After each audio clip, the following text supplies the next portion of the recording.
A very good morning, everybody, and a warm welcome to our coverage, not just of this final day of the three-day tour match of India, but of Lancashire's tour to India, both the men's and women's side. It's been a fabulous few days covering white ball cricket over the course of the weekend and on Monday, and then this three-day match, which has coming to a conclusion today. We'll see what the day has in store. We've already seen Karnataka bat once. We've seen Lancashire bat once. There is a difference on first innings between the two sides. So the home side, Karnataka, will come out and have a bat again this morning. We shall see how the third and final day unfolds over the next few hours. I suspect we might see a little bit of both, maybe a little bit of batting from the home side, and I'm sure another chance for Lancashire to have a bat a little bit later on today. We shall see how things unfold. Scott Reed and Callum Flynn to start things off in our commentary studio here at Emirates Old Trafford. The conditions in India, as they have been so far across the tour, lovely and dry and warm, a little humid, a little sticky, but we're hoping for a good final day of this tour. Callum, it's been an interesting couple of days, really, hasn't it? I think there's been a little bit in there for everybody. I think for bowlers on both sides, I'm sure some can take great heart, and for some of the batters across both sides, I think they can be pretty pleased with their contributions too. Yeah, it's been a bit of a typical Indian kind of wicket, hasn't it? You know, if you put enough into it and you put the ball in the right areas, you're still going to get enough from the wicket. And then, like you say, if you can get yourself in, take a bit of ownership and bat time, you can score plenty of runs as well, like Keaton Jennings shown yesterday. I think Keaton Jennings and Bohannon and Hurst really impressed yesterday. Maybe the other batters will just be a little bit disappointed with how much time they spent at the crease. In terms of the scores across the game so far, as we've seen the fall of the Lancashire wickets here, Jennings and Bohannon, which was a pretty steady partnership between these two. Lancashire all out in the end for 244. The top score in the innings was Keaton Jennings making 82, and Josh Bohannon making 35. But it was that Matty Hurst and Tom Aspinwall partnership, which in the end came to an end through the run-out. But that seemed to settle things down for Lancashire when they lost wickets after lunch yesterday. Yeah, I think it was promising as well to see two young lads under pressure, under the pump a little bit, but kind of steady the ship for Lancashire. Like you say, they would have been really disappointed that the partnership ended for a run-out. Probably the worst way for a wicket to fall as a batting side when you're a little bit under pressure. There always seems to be a run out though once a collapse is happening. But to see two young lads batting under pressure in India take control like that was really good. This is the standout partnership really in the match, and the standout knock actually. Keaton Jennings alongside Josh Bohannon, two of Lancashire's top three, captain and vice-captain, batting nicely yesterday, and good to see Jennings in the runs. You want your top order batting nicely at the start of the summer, don't you? And especially your captain, and he looked in good shape yesterday. Yeah, just typical Keaton Jennings these days, isn't it? You expect him to post a score more times than not these days. He's been fluent in the top leading run scorers in the county championship for a while now. Same with Bohannon. He was a bit less fluent than his usual self yesterday, but he got a nice little knock and played some nice shots. But like you say, Keaton Jennings taking control as a leader again, the captain of the team, and standing up and hitting 82 lovely runs. Yeah, 82 for Jennings, 35 for Josh Bohannon in that Lancashire total of 244. So that certainly two of the highlights for Lancashire. I suppose some of the younger lads in the middle order, I'm sure they'll be keen to have another bat if they can later today. The likes of George Bell, George Balderson. It's the three Georges and George Lavelle. They'll probably all be quite keen to have a go. It didn't quite work for them yesterday. Yeah, Bell and Balderson probably didn't do too much wrong. Bell Bell got a decent ball that liked it rose a little bit. He got himself in a bit of a tangle. Balderson got a decent ball that just shaped away from him a little bit off the pitch. But that Dravid bowled a lovely spell to Lancashire. I think it was just prior to lunch, and got Karnataka back into the game a little bit, because with the Jennings and Bohannon partnership, Lancs looked pretty comfortable. So yeah, it'll be good to get the young lads back in there, get some balls hit, get some time spent at the crease, ready for the first fixture. Yeah, that post lunch spell, so inside the first kind of half an hour of the afternoon session, was very similar to how it started for Karnataka, wasn't it? With the ball, they built up some really good pressure. I thought the two opening seamers bowled nicely at the very start of play yesterday. Mishra, the left arm seamer, looked good, and then, as you say, that Dravid spell just after lunch, able just to create a little bit of pressure there. Yeah, we said, didn't we, yesterday? We said if on a different day they probably could have had 3 or 4 early wickets within the first 10 to 15 overs. They got a bit of movement in the air and a bit of movement off the pitch, but then I think, like we say, Dravid, when he came on, he really tested the middle length out of the wicket. He tried to extract some bounce, tested George Bell a little bit upstairs. He went a bit upstairs to Matty Hurst later on in the game as well, who dealt with it pretty well. But yeah, they found something that probably the Lancashire seamers didn't quite find on the first day. And speaking of the Lancashire seamers, we're not sure whether or not Tom Bailey's going to bowl today.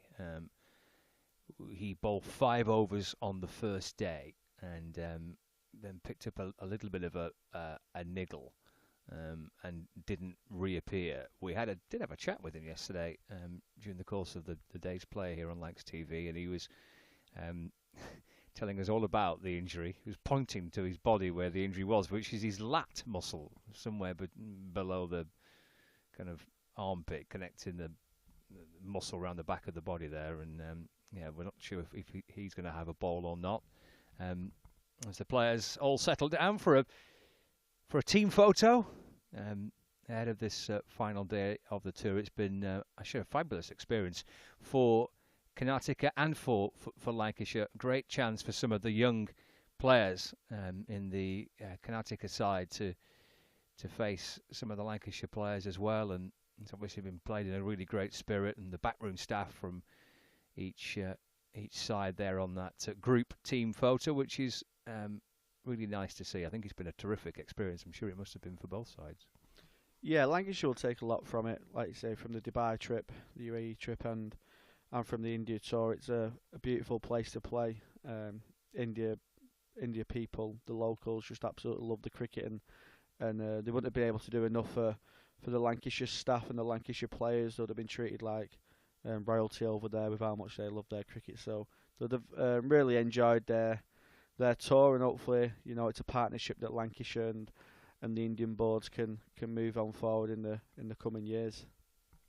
The benefit of being out there and playing some cricket in nice weather, you're outdoors, you're on grass, you're not inside in an indoor centre, or you're not trying to actually play a 2 or a 3 day match in this country outside now, ahead of the season starting, which is happening at some counties, having to try and find a way of playing some red ball cricket outside, not even at the end of March. So the benefits of being out there and all that involves, even though the conditions come the 5th of April here at Emirates Old Trafford will be obviously very different, but just getting back into the rhythms of it all must be invaluable for them. Yeah, like I say, they'd have been on some kind of restrictions, the bowlers, during the winter in terms of what overs they can bowl. So getting out there on grass, it is completely different to running on concrete floors in the indoor centre, and bowling on wickets that don't offer much and it doesn't swing much. So the bowlers will be really happy to get some overs in their legs, get a bit of rhythm just running out there on a cricket field again. And the batters will just be happy to play on wickets that just differentiate a little bit, just balls stopping in the pitch, balls turning a little bit. You see some dismissals yesterday. It was just execution more than anything, and execution was probably would have been spot on in the indoor centre when the ball's just skidding on nicely. So it just takes Lancashire back to that sort of game prep mode and gets them switched on, ready for the Surrey fixture in a few weeks' time.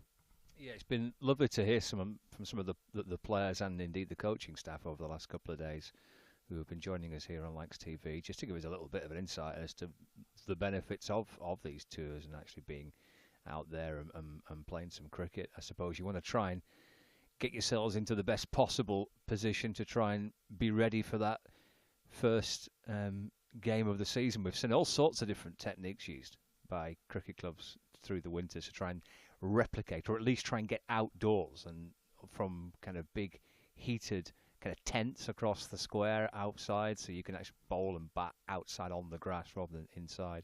But obviously you can't do that when it's 2 degrees and potentially raining and snowing and all the rest of it. So they try and create ways of being able to play outside, but nothing can really match the actual feel of being out there in the outdoors, rather than trying to fake it under some artificial heating or something like that. I think the biggest thing for Lancashire will be the new coaching staff as well, and just getting out somewhere where they can do a bit of team bonding and get to know each other a little bit better as well. The coaching staff would have seen the players under pressure a little bit, under some different scenarios. Would have been doing a lot of game-based scenarios during training. So it'll be nice for the coaching staff and the players to mingle a little bit more away from cricket and just to get to know each other and get to know what works for each other. But like you say, the getting out there onto a cricket field is much better than being in a winter school and doing the same old things. It's always better to be out on grass, on actual turf. And like you say, there's so many counties now that use them tent systems. I think Hampshire and Middlesex are attempting to play a 2-day game in England today. I don't know how that one will go. Not quite the India weather that we've got on the screen at the minute, so I'll be interested to see if that starts ahead at 11 a.m.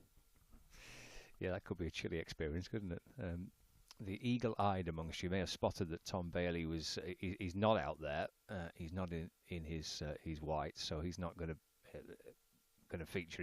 It wouldn't seem. He's still got his Lancashire tracksuit on, so it doesn't look like Tom Bailey's going to be having a ball, which represents another opportunity for potentially one of the younger players. We have seen George Balderson certainly last summer at times take the new ball for Lancashire. We know that Will Williams is certain, I'm sure, to do that at one end.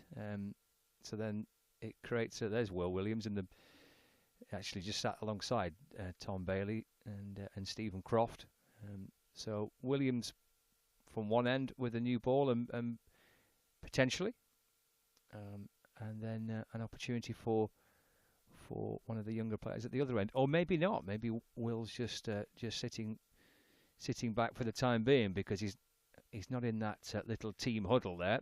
And Captain Keaton Jennings offering some words of encouragement for his younger players. So maybe it won't be Williams. Maybe we're going to see a different type of a different new ball pairing here. So potentially a great chance for two of the younger bowlers, maybe a Tom Aspinwall or a Josh Boyden, to take that new ball. Yeah, it could be a scenario that has to come up during the season. Fingers crossed. Fingers crossed it doesn't. Fingers crossed Bailey will be fit and firing, which I'm sure he will be. He said it was a very minor strain. It was more a case of there's no point risking it then when there's got a big game in a few weeks. But it could be a scenario where one of Williams or Bailey is injured throughout the season, so they do need to find someone who can put some pressure on with a new ball. So it'll be great to trial out Balderson, and I think it might have been Aspinwall who was warming up quite vigorously before. So maybe it's them two taking the new ball. Yeah, we shall see. George Lavelle's got the gloves, at least for now. This is something that's been rotated a little bit. It was on the first day with George Lavelle and George Bell and Matty Hurst all having to go with the gloves. We shall see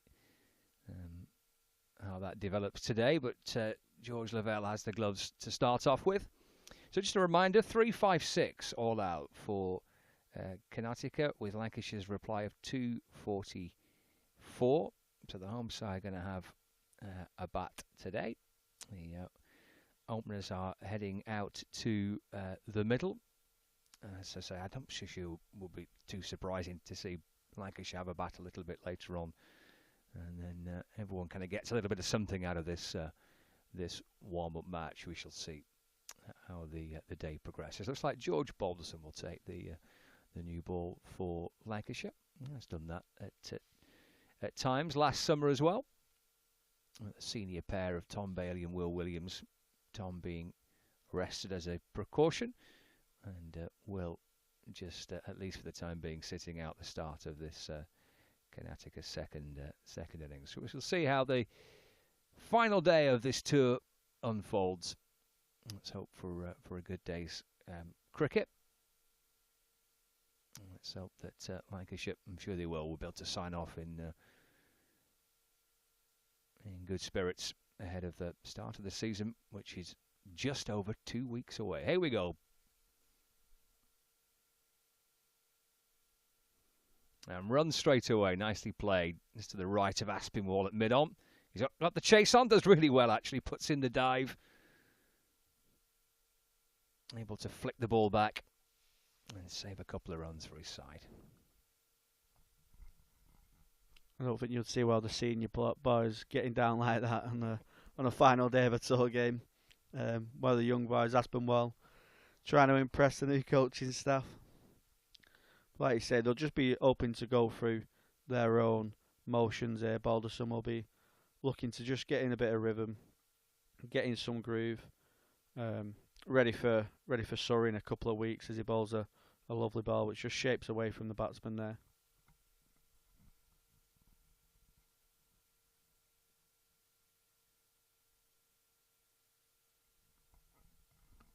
It's quite interesting listening to what Tom Bailey was saying on the chat that we had with him yesterday about how he knows how to, obviously at this stage of his career, to best prepare for the start of a season.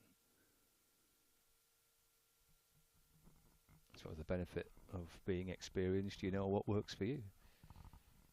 Yeah, and Bohannon said something similar as well, didn't he? He said while he's batting, he's just looking to kind of get his body moving the way he wants it to be moving. He wants to feel balanced.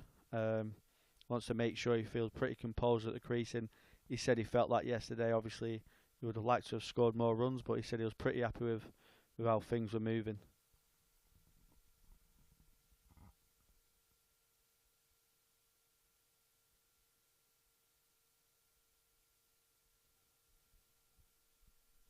Yeah, 35 for Josh Bohannon yesterday. Keaton Jennings top scoring for Lancashire, making 82.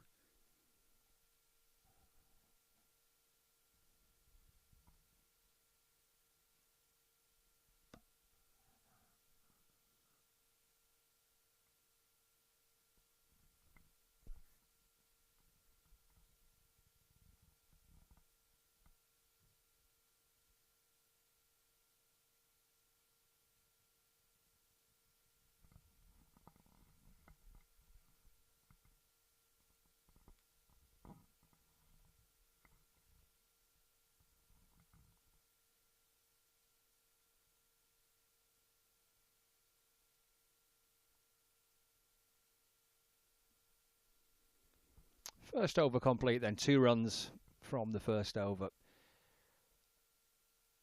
of the Karnataka second innings, coming off the first ball. So a steady start for George Balderson, who will get the honour from the other end. Looks like Josh Boydham will get the chance with the new ball. I mentioned that we've been having a chat with some of the Lancashire players and coaching staff through the course of this 3-day game.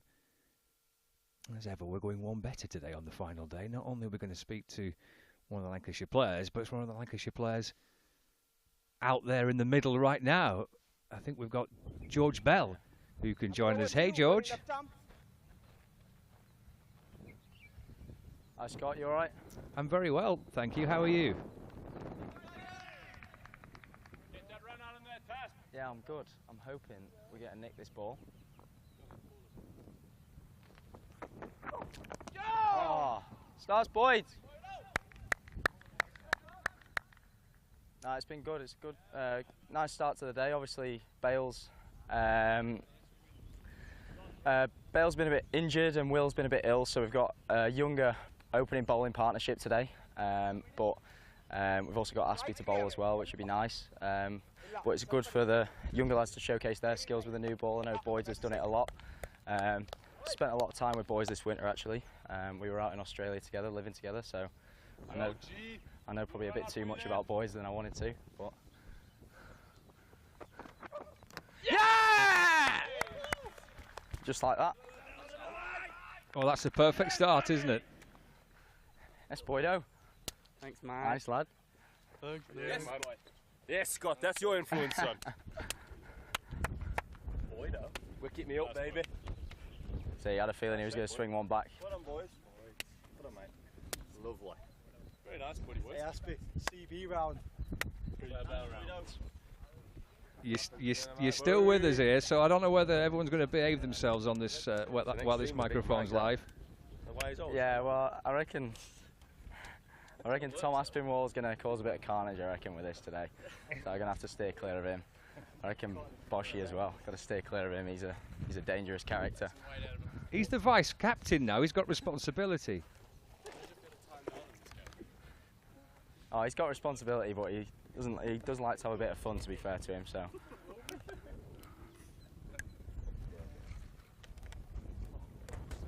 How have you found this tour, George? You've enjoyed it? No, I'm sure it's all be all fun and games. Yeah, no, it's been really good actually. Obviously, always good to get out abroad, play a bit of cricket in the sun. I think everyone's found the facilities in India really beneficial to everyone as well.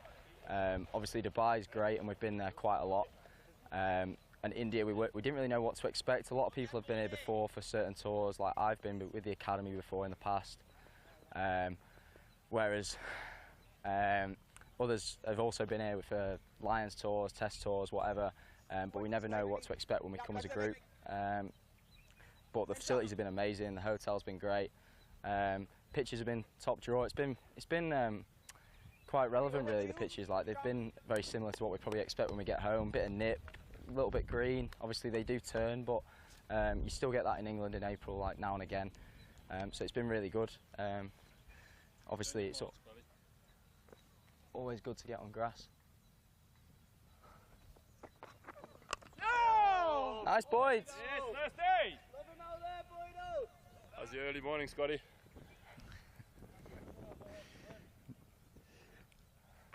You mentioned your winter, as well. George, as well. So just tell us a little bit about what you've been up to.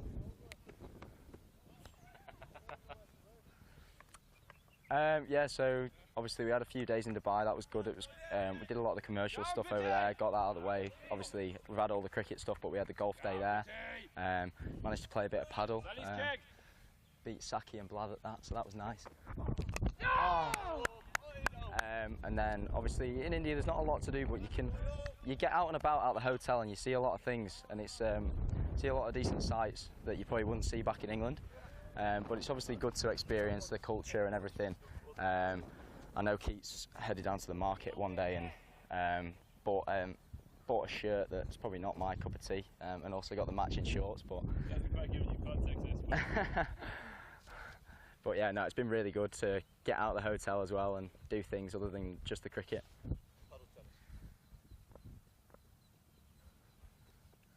Yeah, lovely boys, good pass.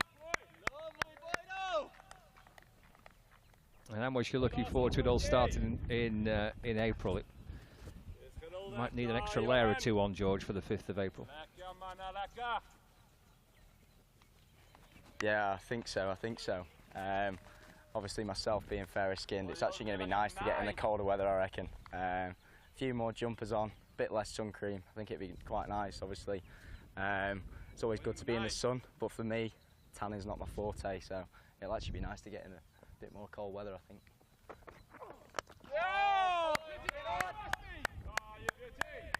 Let's go, boys, let's go! End of the over, 2 runs off it and a wicket. We'll leave you for now. Just your thoughts on that first over from Josh Boyden. Pretty impressive start.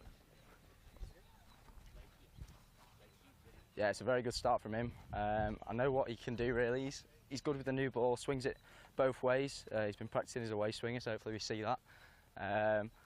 But yeah, great start, attacking the stumps. That's what we wanted him to do, and picked up the early wicket. So ideal start for us. Hopefully Baldy can get another one this end, but good start from Boyd's. Perfect, George. I'm sure we'll be back with you plenty through the course of the next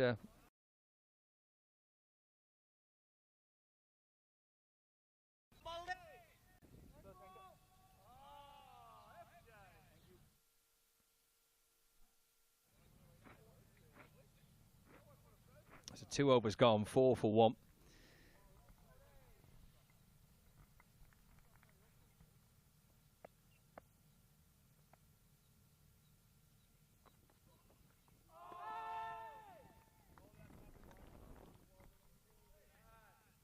Great chance, isn't it, for George Balderson and for Josh Boyden with this new ball? Yeah, that Josh Boyden wicket was a typical new ball wicket for a left-arm seamer, wasn't it? Just shaping back into the right-hander and crashing onto middle and off. It was a beautiful wicket for the cricketer's eye, as we can see on the replay. Just the batter lunges forward, it just goes through bat and pad, lovely, just a little bit of shape. Balderson's just getting it moving a little bit as well here, away. Just a bit off the pitch there. Don't know if he's gloved that. Oh, it's come off his right arm. Yeah, leg buys, but yeah, it's just talking a little bit the ball. It's just moving in the air, off the pitch a little bit. So there's still plenty in there for the bowlers. Like George Bell said, the wickets have been pretty relevant as well, which will be really good for Lancashire. They might have been a bit cautious about going over there and playing on wickets that probably didn't offer much to English conditions, but to go over there and play on some wickets that offer a bit for the bowlers as well will be really beneficial for the Lancashire players. And George Balderson strikes. And that little bit of talk that Balderson's getting with the ball produces his first wicket of the morning. Super start this by Lancashire. 5 for 2, Karnataka.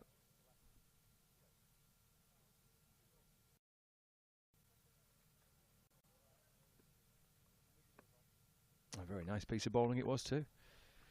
Yeah, I think what they've both done, the two young lads here, Balderson and Boyden, is make the batsman play. When the ball's doing a little bit off the pitch and in the air, you want to make sure the batsman's playing at as many balls as possible, just to improve your chance of getting a wicket. You don't want to just keep dangling the ball outside off stump where the batters can leave it through to the wicket keeper. So on Indian wickets, you want to target them stumps as much as possible and keep every dismissal in play. Once you leave them stumps, you're leaving 2 dismissals out the way straight away with bowled and LBW. So if you can target them stumps as much as possible, as a new bowler with the new ball, you're certainly in the game. And Nishal departs for 1. Balderson picks up his first wicket of the final day of the tour. 5 for 2, halfway through the third over.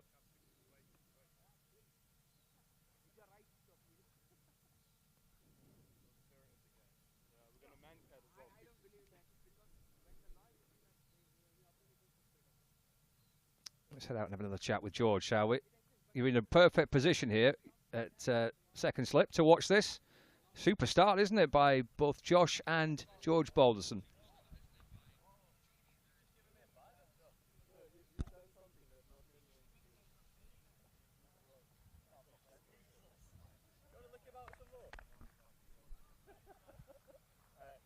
George Bell, let's head out to India. Can you hear me, mate? Yeah, I've got you. I've got you. Lovely. Your thoughts on this start? That's an excellent start for both Josh and for George with this new ball, isn't it? Yeah, it is. No, it's been a great start, really.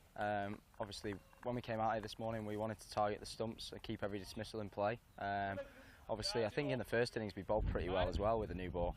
and we're just a little bit unlucky to not get a few breakthroughs. So today, obviously, it's nice to reap them rewards and get 2 in the first 3 overs, which is nice. But they bowled really well. They put it on the spot that we wanted to, kept every dismissal in play, and everyone feels in the game here. So, yeah, it's been a good start.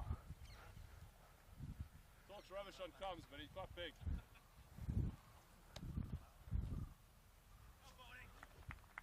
Dig. Oh! And call you Baldy.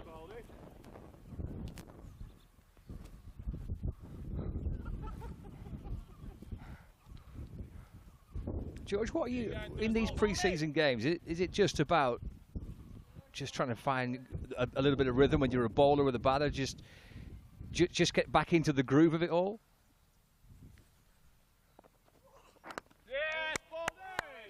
Yeah, I think so. I think there's definitely a part of that. Obviously, you want to get back into the swing of things, and you want to find your way back into the season, basically. But also, there is a big focus on wanting to still play the game, win the game. Obviously, yesterday with the bat, we played well in parts, but obviously we would have wanted to kick that onto a bigger score. I think today we're going to try and hope to force a result as well as just get what we need out of it. Oh! But also, obviously, for the bowlers, some of them are on workloads and stuff, so you've got to be a bit careful with that. With the seamers especially, can't always just bowl all day like they would in the County Championship game. However, you can still get plenty out of it, and when they are on, they always want to keep going. Like I know, I think it was Baldy last innings. He was like limited to probably about 6, and he was still asking Keats for one more, like bowlers always do. So even though it is a pre-season game, we still want to get plenty out of it and get right in the contest, I think. I think you can go through these games sometimes going through the motions when you're just looking to get stuff out of it yourself, but still having that focus on the game itself is obviously massive for us to get in the contest at the start of the season as well, I think. 3 overs gone, 5 for 2. George Bell's on the mic out in India, changing the commentary team up here at Emirates Old Trafford. Callum staying, and Chris Malaban will join him. Catch it!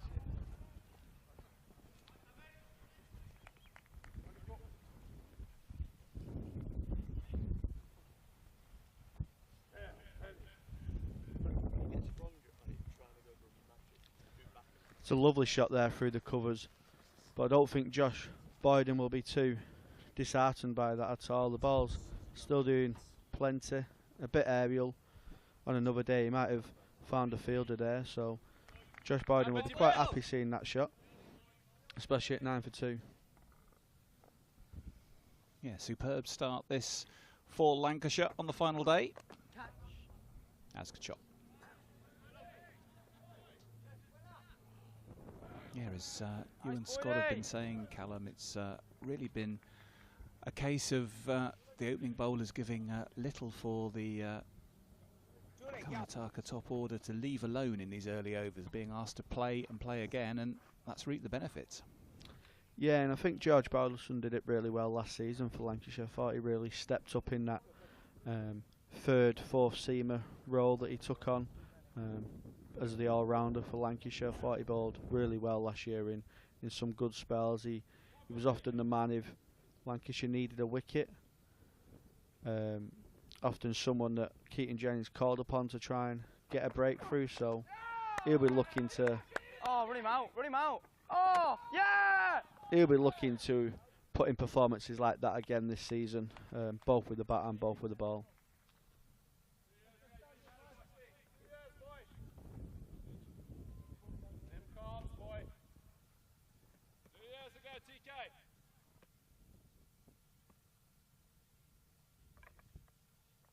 Josh Boyden, formerly of England under-19s. Real good boys. Made his first team debut last year in the One Day Cup warm-up match against Cumbria at Sedbergh School. Plays his club cricket in the Liverpool competition for Wigan.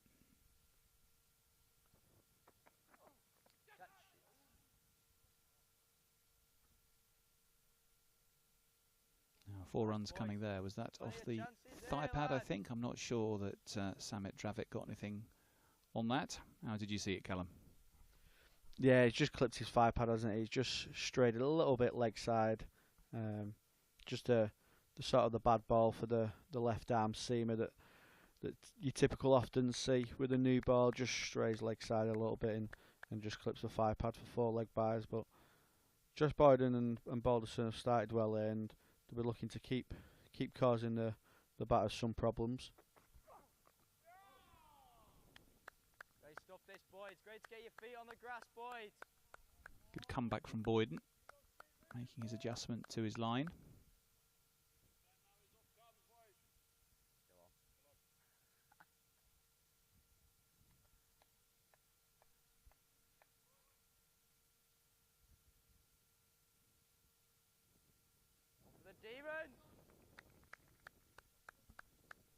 It's described by Director of Cricket Mark Chilton as one of the most exciting young bowlers in the country, Josh Boyden, when he signed his rookie contract last year.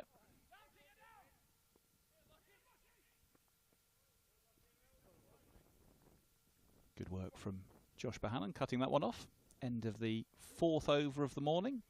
And Karnataka move up to 15 for 2.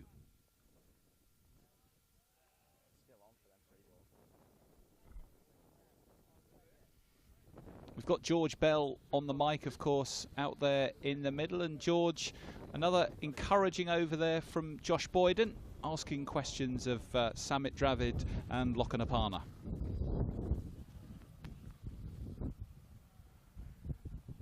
Yeah, no, he was there. He's been putting in a great area there, really, around top of the stumps, swinging it back in. Still bringing all dismissals into play, which is great. And yeah, it's been good signs really early on. It'd be nice to get them 3 down earlier, especially with them leading still. Try and get them not too far ahead so that when or if we bat again, we can try and have a go at their score.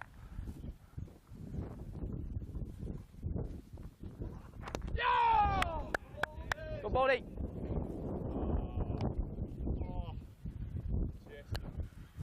Conscious you've got your skipper right alongside you, George, but what were some of his messages to you in the huddle before you went out there today? It was generally just to try and get in the contest. Obviously, spoke with Scott before about how in pre-season you can sometimes go through the motions a little bit in games like this, but it was to try and really get in the contest and try and bowl them out. And even though obviously we have a young side out here right now, showing that we can do that, so that obviously points in the season might come where we have a bowling lineup like this, or such as the One Day Cup or something like that. You never know, but showing what we can do as a unit as well. Just obviously try and stick together through it. That's generally Keats' message usually.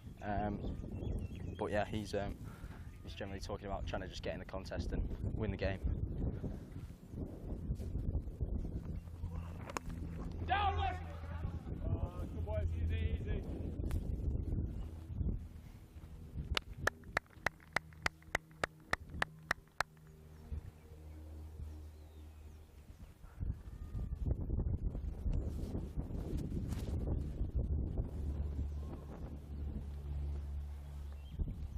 Yes, Baldy boy! Class this, mate! Helping us after lunch, boys.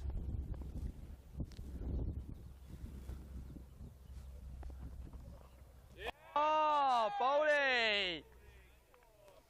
And George, I'm sure you'd have had pre-season tours ahead of other seasons, but how has the intensity of this preparation differed from the previous tours you might have been on?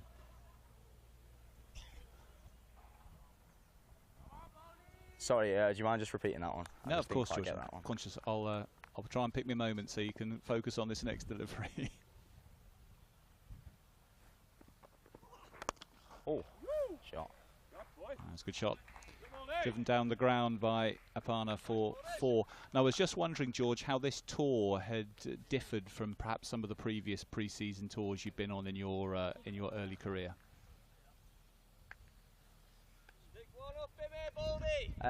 Obviously, I think the main difference has been a much younger squad. Obviously, we usually go to Dubai as well, but in previous years, I've been the youngest, basically. Whereas this year there's kind of a group of 5 of us that are all. Good ball, Nate! Yeah, in previous years we've had a lot of older players, and obviously a few of them have moved on this year. A few of them are doing other things around the world at the minute, so it's definitely been a much younger squad, which is good. It means opportunities are there for the young lads to show what they can do out here.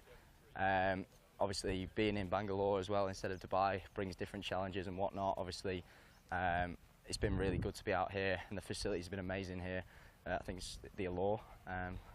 It's definitely a great facility, definitely up there with Dubai as well. Obviously Dubai's amazing, and there's plenty of stuff going on off the pitch in Dubai as well.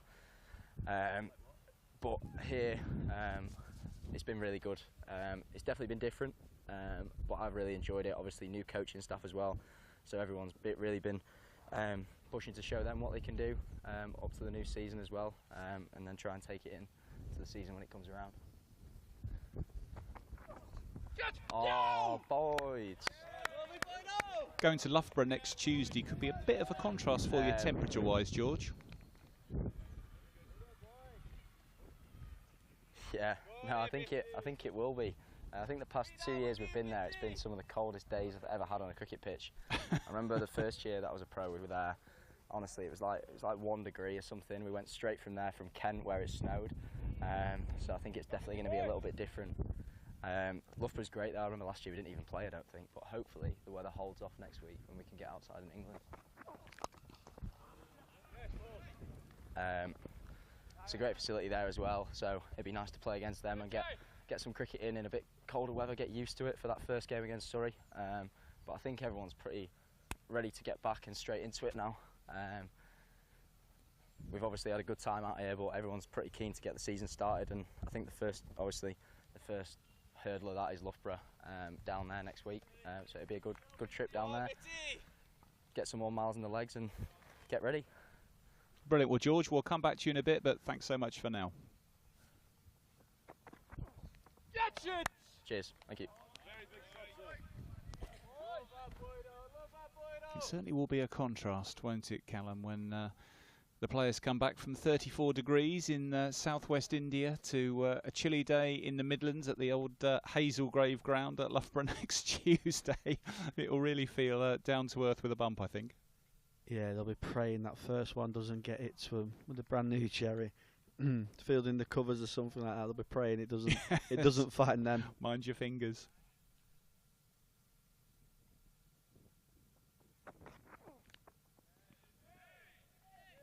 Yeah, I went to university at Loughborough, so I know that ground very well. It can be very bleak there, right by the old IT centre, right in the middle of the campus. But as you and Scott were saying earlier, there is no real ideal preparation once you're in English conditions in April. It's very rare that the temperature gets up about 12 degrees, is it? And I remember covering Lancashire at Surrey a number of years ago for the opening game of the season, and Surrey had Pedro Collins, the West Indian fast bowler that season, and he came out to field in, I'm sure it was 4 jumpers.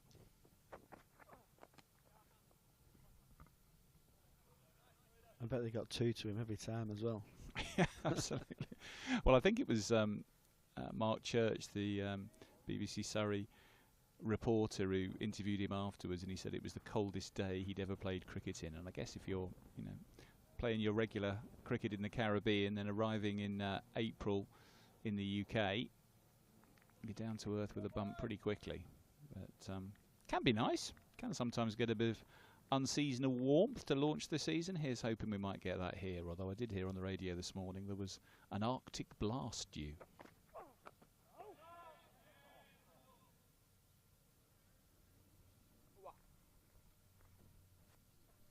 Good probing spell this from Josh Boyden, taking the new ball in the absence of Will Williams, who is ill, we understand, this morning, and Tom Bailey, who picked up that shoulder niggle in the first innings. But Boyden and Balderson both asking all the right questions of the Karnataka top order. And if you're just joining us on Lancs TV, both of them getting an early dividend this morning. Fantastic in-swinger from Josh Boyden, accounting for Chaturvedi. That was 3 for 1. And then Balderson matching his new ball partner, taking out Dega Nishal, also clean bowled, and that was 5 for 2. So Samit Dravid son of Rahul, and Lokan Aparna with a bit of recovery work to do for their team.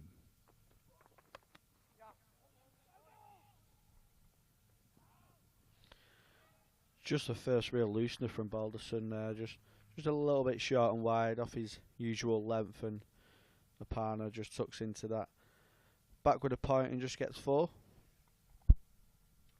But it's a nice challenge for the batsman this as well, because you've got Balderson who's taking it away from the right-handers, and you've got Boyden who's bringing it back into the right-handers as well. So the batsman will be very wary of these two. Sorry, Dravid, was that 4?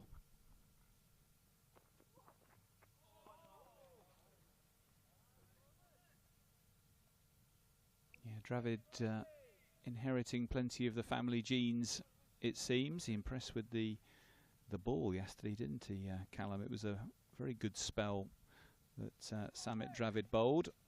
Rahul, of course, never really known for his bowling, but his son certainly appears to be picking up both bat and ball with equal encouragement in his early days as a pro.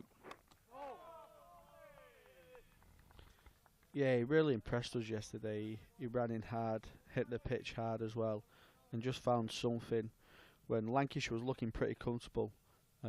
Josh Bohannon and Keaton Jennings put just short of 100 partnership on, and Lancashire looked, like you say, pretty certain to post a big score. But then he just unsettled the top order a little bit, testing the middle of the wicket, and just getting a little bit of variable bounce. So it was a really good spell post and pre-lunch yesterday. Good from Balderson again there, getting a bit of bounce and a bit of shape into Dravid, asking questions.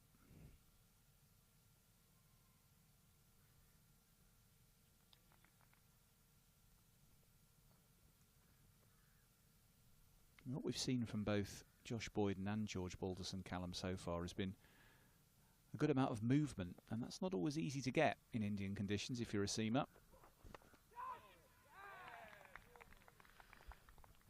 And he's just got his rewards again, hasn't he? He's just held in the pitch a little bit from the looks of Dravid looking down at the wicket, and the shot he's played, it's just found its way back to George Balderson and his follow through.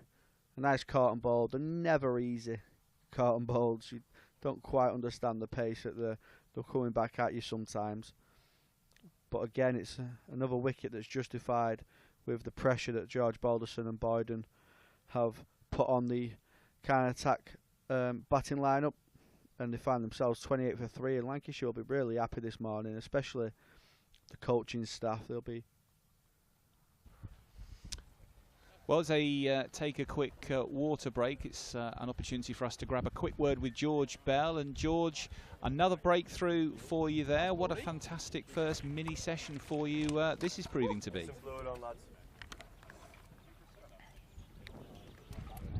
Yeah, no, it's been a very good start actually. How many overs in?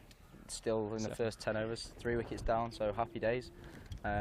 Bowler's doing what we want to do, hitting the stumps, challenging all dismissals, and now he's just got one chip back to him, so happy with that. Seems like there's a little bit in the pitch, to be fair, this morning. A little bit nipping both ways, bit of swing, so it's going to be tough for the batters coming in, so hopefully we can keep going, try and really get through them now. Now we've got an inroad, so that's the plan for us really now.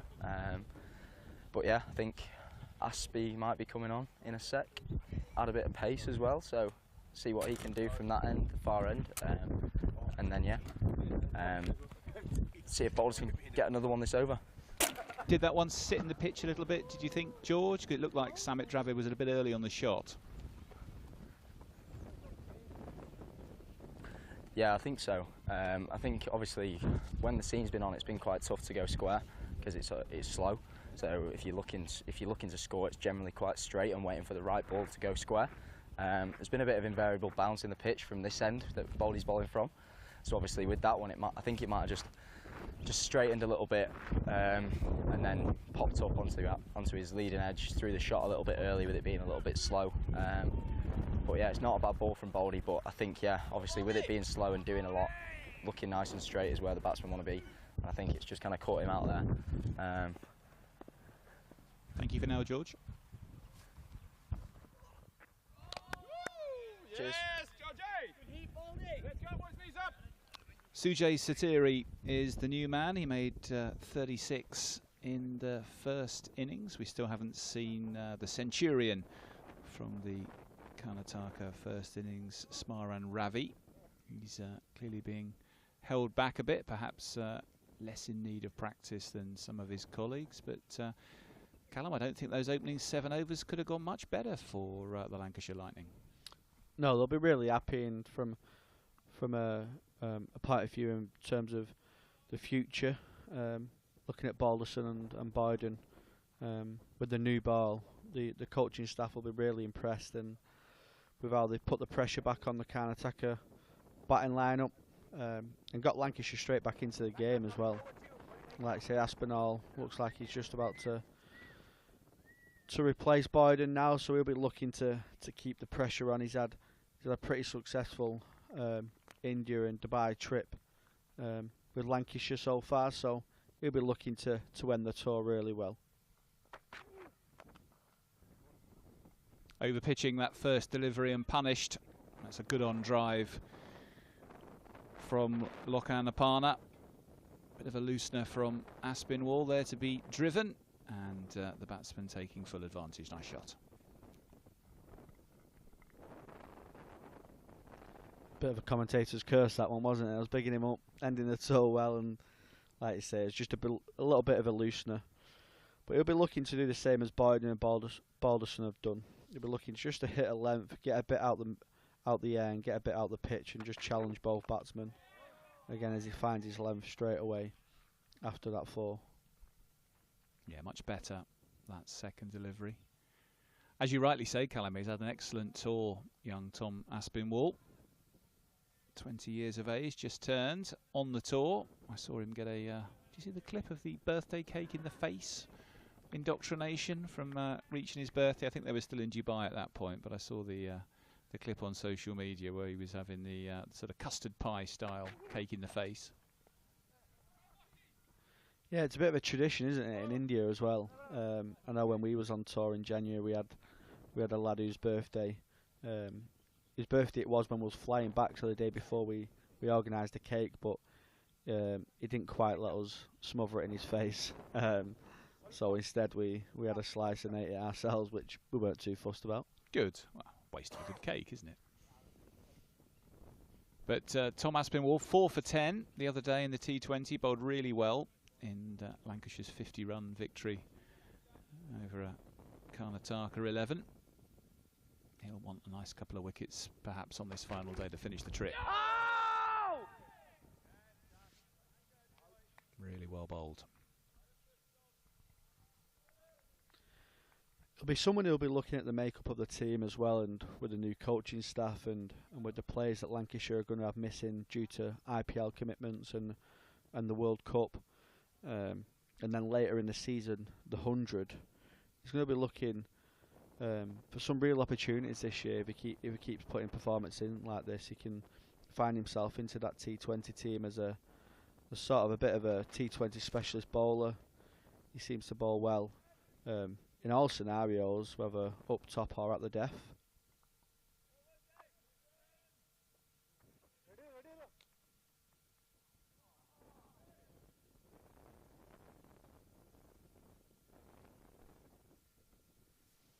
Satiri off and running.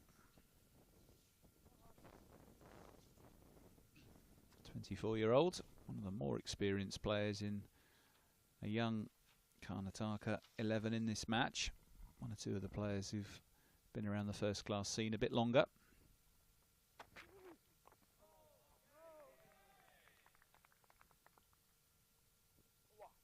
Good stop from Harry Singh to close out that over. 35 for 3 at the end of it. If you're joining us for the first time on Lancs TV during this game, well, this is the third and final day of Lancashire's final match of this pre-season tour.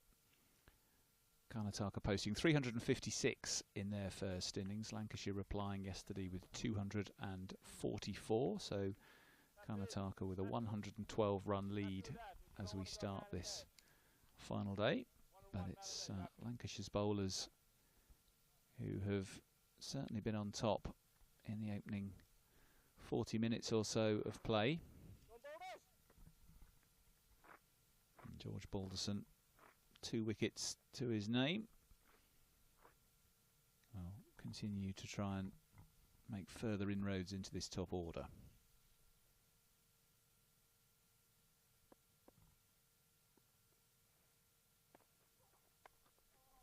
Lavelle up to the stumps. It's steered away for 4. He's played that really nicely, the batsman, actually. It's just rose a little bit off a length. And he's just played lovely soft hands and just allowed it to hit the bat and just guide it through the slip region. Not quite as convincingly as he would have wanted, but he's kept it all along the deck. But I like this idea from George Lavelle to come up to the stumps.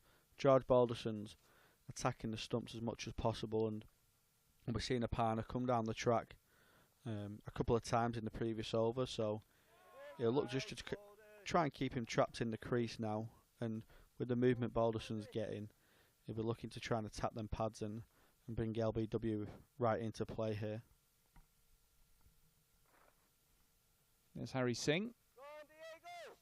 Had 7 overs in the first innings. 19-year-old from Blackburn. Another of the young emerging Lancashire players getting good game time on this trip.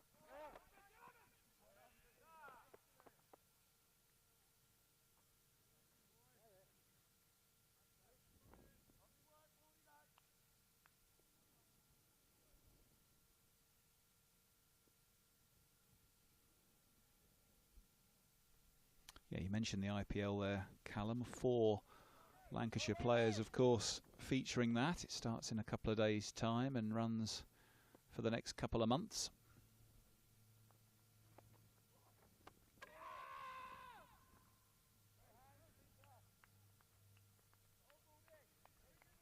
Jos Buttler with the Rajasthan Royals. Liam Livingstone at the Punjab Kings. Phil Salt will represent the Kolkata Knight Riders, and Luke Woods had a late call-up for the Mumbai Indians, so Lancashire very well represented. It's not a huge number of English players featuring, but Lancashire with 4 of them.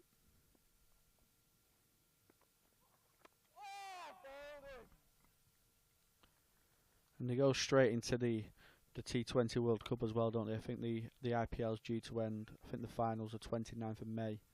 And I think the World Cup's due to start around the 1st of June in the West Indies in America.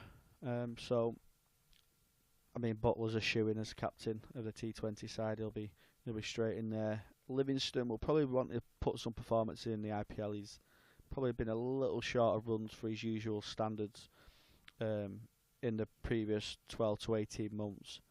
And Luke Wood's someone who could potentially just find himself sneaking into that T20 team as a bit of a replacement bowler for someone like Reece Topley.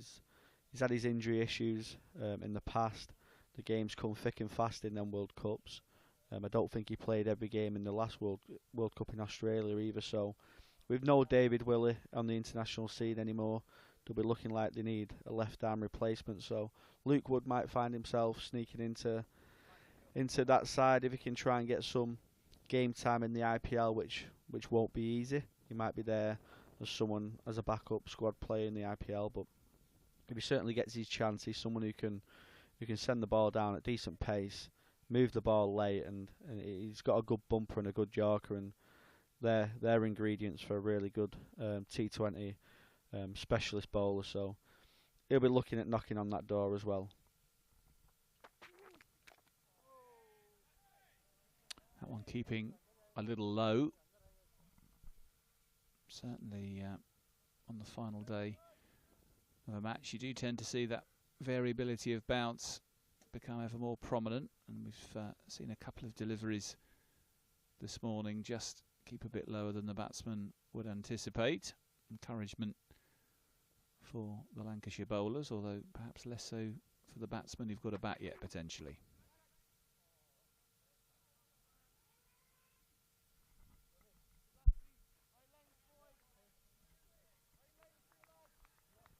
for the cricket fans, it's brilliant that we got a T20 World Cup. But I was really excited to see Phil Salt go in the see how he would have gone this year in the county championship, because I was pretty impressed by him at the end of last year. He hit a brilliant 100 at Southport against Hampshire. And I know spoke about recently about trying to sneak his way into that test team as potentially a wicket-keeper batsman. He's someone who might suit the Baz and Ben Stokes era that they're currently playing. He's someone who kind of plays that brand of cricket, and he has spoke about potentially trying to work his way into the red ball system. So it would have been really good to see him playing for Lancashire in the county championship early on, but fingers crossed Lancashire will see him later on in the season and he can put some performance together for the Red Rose and see how he goes with his challenges for the England side. Good line again from Aspinwall. Yeah, as you say, Callum, the battle for the gloves in the England team really is an intense one. And certainly on the evidence of this winter, Ben Foakes' ability to bat in a Bazball style has not been hugely apparent, good though his glove work has been. So, as you say, Salt is a bit more of a Bazball style cricketer.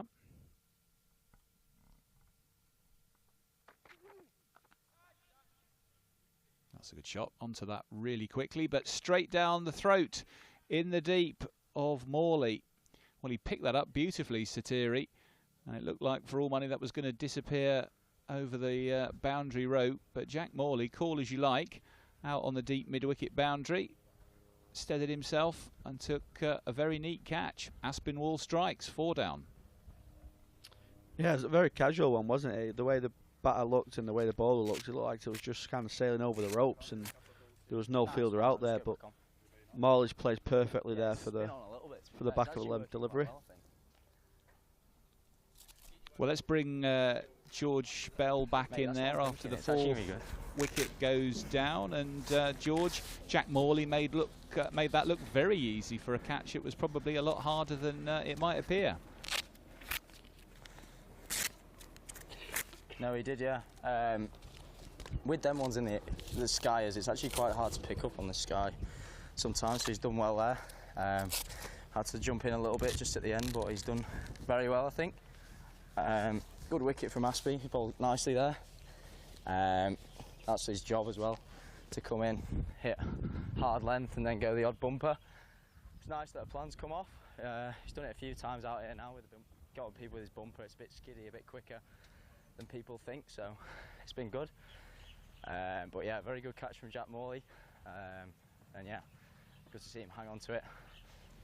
So 4 quick wickets here then, lead of 112 from the first innings, so 155 the Karnataka lead at this stage. What are you thinking? Try and bowl the home side out for around about 100 and chase about 200 to try and win? Oh, definitely, yeah. I think any chase on this pitch is going to be difficult, so the lower we can get them, the better. Obviously, we want to give ourselves the best amount of time to win as well. So what we need, 6 more wickets to bowl them out. Aspie with a nice spell here, if he can pick another one up before maybe Moles comes on. Just shut the short leg pads on, so I'm sure he's probably not far away from the attack, which should be good. He can probably sneak a couple. And you never know.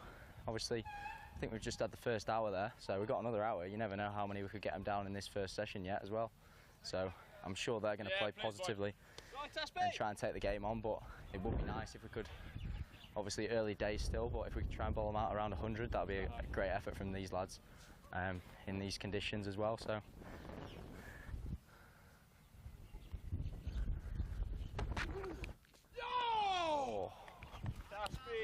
Another ball there, George, that really kept low. Are you seeing this from being so close to the wicket happening consistently now? Because certainly on the TV pictures back at Emirates Old Trafford, the variable bounce appears to be ever more obvious. Yeah, no, it is. There's been a couple that have gone through the top and then a couple shooting low with Aspie there as well. I think this end that bowlers is bowling, it tends to be going more up. And hitting the glove. I know when I was in, I wasn't in for long, but got one on the glove and then one just jumped on me when I got out. So this end seems a bit higher than the other end, whereas it's just shooting a bit lower, which is obviously good to keep the stumps in play that end, and obviously the nick in play this end. So it means a lot of dismissals are available for the bowlers. But yeah, it's been good from the bowlers so far. Obviously, with Moores coming in soon, I hope try and get a few more with a bit of spin. But it's been a good effort. It's definitely doing more this morning than it has throughout the whole game so far. But I think also the bowlers have put it in a great area. I think obviously you can say it's doing a lot, but if the bowlers don't put it in the right area, then it's not going to do that. So I think it's been exceptional from them to try and get them out in this. Obviously, still a very good pitch and it's coming on nicely. And when you do get in as a batter, we saw from Keats making a biggish score yesterday that it can be done.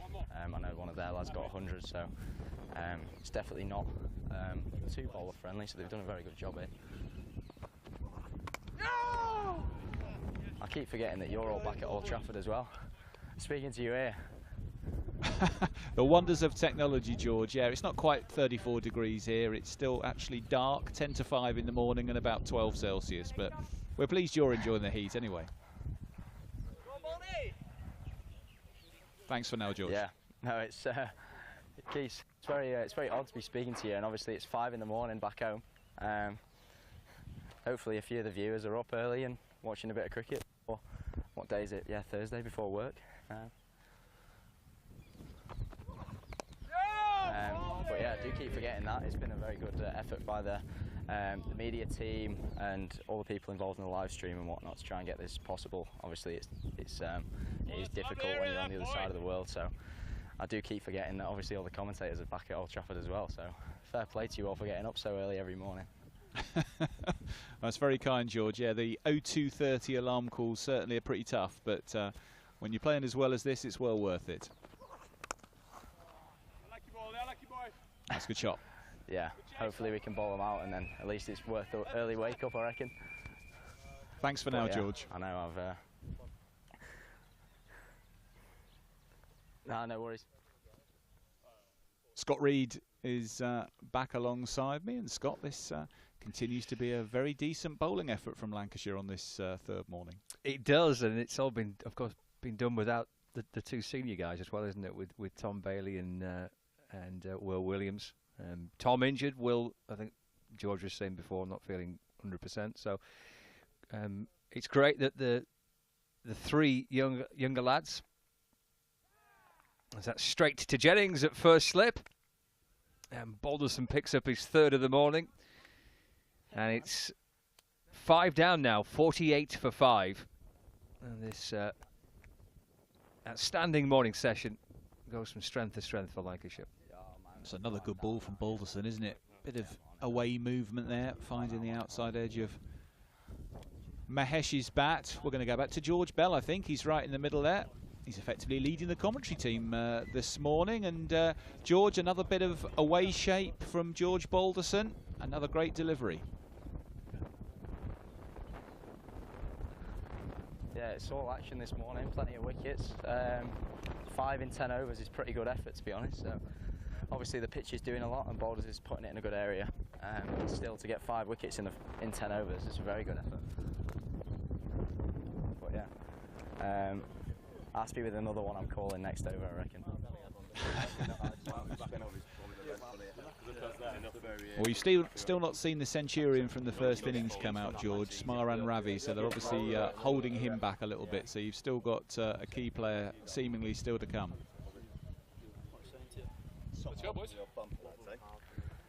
Yeah, I think he's going to come in a bit later on by the looks of it.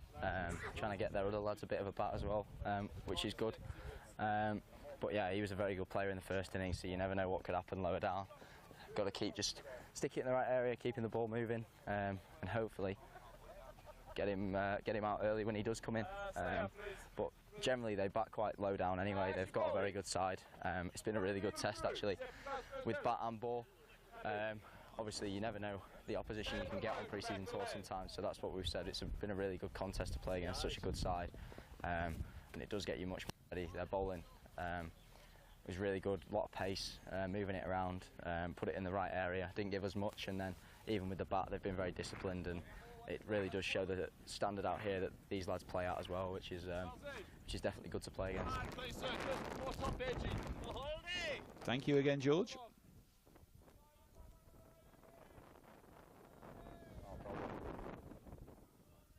Yes, Karnataka, if you're not familiar, the 7 times winners of the Ranji Trophy, the Indian domestic equivalent of the county championship. And some very famous and successful Indian cricketers developed here, and having represented the Karnataka state through the years. Anil Kumble, Javagal Srinath, of course, who starred for Gloucestershire for many years in the counties. Venkatesh Prasad. So a very strong cricketing pedigree in this part of India. But at the moment, Scott, few answers from the home side to the young Lancashire seam attack. Yeah, superb start led by George Balderson and Josh Boyden. Tom Aspinwall is going to continue. And George Bell's tipped him for another one in this over. See if our chief commentator on the ground has called it right. Well, we've seen plenty of cricketing innovations down the years, Scott, but perhaps I'll ask you to field at first slip for the season this year. I'd like to see it. Good again from Aspinwall. We heard from George Bell that it seems at one end here the ball is generally keeping very low, and at the other it's getting up a bit more. And we saw there as Apana shakes his right glove that was a bit of extra bounce he perhaps wasn't anticipating.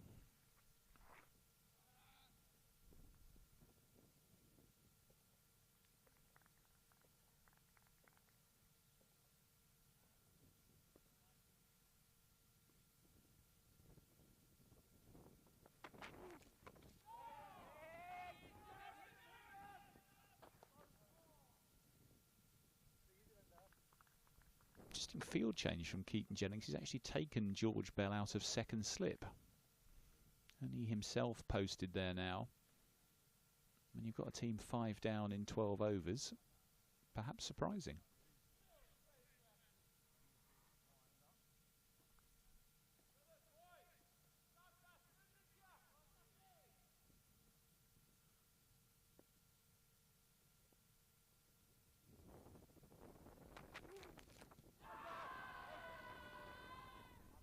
Well, that looked a good shout. Peel quickly ebbed away, didn't it, from Tom Aspinwall? Take a look back on the replay here.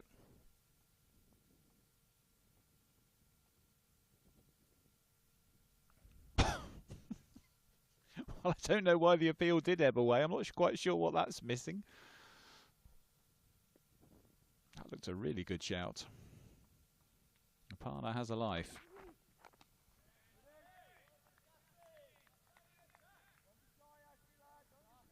They've been right on the money here, haven't they, Lancashire? Final day of the tour, coming out to have a bowl. Younger players kind of front and centre.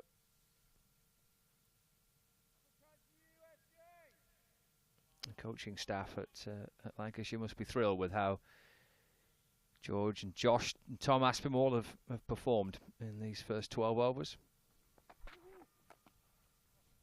That's a good shot. Much better that from Apana. Played that with a real flourish. And one of the best shots of the morning. Just a half step down the pitch. Timed it beautifully along the ground through the covers.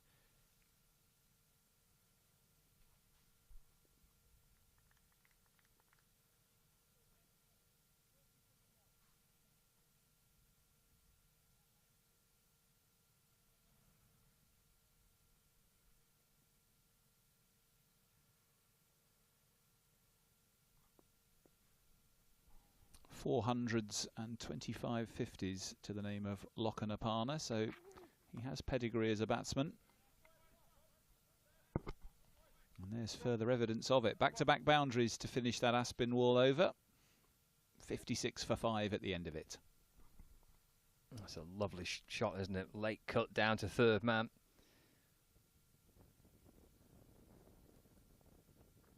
George Bell was suggesting that they might try and look to potentially counter-punch here, the home side. Final 2 balls of that over. We hit with great skill. And through extra cover. One guided down to third man. Yes, and whilst Lancashire, of course, clearly looking at that bowling analysis, are well on top this morning, the fact that Karnataka have got that 112-run first innings lead. The Lancashire target, even now, is already 169. And looking at the way this wicket's going up and down a bit, Scott, that's already not going to be easy. Looks tricky today, doesn't it?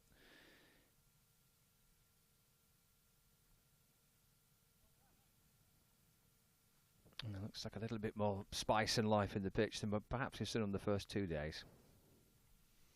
Josh Boyden is going to come back into the attack. He bowled 3 overs earlier on, including an absolute beauty of an in-swinger, which cleaned up Prakar Chaturvedi right at the start of play. Chance to have a look at this young bowler. He'll be keen to try and really make his mark for Lancashire this summer.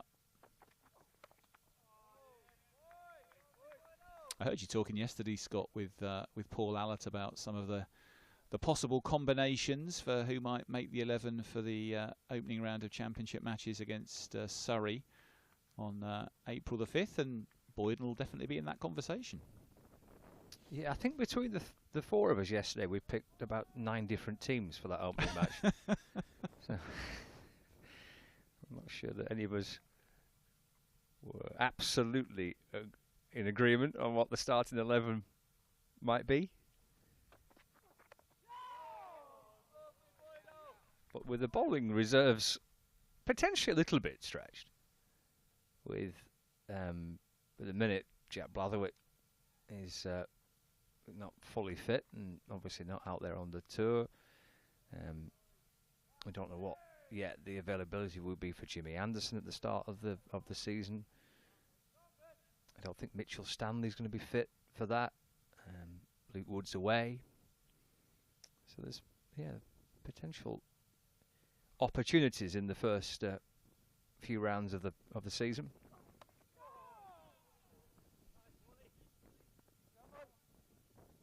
George Bell back in at second slip for Josh Boyden.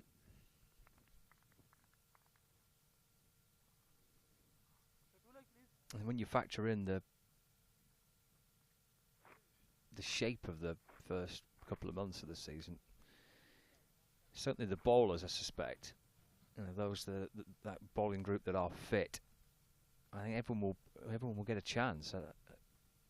Someone at some point, I think, will always have a bit of a rest week. I think that's happened the last 3 or 4 seasons now. I don't think the single bowler's bowled through every single round of the first 6 or 7 games, because you'd be absolutely goosed come September. So I suspect the bowlers in particular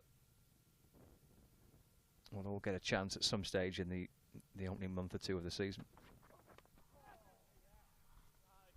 Yeah, Saqib Mahmood, another one who'll come into discussions. He went to Dubai on the first leg of this pre-season tour, but complexity around his visa meant that the decision was taken by the club for him not to continue on the Indian segment. But Saqib, of course, who's had a number of challenges with injury over the last few seasons, but a match winner when fully fit. Be another one to come into the thoughts for Dale Benkenstein and Mark Chilton.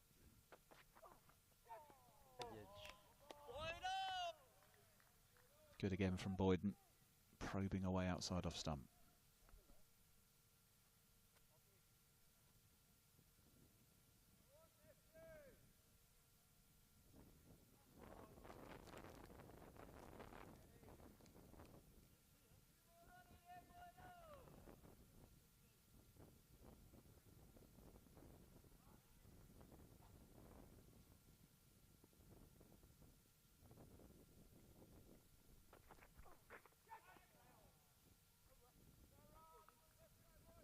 Just losing his line at the end of the over there. Josh Boyden, 58 for 5 at its conclusion. What are your thoughts on Lancashire getting Surrey first up in the opening game, Scott? Do you take the view that that is perhaps a good opportunity to try and take out the champions from the last 2 years, or is it more a misfortune on the fixture computer that you get the toughest opponent first? Well, the first 3 are all pretty tough, aren't they? I think it's the top 3 from last season. Surrey here at Emirates Old Trafford, and then Hampshire and Essex away. But it's a great start, isn't it? It's a really, really exciting start to look forward to. And Lancashire for the last 3 or 4 years have been in and amongst that group of teams challenging for the title, coming close and coming runners-up, of course. So they have, over the course of the last 3 or 4 years, been right in that pack of trying to win the title. So I suppose if you're going to challenge for it, then you've got to beat these sides. We've been discussing over the course of the last few days about the challenges that Lancashire have here, in particular in Manchester at Emirates Old Trafford, to try and force wins in 4 days. Every match here last year was drawn.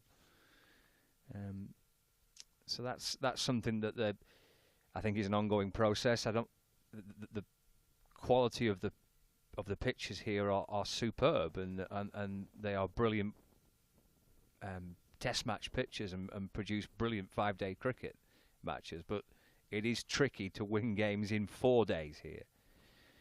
So that's an element of a challenge for them as to how they go about playing their cricket here to try and win games here. The big difference, I guess, from last year being that Lancashire have got a world-class spinner in Nathan Lyon to throw into the mix. Well, yeah, that's a really key addition, isn't it? Bumble was saying the other day about having that point of difference, having that little bit of an X factor in your team, whether that's kind of express pace or whether that's world-class spin, really. And that addition of Nathan Lyon might just give Lancashire that extra edge, especially here, to try and win games here, try and force wins at home. So that'll be really interesting to see how that unfolds over the course of the summer. But I'm going to be excited about the prospect of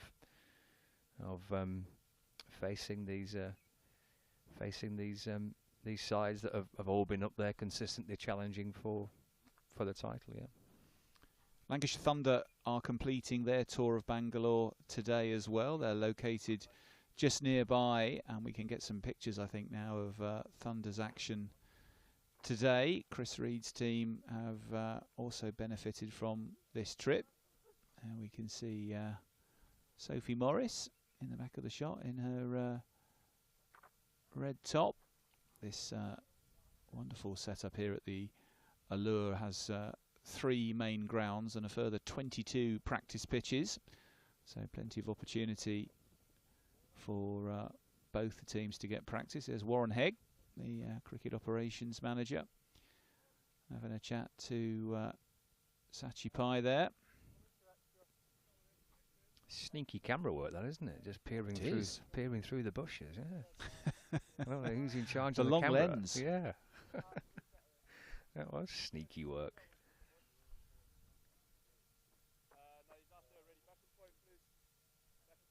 Thunder, of course, will get underway with their Rachel Hayhoe Flint Trophy campaign on April 20th, starting up in Durham against the Northern Diamonds.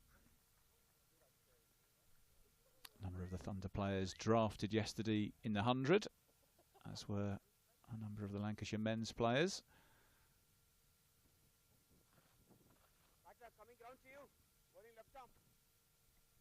I think we better behave ourselves now, Chris. I think the captain's on the microphone. The skipper's on the mic. Yeah. We'll get a word with him soon. A happy skipper, I should think, on the way this has gone so far this morning. So Jack Morley into the attack. Young slow left armour from Rochdale. Plays his cricket at Hayward. Had a long bowl in the first innings. Right on the money.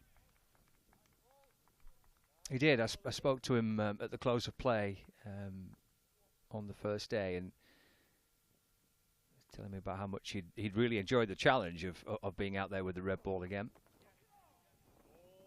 Admitted to having a few ups and downs a little bit, and it went well at times, and then he was facing obviously players who were very good players of spin, which was a great challenge for him.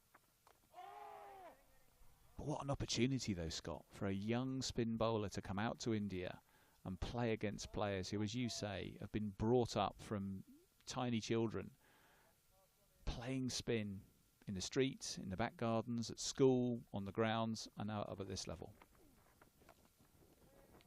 There's no better place to learn your trade.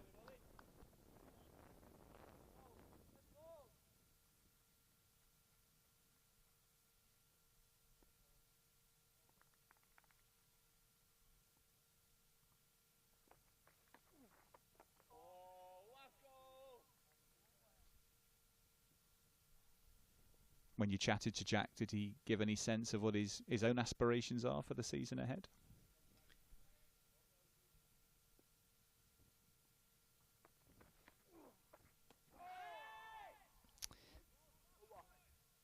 Yeah, he was obviously pretty excited about what the season might have in store. Be interesting to see how his season looks with the addition of Nathan Lyon, and obviously having Tom Hartley and his outstanding winter that he's had. So it would be interesting to see how Jack's early months pan out. There is always the option, I suppose, of looking at maybe a loan move away, something like that, to try and get some red ball cricket. I don't think he's necessarily going to be featuring too much in the early rounds of the season, Jack Morley. So that will be interesting to see whether something like that would develop. But I suppose the prospect of being at a club where you've got Nathan Lyon coming in for a whole summer must be absolutely fantastic for him to be able to work alongside him. Boyden continuing. I think the other aspect of the Lyon signing, Scott, when I first saw it, was the fact that he's going to be here for the whole summer. It's such a rarity. I mean, I grew up in Hampshire watching Malcolm Marshall every summer, and you saw him in April, you saw him right through to September. He played every format, and that was the way it always was in that era in county cricket. You had an overseas pro for the summer, but so much nowadays it's ex-player arrives, plays for 2 or 3 weeks, leaves, another player comes in, leaves, another player comes in after that. But to get a player, as you say, of his quality for the whole summer, just an incredible piece of recruitment, I think, to actually secure someone who you think will bring a lot on the field, but arguably even more off it in the development of young spinners at the club. Yeah, I think that's a really important aspect of it, isn't it? Of having, if you want your overseas players, and there's been some absolutely magnificent overseas players at this club over the course of decades now. Yeah. And you want, obviously, those players to make an impact on the pitch, but it's equally what they can bring off it to the club, to the club's younger players.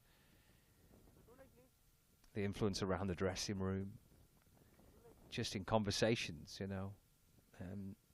There's so much experience and knowledge that you can gain, especially when you're a younger player. But I suppose that's also applicable when you're a senior player. I mean, having Nathan Lyon bowling to likes of Josh Bohannon through the course of the summer, and what the batters can learn off Nathan Lyon as well is invaluable.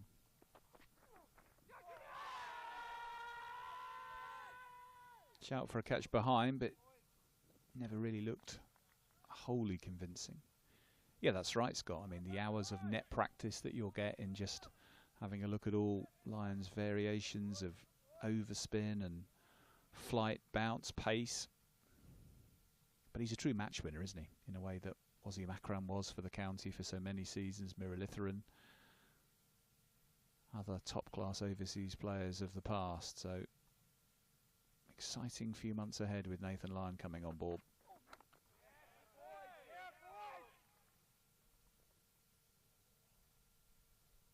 I think what the club have done really well over the last few years now, and again this has been an historical part of the club, it's one of the remits of county cricket, is to produce their own players. So you don't want to bring signings in that are going to potentially hamper the progress of your own players. That's really important, isn't it? And I think that blend is just about right. I think they've managed to get a lot of younger players into their first team, as well as mixing that with some senior pros, some additions from other counties, as well as some overseas players. That blend has been, I think, just about spot on, and they have competed. They have challenged for the championship title, for T20 titles, and for the One Day Cup. So they've managed to do all that and competed pretty consistently for a number of seasons. I suppose that the next challenge for them is just to try and go that one step forward and one step farther and try and win something, which is I guess the $1 million question, isn't it? What's the recipe? What's the secret ingredient behind that? I don't know, but they've managed to get all these combinations together of getting young players into their side, of strengthening their squad with outside additions, and they've still competed to win trophies, which I think has been a really impressive achievement. Catch it all! Well, we heard from George Bell earlier this morning in the broadcast. The on-pitch microphone has now passed to captain Keaton Jennings, so we'll hopefully get a chance to get his thoughts. Keaton, you must be delighted with the first hour and a quarter of play from your bowling attack this morning. Yeah, good morning, guys. How are you doing? Yeah, it's been fun. It's nice and warm, and the boys have come out fighting, which is nice. Obviously, slightly behind the game from yesterday. But no, good, really happy overall. 60 for 5. What's your perspective? Try and knock the home side out for under 100? Oh, sorry, I'm chasing it. Pesky balls, eh? Good balls!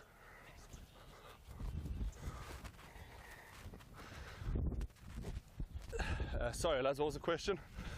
Come on, Keaton, you're not concentrating. Have a breather Could have got that. we were just interested, Keaton, Scott and I, in what your kind of thoughts were on the figure you'd be hoping to knock the home side over for here, having got them at 60 for 5. I mean, ideally you want to keep it under 200. That gives us about 5 and over to try and chase. I think realistically, if we can knock them over for 1/5, sort of, sorry, get my breath back here. Done, buddy. If we can knock them over for 180, that gives us a sort of, what's it, about a 250 chase, I reckon, would be ideal. But yeah, we see we've got a few more hours of good graft here, which would be good.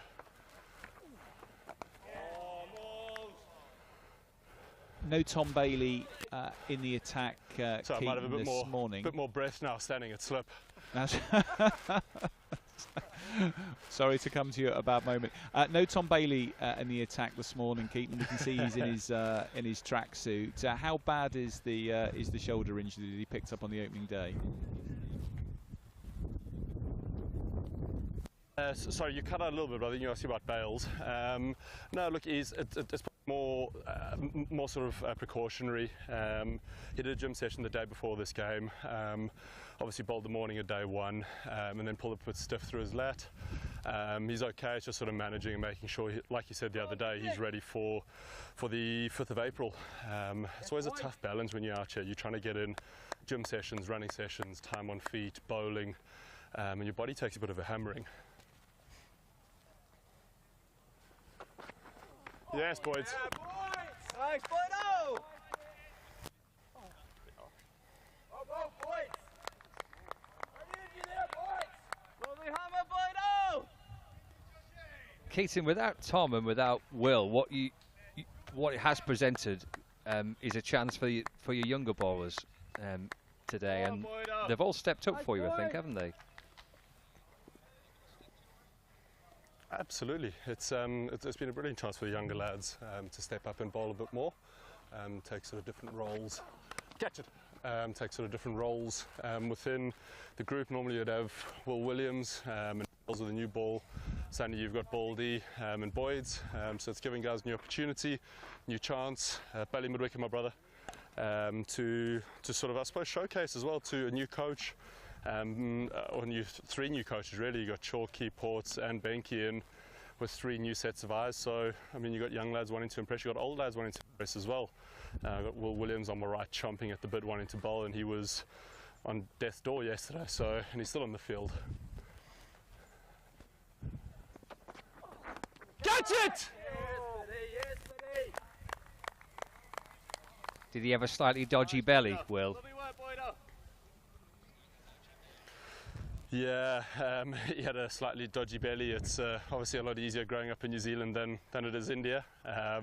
So yeah, the bacteria is probably slightly different out here. But yeah, shame night of day 1 of this game, so I apologize, I don't actually know what day it is. Night of day 1 here, he went down. Well, afternoon really, so he bowled that second spell, wasn't feeling great, went off the field and we didn't really see him again. So yeah, he had the day at the hotel yesterday recuperating, and just a nice sort of easy day for him today really. Catch! As captain, Keaton here, what have you been looking or wanting to see? Aside from the obvious of kind of wickets and runs, or is it just that obvious? What have you been wanting to see from your players over these 3 days? It's probably twofold. It's getting guys ready, so making sure you've got as many players to select from on the 5th of April. And the sort of narrative or messaging I keep telling the lads is make sure we compete, win your job. If it's with a new ball, make sure you knock guys over. If you're opening the batting, make sure you get through that period. There's a lot of times within games, or warm-up games especially, you can sort of cruise. You just bowl your spell, you get done. And you don't have that sort of competitive edge. So I keep saying to the lads, let's make sure we're competitive, let's make sure we stay in the fight. And all the way through, if we try and chase 200 today, let's make sure we bat properly. I mean, you saw the new ball here now, it was quite hard work. If we get through 20, 30 or 20, 25 overs, suddenly you give yourself a bit of a chance in the last 10. But yeah, I think the main thing is make sure guys are ready and just being competitive really. Oh, yes!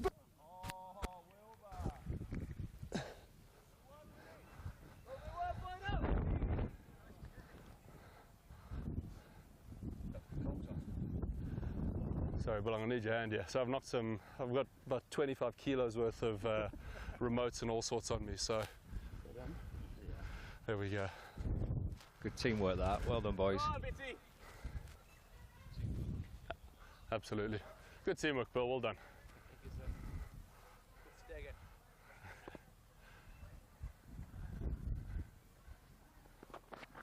Catch! Yeah!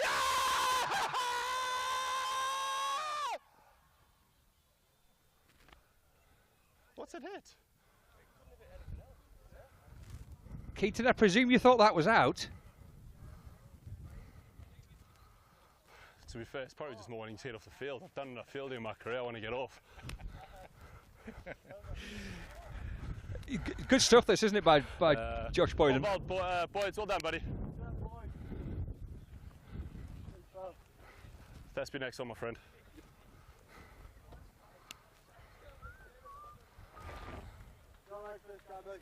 All right, we'll leave you in this over a spin. Sit for both? Okay, cool. We'll come back to Keaton at the end of this over. If there's a wicket through it, then we'll have a bit of a chat with Keaton. Just 1 run off that last over from Josh Boyden. So 17 gone, 65 for 5, and left arm spinner Jack Morley to continue. Callum Plynn's returned alongside me in the studio here at Emirates Old Trafford. Good bit of pressure still from the Lancashire attack so far. Boyden, again, hitting his area is lovely. Morley will just want to keep that pressure on as well. He's going to have a big job to say as a frontline spinner for Lancashire in this game. So he'll be wanting to get it in the right areas, try and get a bit of purchase off the pitch, and try and get into that lower order a little bit more.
Challenging stuff, this from Jack Morley.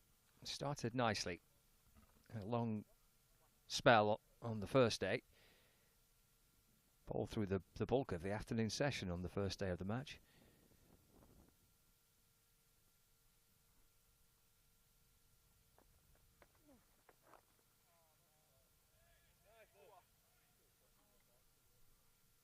Just a single off the over. So 18 overs gone, 67 for 5. With just a fraction over half an hour left of the morning session. Thunder's preparations also slowly being wrapped up on this final day of the tour. Eli Threlkel, the skipper.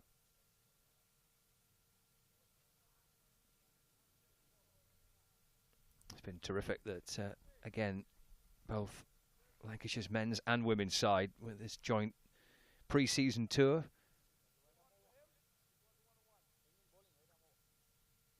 Seen that now just a little bit more often in cricket, but I think Lancashire were the first side to do it, first club to do it, maybe 3 years ago now, perhaps, to have the tour, both men's and women's together.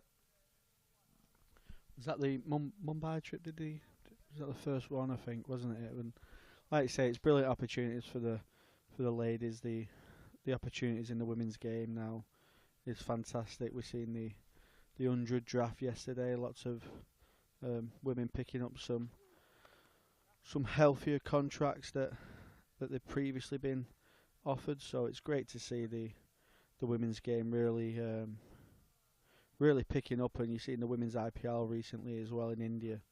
It's a fantastic spectacle, and the standard just keeps improving, and the future girls of cricket have now got sort of a platform to showcase their skills, and they'll be really excited to see what more opportunities can keep coming in the women's game.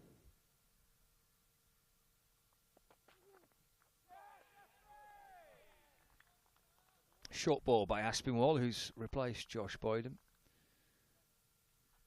1 for 18 for Tom Aspinwall. He's got quite a nippy short ball. Bowled a beauty yesterday, didn't he? Which got him a wicket nice and early. Yeah, George Bell spoke earlier about Aspinwall coming into the attack and providing that extra pace.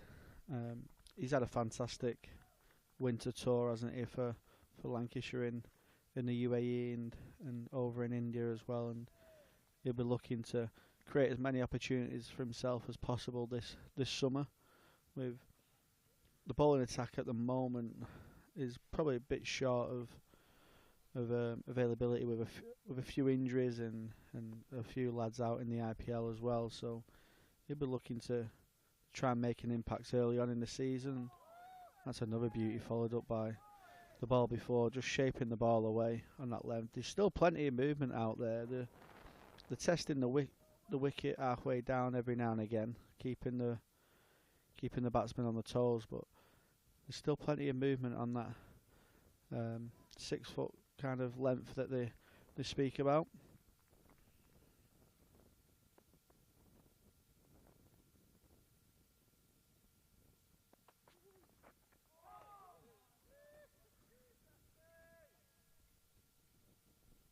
A bit of bounce and nip through to the keeper there. I think Keaton might want to keep fielding if he keeps seeing them ones rearing off a length like that.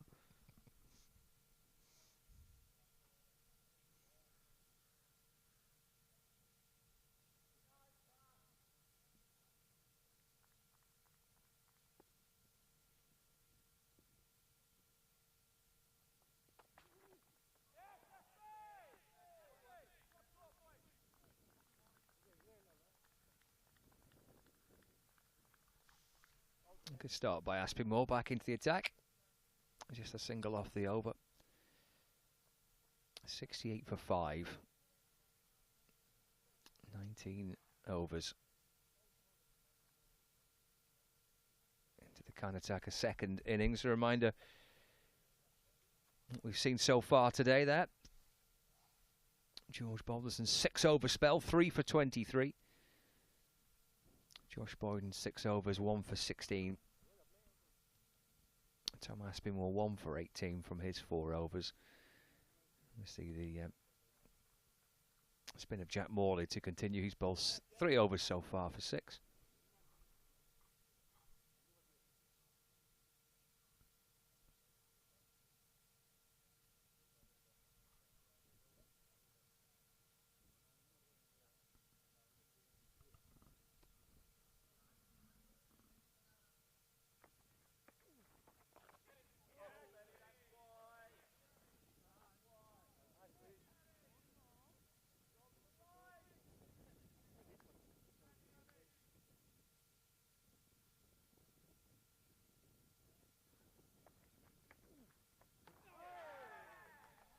And a breakthrough for Morley.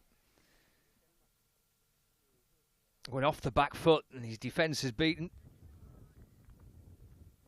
The ball clatters into the stumps. And the first wicket of the morning for Jack Morley. To continue what has been an outstanding morning for Lancashire so far. Yeah, they've not eased off the pressure, have they? It was a lovely over from Morley in the previous one, and Aspinwall backed that up as well. Let's get a view from the captain, shall we, out in India. It goes from strength to strength this morning for your side, Keaton. Yeah, boys have had a good thing. It's been good. I suppose it's one of those, when you chat in the morning, you try and come out and do what you say. But yeah, for the lads to come out, respond the way they have, hit lengths sort of all morning really. There hasn't been too many bad balls. When there have been, it's been in an area that have made it tough to score. So it's really pleasing for Jack now. It's his 3rd or 4th over. Obviously had a tough day the other day, which can happen in India on day 1. But yeah, no, brilliant for him to come and bowl nicely this innings. I suppose that experience, Keaton, of the first day, and I spoke to him at the close of play, and he was really honest about how it had gone. But that experience, both good and bad, must be invaluable for young spinners in particular. You know, bowling out in India against players and batters who are obviously so good against spin. Oh, absolutely, because you're in conditions that are entirely foreign to what sort of we've grown up with. I mean, Moles is a young lad, grown up in England, and you're coming to entirely different conditions. You have balls that sort of like that, looks like it's almost scud on, and then the next one rags past when you go slightly slower. So it's nice to almost get a feeling of what works and what doesn't, and actually what you can deliver. And then obviously he bowled quite a bit to this lad on day 1, so we got an idea of the areas he likes to hit. And then you've got a bit more of a game plan as well with how you're going to set your field, what you're going to do. And yeah, like you say, it's invaluable learning, and you probably learn more when things go poorly than when things go well, because you actually you are under the pump.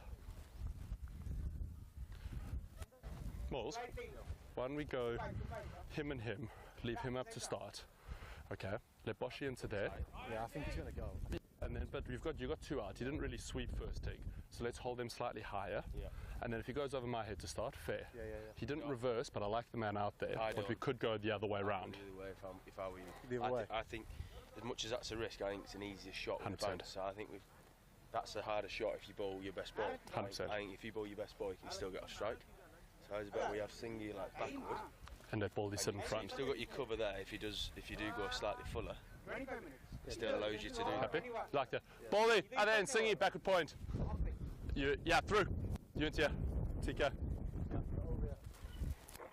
TK, can you do that one, please? SB mid on, please. Sorry, I'm back with you, Scotty. No, it's okay. It's really interesting to listen to you guys there just piece that all together. I mean, as captain, Keaton, how much do you? I mean, obviously Josh came up there with some thoughts. You obviously listened to your bowler.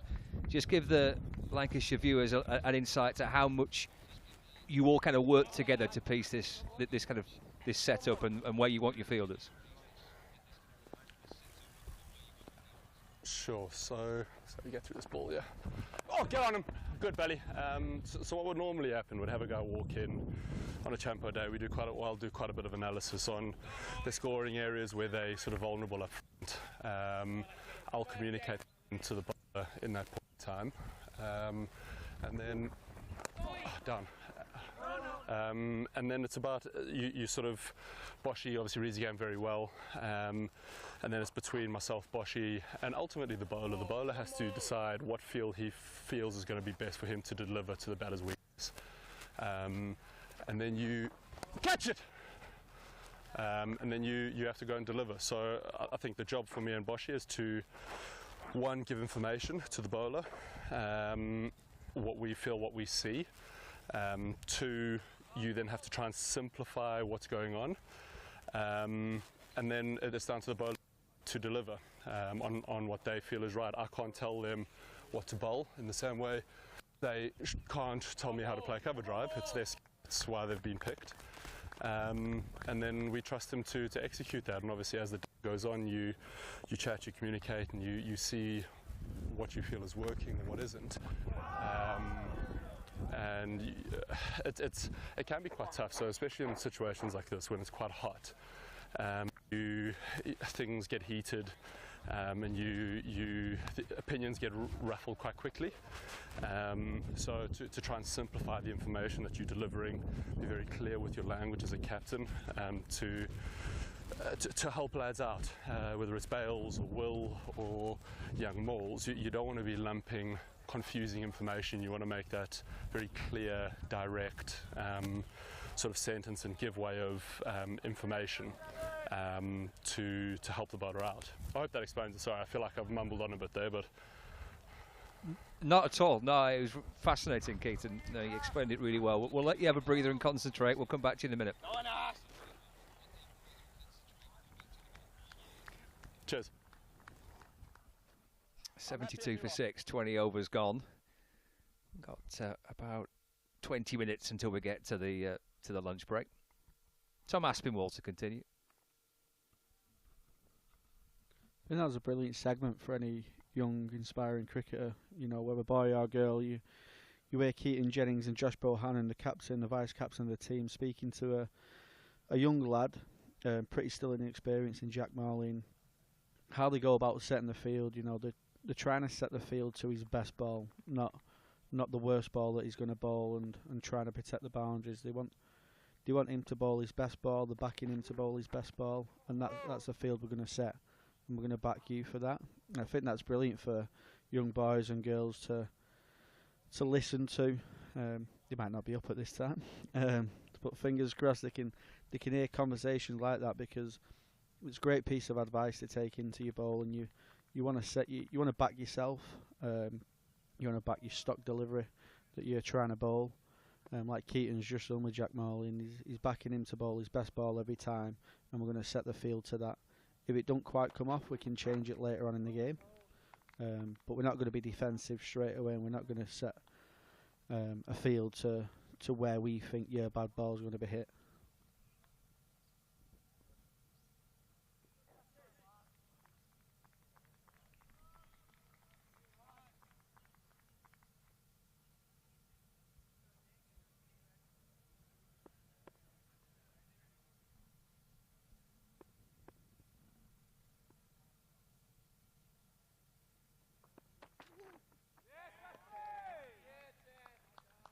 captained England just a month or so ago to India on your tour, Callum. Keaton there talking about trying to simplify it and make it, allow players to be in their best position to execute their skills. Really interesting to hear that, wasn't it? And from your captain's experience as well, was that quite something that you would pick up on? Yeah, so as a captain myself, I'm kind of very similar to the run-out opportunity here, Will Williams. Bit of misconfusion from the Karnataka batters there. That's just the pressure the Lancashire bowlers are keeping on. Going back to that point, yeah, it's very similar to what Keaton was saying. There's no point Keaton telling a spin bowler what to bowl. It's not Keaton's skill. You've got to back the bowler to bowl his best ball. I go up as the captain and ask the bowler what field he wants, because he's delivering the ball at the end of the day. He knows his own plans. Obviously, you'll have some plans with the analysts in place. You'll speak about certain plans against certain batters, and what fields you can set and where they're strong at hitting, and where they're quite weak. So you will have some kind of plan in place, but first of all, you go to the bowler and say, listen, where do you want to bowl? What field are you going to set? And you've got to back your bowler like that. You've got to put the ownership on them. It's their responsibility to do their job. As a captain of the team, you're there to kind of lead the boys around the field. But in terms of this level of cricket, I think for Keaton, it's a case of putting the ownership on the bowlers. They are good enough to take ownership themselves, to set their own fields, and they know where they're looking to bowl as well. So if it goes wrong, it's on them, and it's learnings that they can take away and hopefully improve their game further in the career as well.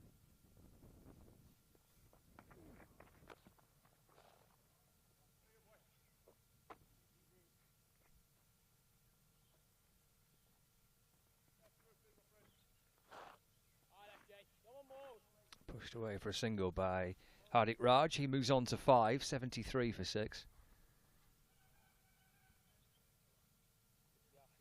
Lancashire have done well. They've kept pressure on right the way through the morning session.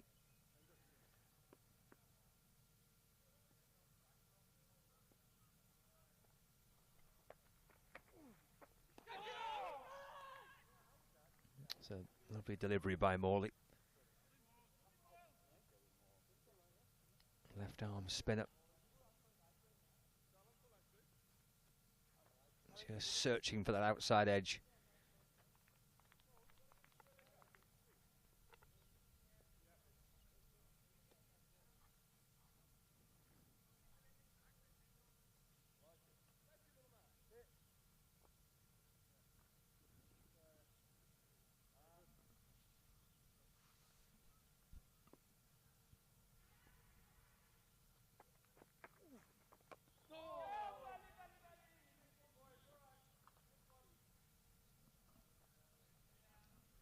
Going to be a lot more comfortable bowling to the right-hander here, Morley, which is completely natural for any left-arm off-spinner. You want to take the ball away from the bat as much as possible. It's genuinely a lot easier to play spin when it's coming into your body and you can kind of hit with the spin. For a right-hander, it's a lot tougher hitting through the offside when the ball's spinning as much as it is away from you. But he's challenging both edges of the bat still, Morley, as well. There's the odd one still sliding straight on with the arm, and he changes pace up nicely as well. He's firing them quicker ones in, but also giving it a bit of flight and getting them ones to spin away. So it's a nice spell from Morley so far. Final ball of his 5th over.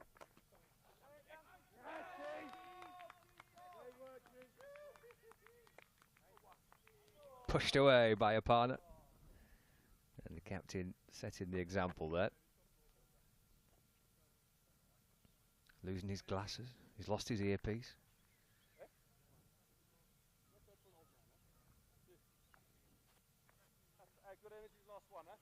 Fine work though by Keaton Jennings. A 73 for 6.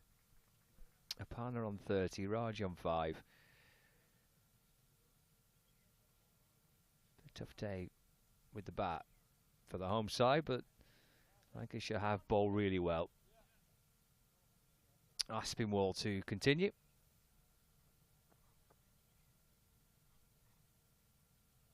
With 15 minutes to go before we get to lunch.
Probably just the first missed opportunity for Lancashire there this morning. Just a drop catch off Keaton Jennings. One of them slashing cut shots, which, you know, no slip catch is ever easy, but I'd be a little bit disappointed to drop that one.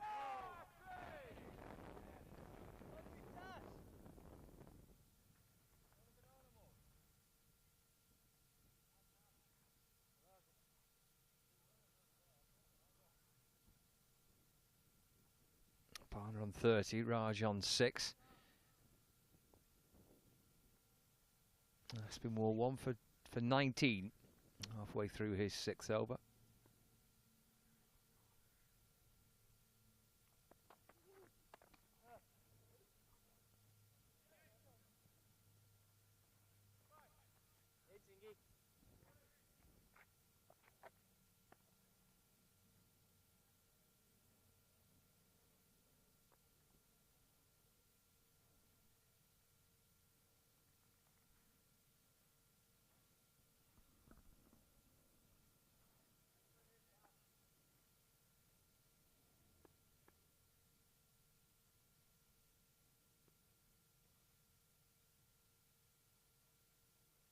Second slip in place. Dragged away to square leg. And Jack Morley comes round to complete the fielding. Looks a pretty clear plan from Aspinwall at the moment. He's just banging it into the pitch a little bit, just trying to get that ball a little bit softer, a bit rougher, try and maybe get the reverse swing a bit later on in the innings. But it's quite a clear plan you see often in India when you get a bit of purchase from the new ball early on, and then it tends to get 15 to 20 overs old and it stops moving much in the air. So they often test the middle of the wicket, just see if they get a bit of variable bounce. But again, there's movement there on a length as well, so maybe not go too short too often. There's still a little bit of give there for the bowlers on a length, and just shaping it away from Aparna at the end. Yeah, just snaked away past the edge of the bat, that didn't it, from Aspinwall. Final ball of his at 6 over, 3 runs off it. It's a 76 for 6. Aparna 31, Raj on 7. Bring Chris back in.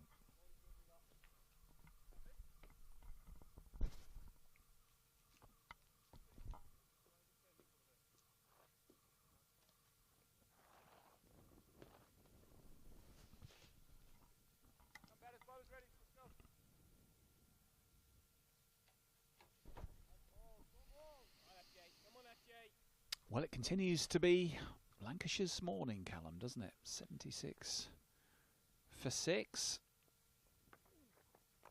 Around about 10 minutes or so till the lunch interval. Another wicket before the break, I'm sure would be beyond Captain Jennings' even stretch target for when they walked out this morning. To have got 6 down in the first 23 overs is a real effort from what has really been a backup attack against what it might have been. No Will Williams, no Tom Bailey, no Saqib Mahmood or Jack Blatherwick featuring on the trip. So Balderson, Boyden, Aspinwall and Morley have really done themselves proud here this morning. Don't forget, this was a Karnataka side that racked up 356 in their first innings.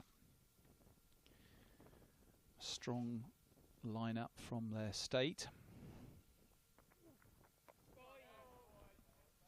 I think it's good signs for Lancashire as well, because if he was being super critical last year when once Will Williams and Tom Bailey finished their first spells, you often wondered, you know, where the wickets might come from.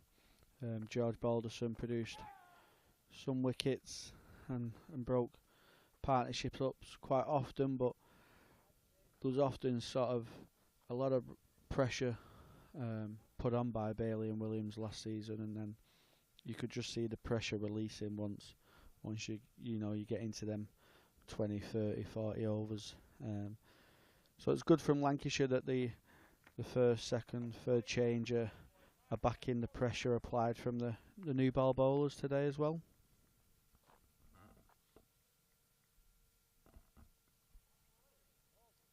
Yeah, Jack Morley settling into a good rhythm here, going at only a shade over 2 and over. Victory in the flight there against Lokanapana, but not able to get the dividend of a wicket. Another good over from Jack Morley, 80 for 6 at the end of it. Just to get a sense of context as to the reach of Karnataka, because if you're watching back home in the UK, it might not be a word you've heard before. It might be a little bit difficult to say, well, what sort of strength of opposition is this that Lancashire are up against? Well, Karnataka is the 6th largest state in India, and it's got a population of 64 million people, which is only marginally smaller than the entire population of the UK. So it is a huge populace from which to select a cricket team. And Karnataka have won the Ranji Trophy, the Indian domestic competition, the equivalent of the county championship, 7 times in the past. So they have a strong cricketing pedigree and a big pool of players to pick from. So really meaningful opposition for Lancashire as they conclude this pre-season trip.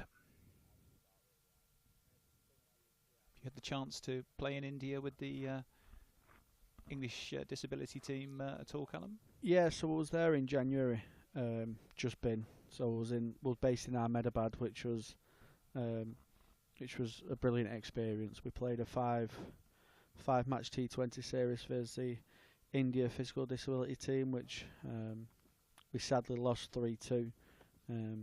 But the experience of playing over in India, the love for the cricket, the love for the sport that they have, and just the way they treat you, and they just can't do enough for you. They absolutely love hosting any kind of cricket team. You're treated like full-time professionals over there, and for the squad, we're all just, we're all typical lads who have got normal day jobs and families at home. It's not something we do for a living, sadly. I'd love for one day for it to get to that stage, but there's plenty of barriers to break down before that. But yeah, it was a brilliant experience to play in India in January, and fingers crossed we can be back there pretty soon. Luke Wells into the attack for Lancashire, 3 for 48 in the first innings with his leg breaks.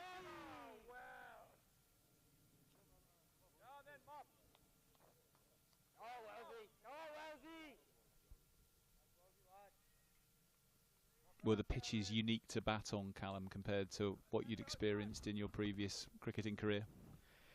Yeah, so we kind of got caught out probably the first game. We got beaten the first game, and we probably played for spin a little bit more than what we should have. So obviously the red soil pitches often turn a little bit more, but we didn't play on any red soil. And obviously you go to India and you hear about how much it spins, and obviously you see it on the telly. And we probably prepared too much for the ball to spin. But when you're playing with a white ball, and the lacquer's on it, you don't get much spin at all. It kind of just skids on. So the boys, we did kind of fall into that trap. But once we got data from the first game, we realised that kind of cross-batted shots just didn't work in India. You cut shots, you just wasn't getting any value for your money in them kind of shots. You was often losing wickets or just dot balls. So from the second game to the fifth game, the plan was pretty simple. It was to target the side screen as much as possible, just to stay strong, hit strong shots. If you got on a bit of a slower wicket, which we did in the third game, you could start to sweep a little bit more. You could play your pull shots, because you're probably getting a bit more bounce. It was sticking in the pitch a bit more. But yeah, in the first two games, it were kind of just flat wickets that skidded on and stayed quite low. So that's where hitting the side screen. Was as much as possible was the most important message that we delivered to the lads, and it worked in 2 of the remaining 4 games that we played, and we was quite unfortunate in the other 3 games, to be honest. We tend to lose the game between 12 and 16 overs when we was batting, sadly, and they were the big pressure moments. Jack Morley continuing. This might be the last over before lunch. We'll try and get Lancashire captain Keaton Jennings back on the mic during this over. Keaton, this could be the final over before lunch. What are your reflections on the morning's play? Been very good, to be fair. 80 for 6, so that puts him about 190, 200 ahead for 6 down. All in all, very good. Catch it. Oh, good, buddy. Very, very good. There's been some outstanding stuff from the young lads. Moles' spell's been very good. All the seamers ran it nice and hard. So all in all, hopefully we can finish with a pole, go 7 down. But all in all, very happy. Oh, Bally. That's nobody who hasn't done that before just doesn't know how scary it is standing that close and how much it hurts when it hits you. Can well imagine. It's not fun. Everybody shouts at you, keep down, and it's just got rockets thrown at you. Jack Morley's really settled into a nice rhythm here, Keith. Yeah, he's been brilliant.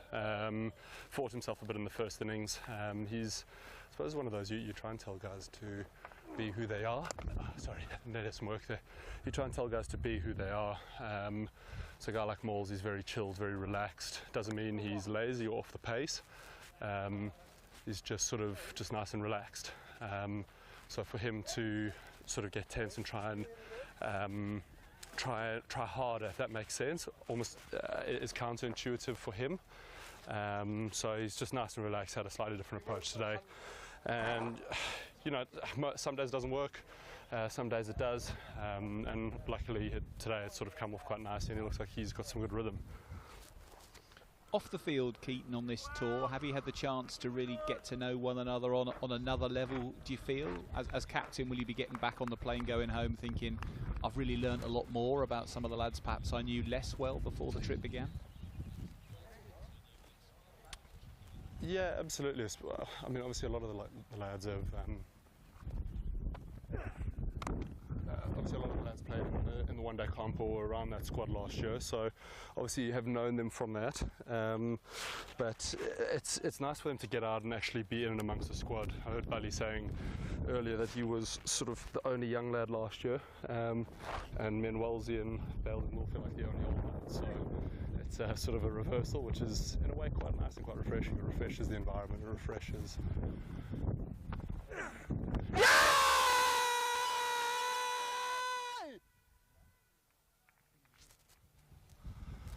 Again, begging for some lunch. Might have pitched outside leg, I think.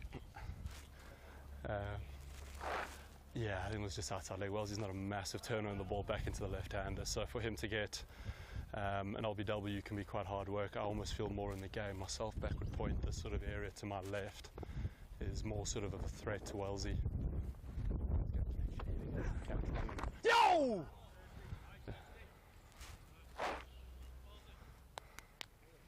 We'll let you concentrate these balls, perhaps have a chance. But yes, to answer your question, it's been really nice to get to know. Just to get to know and spend some off-field time with the lads, because it's quite captive. There's not a whole heap to do in the city, so to have the guys fairly captive, go and have food with the lads pretty much every night, it's been really good. Oh, Wellesley. Come on, Wellesley.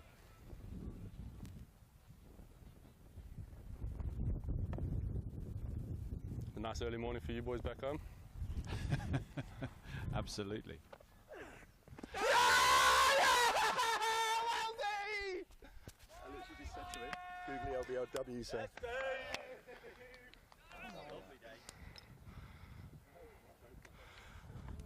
So like I was saying, that wrong or that side of the bat is almost more in the game for Wellesley than the leggy. He bowls it beautifully, so some would call him Rashid Khan. But yeah, he's bowled it beautifully and practiced it loads over the winter, so I'm really happy he's actually just got a pole with it there. A great way to finish the morning session, that, Keaton. 84 for 7, so the lead 196 at this stage. So if you could take the last 3 wickets relatively quickly after lunch, might be chasing 220, something like that perhaps? Absolutely, that would be ideal. Chase 220, just over 5 and over. Yeah, like I said earlier, that you don't want to be chasing too many in India. You've seen how hard it is for the home lads in their home conditions. It's amazing how quickly the surface and the conditions deteriorate. So yeah, you don't want to be chasing too many. As little as possible when we come out. Bat properly for our first 10, 15, 20 overs, almost to this sort of point in their innings. If you're 1 or 2 down, you allow yourself the go on lads, go on lads, go on lads, go on boys. You allow yourself the space to actually set up that chase for the last 10 overs and have a bit of a crack. It is a fairly small field, so it can actually go around the park quite nice. You saw in the T20 it was a 170, 180 wicket. So yeah, hopefully we get to that point. Keaton, thank you so much for your insights. We'll let you go off and get some lunch and reflect with your team on an excellent morning's work, and hopefully we might catch up with you later on. Thanks for now. Cheers lads, thank you very much. Enjoy morning coffee out there. Cheers. Thank you, Keaton. Yes, we'll grab a coffee. Just gone 6 o'clock in the morning for Callum Flynn, Scott Reed and I, and all of the Badger and Coombs team working hard here at Emirates Old Trafford to bring you coverage from Manchester of the action out in Bengaluru as Lancashire turned the screw this morning. 84 for 7. Karnataka's second innings scorecard. Boyden and Balderson punching a hole at the top there with those early wickets of the openers Chaturvedi and Nishal, and then Samit Dravid chipping back to George Balderson for 14. Satiri didn't last long before holing out to Morley on the boundary for 5. Mahesh caught by Captain Jennings off the bowling of Balderson for 4. Hegde cleaned up by Morley for 6. And then just on the stroke of lunch, Aparna LBW to Luke Wells for 36. Callum will take you through the bowling. Yeah, I think credit's got to go to Balderson and Biden in them opening spells. But Balderson 3 for 23 off his 6 overs. A brilliant spell with the new ball, carrying on from what he did last summer as well. A bit of a different role taking the new ball, but he did it superbly for Lancashire. Boyden was really impressive as well. 1 for 11 off 3 in his first spell, and then came back none for 7 off 3 overs in his second spell as well. And it was just backed up by the rest of the bowlers in Aspinwall and Morley. Morley was in some lovely rhythm just before lunch. Lunch probably came at a bad time for Morley. He was bowling beautifully to both the batsmen. And then Wells just doing what Wells does, comes on and picks up a wicket. Bowled beautifully in the first innings. Because he's quite a difficult spinner to face. He's so tall and he releases from so high that coming down the wicket to him probably isn't an option straight away. So you've got to play him from the crease, and when you play spin from the crease, that's when you often find a bit of trouble. So it was a brilliant morning from Lancashire, straight back into the game, and they'll be hoping to wrap the innings up pretty early in the afternoon session and get the pads on again and get the batters in the middle and facing some more balls before coming home. Karnataka lead then at lunchtime here on the third and final day of this match. 196 runs. Play will recommence UK time in around 35 minutes at 6:40 AM. And we look forward to joining you then.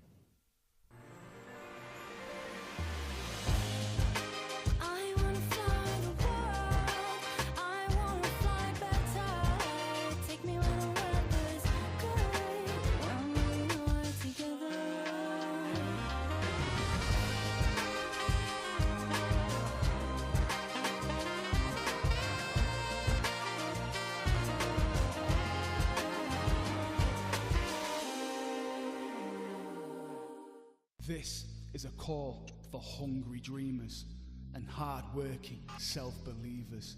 Success is down to more than just luck and talent. It's striving to be the best, breaking the boundaries and never giving up. Are you ready to become your best self? Are you ready to unlock your greatness? So what are you waiting for? This is Education Evolved. This is UA 92. Welcome to Conrad Dubai. Here's your key. Thank you. Let me help you with the bags.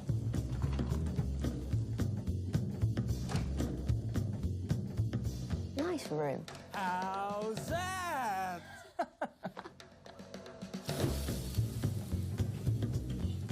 How's that?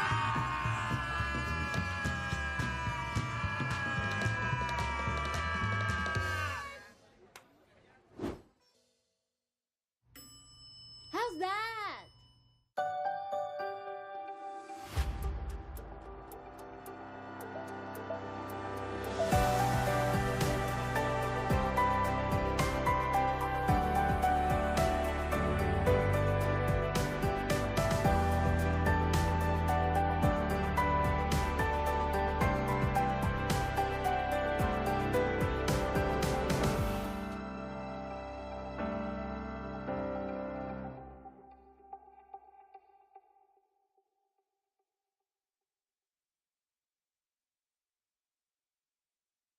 In 1954, Cyril Washbrook became the first professional captain of the county.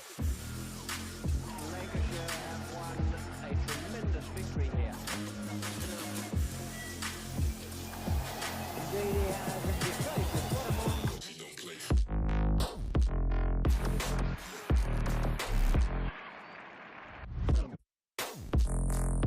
Well, the real thrust of that innings came from Hagen's Fairbrother. Fine chance, 2 runs and the winning hit. On come the crowd.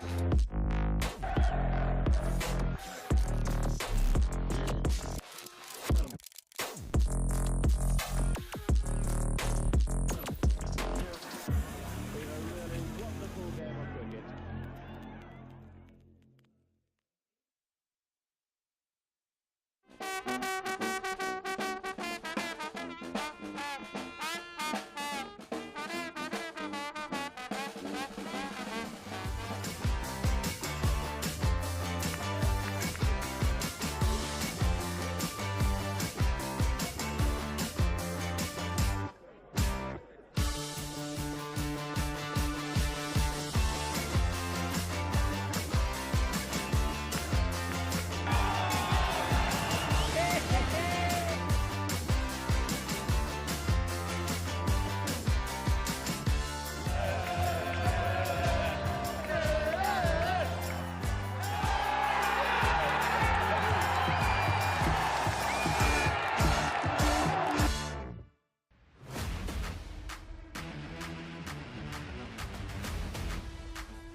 Hi Noah. Nice to meet you.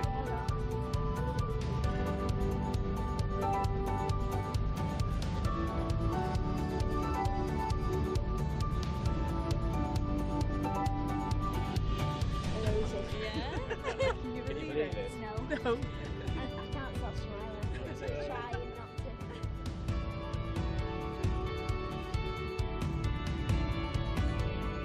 Yeah. That's it.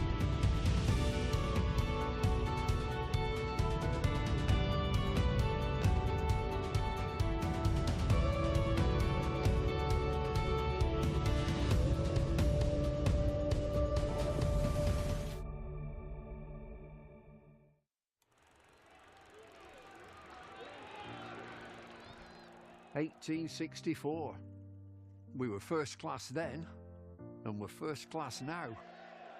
With a dream to spread cricket through Lancashire's towns, where girls and boys, with willow and leather, become more than a badge, but the red rose together."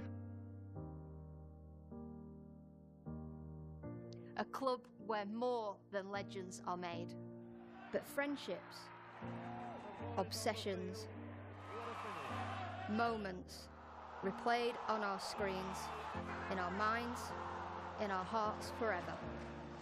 'Cause it's who we are, our DNA, the red rose together.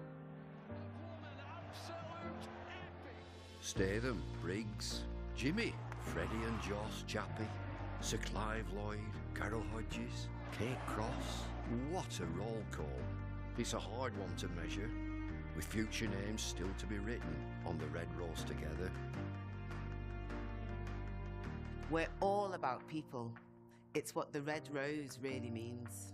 Yeah, the ones signing autographs, but the ones behind the scenes. Our community, grassroots, the ones that feel tethered. Whether you're from here or belong here, we're the red rose together. And what about this place? Talk about world-class venues, internationals, gigs, events. You can choose from a menu of triumph, of disaster, of pain, or pleasure. We've seen it all at Emirates Old Trafford, with the red rose together. Red ball, white ball, lightning and thunder. Have you ever sat back? Have you ever just wondered how far we've come? The storms we've weathered, or how far we'll go as the red rose together.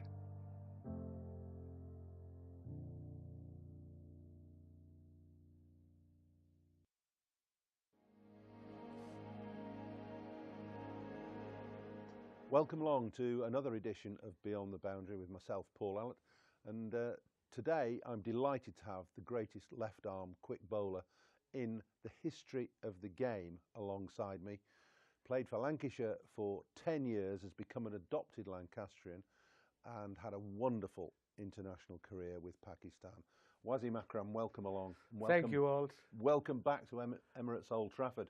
Does it still feel a little bit special when you come back Of course it to does. Manchester? When I was parking my car, so a lot of memories came rushing back. The playing days, obviously the ground has changed a lot for better. But yeah, every time I come here, last time I was there about 3 years ago when there was a COVID test, so we were in a bubble in the hotel. Yeah. But over and all, playing for Lancashire has been the highlight of my cricketing career. You know, I'm writing my book, it's almost ready, it'll be out in November. Okay. So a lot of positive stuff of Lancashire. For me, playing for Pakistan and coming to Lancashire was like a little oasis. Everything was comfortable, you guys just played cricket. And we had 3 senior players, Paul Allett, Michael Watkinson, and Graham Fowler. They used to make fun of all the junior players. Haha. It was a tough school at times, I agree. It was. But it's great that you hold Lancashire in such reverence and such esteem. But tell us a little bit about how you came to come to Lancashire in the first place, because you were a very raw international cricketer in the late 80s and 88. Yeah. You hadn't much experience of Western culture. None. I don't think you had much experience of playing over here at all, had you? Not at all. I think in '86, the great Imran sent me to play league cricket up north in Durham. Okay. I played for a club called Burnup Field. Yes. Boundary was about 25 yards one side, and it was tough for me, you know, as a kid from Pakistan coming to this weather and this country. But the idea was '87 we were touring, so just get the idea how the wickets work, how the weather works. So I enjoyed it. We used to end up every night at that nightclub on, you know, on the Newcastle River, on a ship. The River Tyne. Yes, yes. Yeah.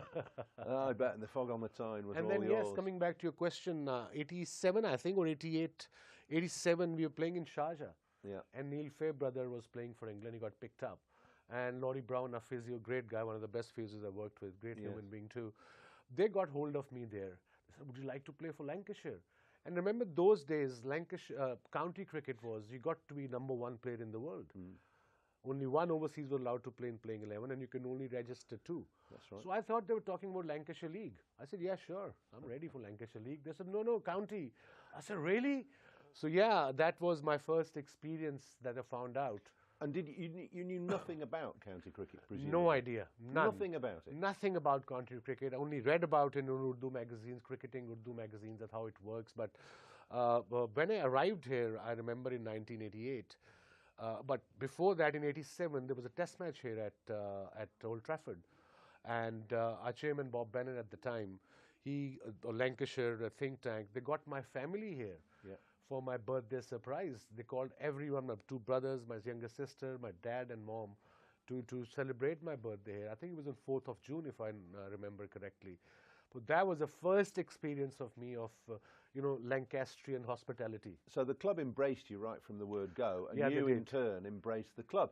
It was actually David Hughes and Alan Ormrod who were running the cricket department at the time, and they must have been the 2 that instigated your first appearances for Yes, for probably. And I remember both of them, David Hughes, Yoza and Alan, has been a great influence early on as a 20-year-old kid coming from a different culture altogether and mixing up with, Western culture. And they really helped me a lot. Remember the first time we met, we was a Forte Post House in Nottingham. That hotel on the first floor. Yes. And Alan told me to come to team meeting at 6 o'clock in the evening, day before the game. I said, okay. He said, it's in the bar. Okay, I said, that's different. I come from you're not a drinking culture. Yours. Exactly. But again, you guys, the minute I walked into that wine at the bar, you guys all shook hand and said, welcome to Lancashire. So that gave me a bit of confidence. And remember, the next day there was a game against Nottingham, and I was sitting in the corner right somewhere, because huge seniors, I don't know if it still happens or not, the senior players, they have their certain spots in each dressing room, and they go and sit there. So you as a junior, you have to wait that everybody is comfortable, then you pick up your spot, if you get a spot. I remember wandering into a dressing room, and somebody, it probably wasn't you, was sitting in where I normally change. I said, listen, I've been changing for 15 years. I think it was me. Well, I would let you off. But that's a good culture, though. Yeah, I suppose it is in a way, although it might be a bit outmoded now. Yeah, no, probably. Now then, your rise and appearance in cricket was quite extraordinary, because you played very little first-class cricket, if any, in Pakistan. None. And you turned up and bowled at the nets. It was a camp of a Pakistan camp. It was a camp for 100 kids, young kids, and I did, well for my club, Ludhiana Gymkhana in Pakistan. So they, said this guy is good. So my name was in that in particular camp, and I remember first 4 days there were 100 kids, and including Ramesh Raja, who played a Test cricket by then, 1 Test, and Mohsin Kamal, another Test cricketer, and top first-class performers were there as well. So nobody gave me the cricket ball to bowl, so I got a bit down, depressed. So I went back to my captain in the club, Sadiq Khan. I said, look, there's no point in me going. I've been standing there for 4 days. He said, no, you go tomorrow. I'll have a word with the camp commander, and he'll give you the ball. So the next day, 3 or 4 batters to go, he gave me the old ball. I impressed him for some odd reason. Agha Saadat Ali, another late Test cricketer. And then the next day, he gave me the new cherry. And you see, I used to bowl big in-swingers then. And I troubled almost everyone. In-swingers to the right-hander? To the right-hander. Good ball from a left arm quick. Good ball. Yeah, so, you know, I impressed everyone there. And then Javed Miandad was the captain of Pakistan squad. So he came to practice. So Gaddafi Stadium is a huge ground. So one side was our camp and his net was the other side. So he wanted some bowlers. So the camp commander said, you want to bowl at Javed Miandad? I said, what? Javed Miandad? I had a poster of him in my room. I would love to. Well, one of the best Pakistan batsmen ever. Ever.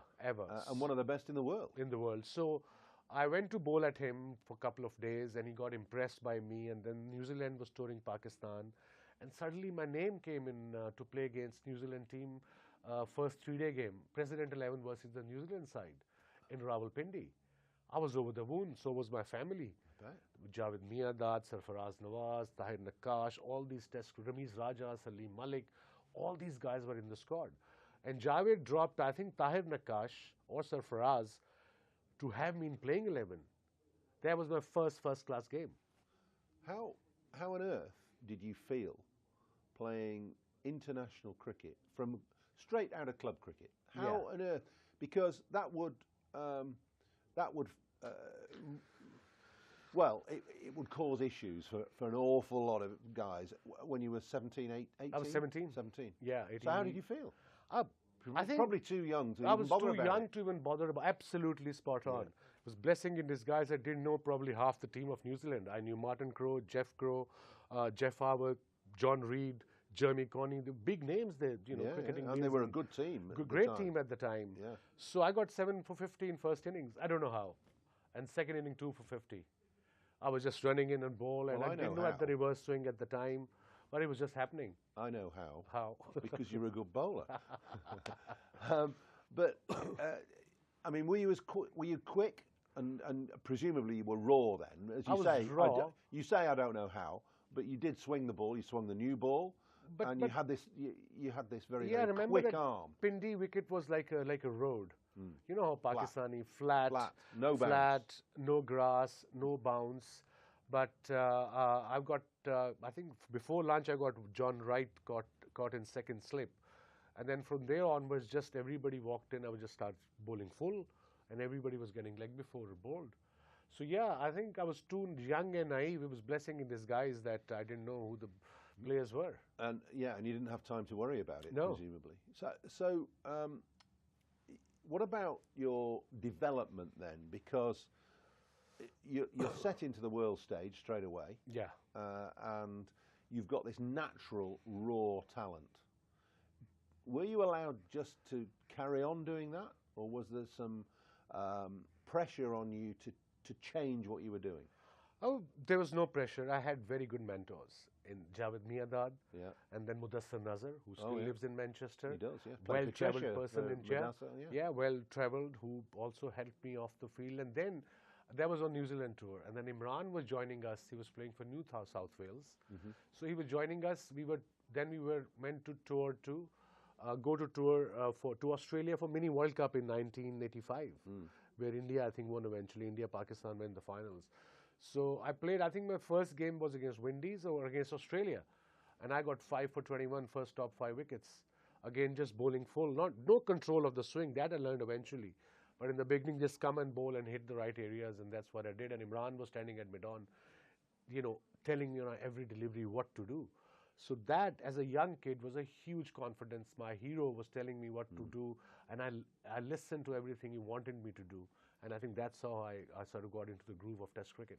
Was Imran a good teacher, a good mentor? Did he allow you to develop naturally, Yes. or was he dictatorial? No, he was very easy, whatever I'm comfortable with. But he always wanted me to work hard when I was 17, 18. You know, those were the trades I've learned from him, Miandad, Mudassar, that, you know, talent can stay for 2-3 years, and the hard work can prolong that talent for another, say, 20 years, 15 years. And I think that's where I have to come back to Lancashire. When I played in 88, I remember getting my first 100 here, first class 100. And in 89, I became the #1 player in the world. That 6 months of county cricket, playing with you guys day in, day out, traveling. And you guys were very helpful. You were helpful as a bowler, captain. Yours are. I don't know. It's probably the best compliment that anybody's ever paid me, for you to say that I help you with your bowling. But I'm flattered. I do remember giving you a real kick up the backside once when you came off because you said your nose was running and you didn't feel very well. Yeah, I remember. Tunbridge Wells, do you remember? Yes, I remember. I remember that game as well, Tunbridge Wales. Don't want to play there anymore. No. I never liked it there. So I said, come on, this is hard work. Bowling is hard work. Yeah, I remember. So you have to bowl even though you might not be feeling great, you might not be bowling great. So that might have been a lesson. Probably. I think tough love sometimes works. Yeah, yeah. And I'm glad you did that. It helped me. And you see, the whole team was behind me, the captain, the club. Yeah. I remember they would put me in this hotel. It's still there or not? Trafford Hotel? Just down the road. Yeah. Down the road. Well, Bob Bennett the chairman used to stay there. Yeah, didn't so he? they gave me a room No, I don't there. think it's still there now. Nah. But it was all right at the It time. was okay. So I went. So we went to play away games. We were away for 2 weeks, 2.5 weeks. I came back. They checked me out. I couldn't find my clothes. I said, "Where are my clothes?" They said, "We checked you out. I thought you were not coming back." So we had some great stories. But again, when I bought my place here at the time, I remember I must give compliment to this Pakistani Sufi Sadiq. He's still around. Accountant. He says, "I'll help you with your accounts and all." I said, ask Lancashire. He said, "You buy a house." I said, "Buy a house? I'm 20 years old. I have no money." "What do you mean buy a house?" He said, "Get a mortgage." I said, "What's mortgage?" Then he explained, "You have 6-year contract." So Lancashire gave me 6-year contract. First time any overseas player got such a long contract. Yeah. So that shows the shrewdness of the skipper, Yoza, and of course Alan, that they realized this guy can actually... Well, those were the golden days of county cricket being able to sign overseas players long term, because now, of course, there's so much cricket you can't can sign somebody for 2 weeks. But and you were available for us virtually all the time, except when Pakistan were touring England. Yeah, and because there was no, cricket was not all year round. It was only Pakistan season from September, October onwards till March. That's right. And then county started from April onwards till August, September. Okay, so county cricket was essential in your formative years. Yes. Because you're such a pioneer and because you are one of the best bowlers there's ever been, with the record, you've got over 900 international wickets across one-day internationals and test matches, over 400 in test matches, over 500 in one-day internationals. It wasn't all about just running in and bowling fast. You pioneered the ability to reverse swing the ball, which is now. And if you remember, I wouldn't say it's commonplace, but it's a fundamental part of the modern game. Yeah, it really is. Now it's called reverse swing. It used to be ball tampering then, if you remember. Well, so they said. But you used to throw me the ball when you were bowling at the other end. I couldn't swing it. Yeah. You used to bowl this outswing, and suddenly the ball is going towards leg side. A little bit. And then eventually you got the hang of it. You said, okay, if it's going in, I'm going to just pitch outside off stump. And I remember the first year when there used to be rain, I used to take Gehan Mendes at nets. Yes. And you got me, Paul got me on the side, said, Vaz, listen, I know you're young. There's 6 months to go. So just take it easy. You used to roar in, didn't you? In the Yeah. nets. Nobody wanted to face you in the nets because you were unplayable. But I think nowadays, obviously, mindset has changed.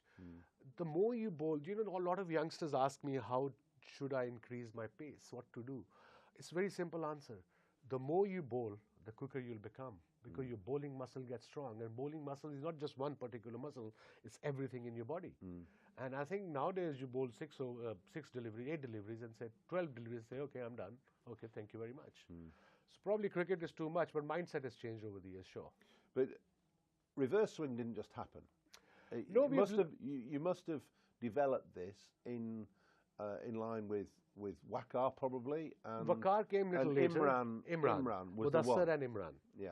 They were the one who actually taught me how to reverse swing. And I remember you being absolutely paranoid about keeping the ball dry when we were out there. The rough side. Just keep it dry. Keep it dry. Don't Do not spit shine. on it. Don't put sweat on it. Especially the rough side. Yeah. And I remember our spinner, very good spinner, Gary Yates. Yes. He used to bowl like this. Yes, he did. And I had to go at him 3-4 times. I said, you better change your habit, buddy. Because the rough side, if it gets soft, then it won't reverse. The rough side has to be rough and shiny side has to be shiny. And we had at Lancashire, we had a wonderful 10 years when you were 88 to 98. We won all those one-day games. And you were actually constant in that team, but there were actually two teams because the old guard, like myself, Graham Fowler, Guillaume Mendes, moved on in about 91, 92. Yes. And then you had another crop of lads with the Athertons and the Fairbrother was there as well. As well. Crawley. Peter Marin came in. Chappell. Peter Martin came in. Chappie came in a little later. Then Bumble, Junior Bumble. Ian Austin, the great man. Yeah. What a performer he had been for Lancashire in shorter format. Who was the guys that stuck out most for you in Lancashire? Who were the guys that you really either admired or got on with or whatever? I mean, you guys were seniors. I had always admired you as a senior players. But of course, Harvey Neil Fairbrother is a very good friend of mine. Still, we are in touch. Ian Austin I was very close to. Yeah. I believe he's got a bar now in wherever he's living. Beautiful wine bar. I think he has. Yeah, and he's a granddad. He is, and he sells beer as well. Oh, on top brilliant. Of that, which he was always destined to do. Destined to do, absolutely. No, but everyone, I mean, it's difficult to name any, but everyone was so helpful. Yeah. And it was fun for me to coming to Lancashire. It was like coming back home. No political thing, no politics in cricket. You come, you play, you go home, you have a good laugh, and the next day you start again. You said earlier on, right at the start of this was your happiest time. Yeah. When you were here, when you were playing here, you probably felt the pressure was off a little bit and you enjoyed playing in county cricket. But surely winning the World Cup in '92 must have been the pinnacle. Oh, yeah, absolutely. I think for every sportsman is basically idea is to represent your country's team in a World Cup and then winning it. And then, of course, being man of the match. And that too against the mighty England side at the time. They were the most experienced team in the world as far as one-day cricket concerned. But yeah, that was one of the best moments. In fact, the best moment of my life. What did it feel like? Because there was this aura about you. I remember standing next to Warren Hegg at slip. Warren was I forgot Chucky's name. Yeah, Warren keeping wicket to you, and he must have been one of the best keepers you ever bowled. Absolutely. I can't remember him dropping a catch off you. No, and very rare. You bowled 90 miles an hour and swung it and hooped it round. He was corners. one of the best keepers, I think, who kept on my bowling. He was phenomenal and a great guy as well off the field. Yeah, Still is very helpful, very easygoing, hard worker. But getting back to you, you had this aura about you, and I know standing at slip 20 yards back, watching you run in, there was a fear and a trepidation in the batsman facing you because they didn't know whether you were going to hit them on the toe or on the nose. On the nose. I think that's what I've learned in county cricket. That's why the experience matters. Playing under different condition matters, and every ground is different in England.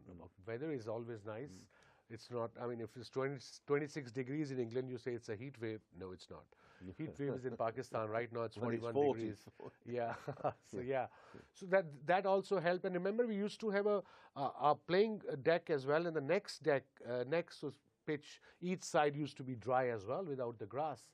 That boys can throw one bounce as well because the reverse swing. So that helped a lot as well. I think even in my book is coming out in November, the Lancashire stories are quite funny and memorable and happy times. Brian Lara, Ricky Ponting, and Viv Richards have all gone on record to say that you were the best bowler they ever faced. Wow. That's pretty serious. That's huge, coming from the greats of the game. Yeah. And I think it was because of my quick arm action, maybe. And you were very difficult to pick up. Yeah. You had this scampering run.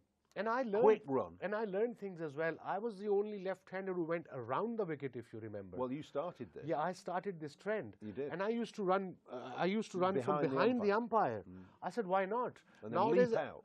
Yeah, nowadays I see bowlers, even T20 format, they're getting hammered every ball. They don't change anything. No. So as a bowler, what's my job is to create a doubt in batsman's mind. If things are not going well, just have your run of diagonal. Just bowl the same delivery you want to, but do something different. But you were capable of bowling round the wicket and swinging the ball away from the right hand. Yeah. Very difficult thing to do as a left arm bowler. I think both of these guys.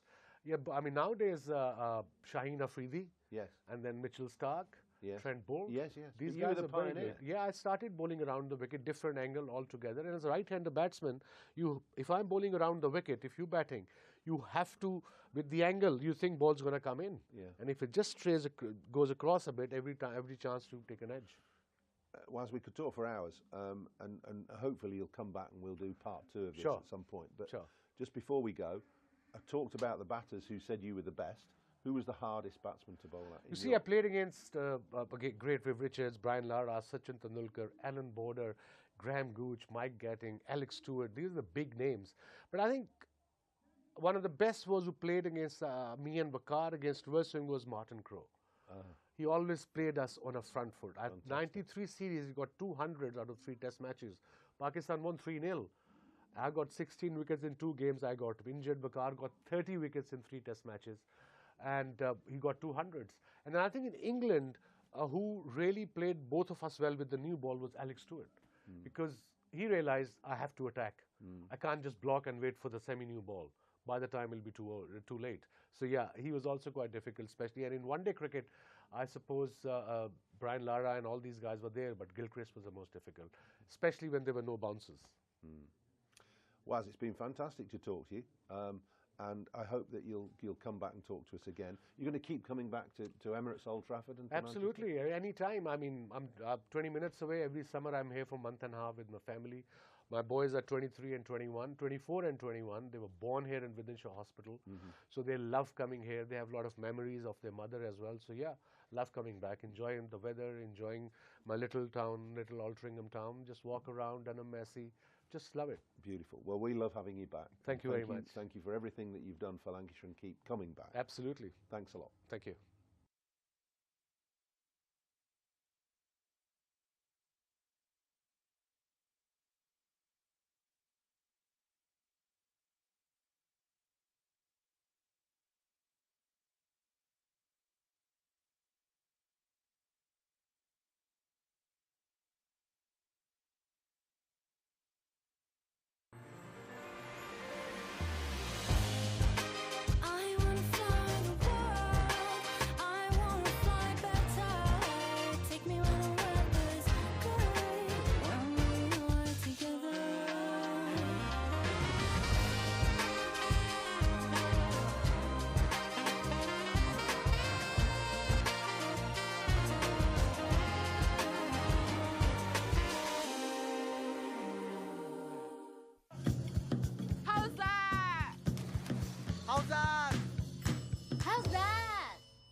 Welcome back. Welcome back to our coverage of the final day of the tour fixture, Lancashire against Karnataka here on Lancs TV. Just making sure everyone's all right in the gallery. Yeah, excellent. We're going to bring you coverage of the second session on this final day in the next few moments.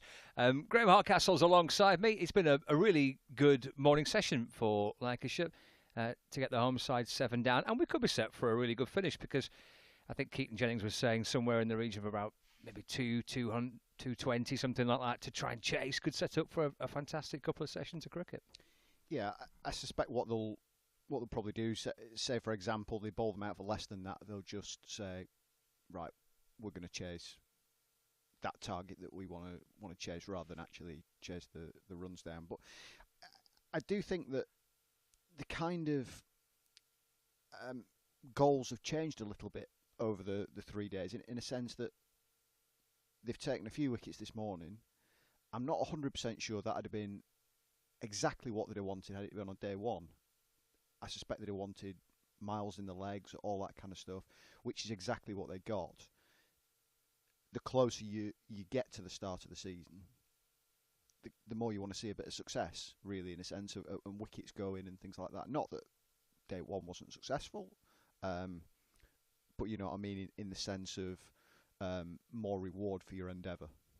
Yeah, I think that's a really interesting point. And actually, the first day was hard work, wasn't it? Yeah, the 356 all out, Karnataka, and it took some doing to bowl the home side out on that first day. So I guess it was a good introduction or reintroduction back into to red ball cricket and the demands that has on you as players, and a good hard day in the field.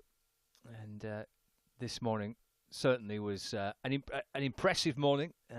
Everyone's bowled really well, backed up in the field. Don't really recall a moment through the morning session where the pressure was released. So, yeah, I suppose so far across the 3 days, the captain and the coach have got a bit of everything they want from it. Yeah, exactly. And you know, the great thing is with these kind of manufactured games, in a sense, you can use the likes of Luke Wells, for example, who we're going to see start the afternoon session, and give him overs that he may not get at certain stages of competitive matches. Yep, a wicket with the penultimate ball of the morning session. Luke Wells' first wicket of the day. Picked up 3 in the first innings. And the home side 84 for 7. So that's a lead of 196 runs. With Ravi on strike, so Wells in. And that's muscled away off the back foot. It's gone all the way for 6, so a sign of real intent by Ravi off the back foot, launching the ball away. And 6 runs for him to start the penultimate session of this 3-day match. It was there for it, wasn't it? But yeah, he come in and carried on from his first innings century. It was a fantastic knock, that. Really played well. He was impressive by the Karnataka captain on the first day. He played with a great sense of kind of calmness to it as well, didn't he? Great sense of authority, and played with a real sense of assurance on that first day. It looked like a player that's a young man, but an experienced head. He was unflustered. It's been a very exciting start to his first-class career. Absolute stack of runs already in the game. It'll be Jack Morley to continue after lunch. Ball through nicely through the morning session. And they're playing a miss by Raj, taken by, I think that might be Matty Hurst with the gloves on now. We had George Lavelle this morning. I think that's Matty Hurst this time. Oh, it's gone through the fingertips of Morley. And all the way for 4. Hit back down the ground. Karnataka move on to 94 for 7.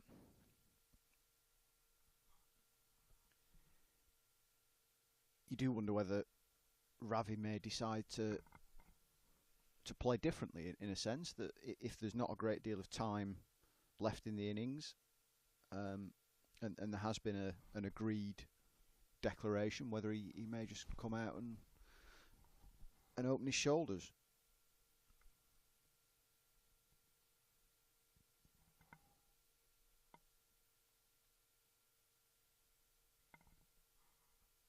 He'll paddle around the corner.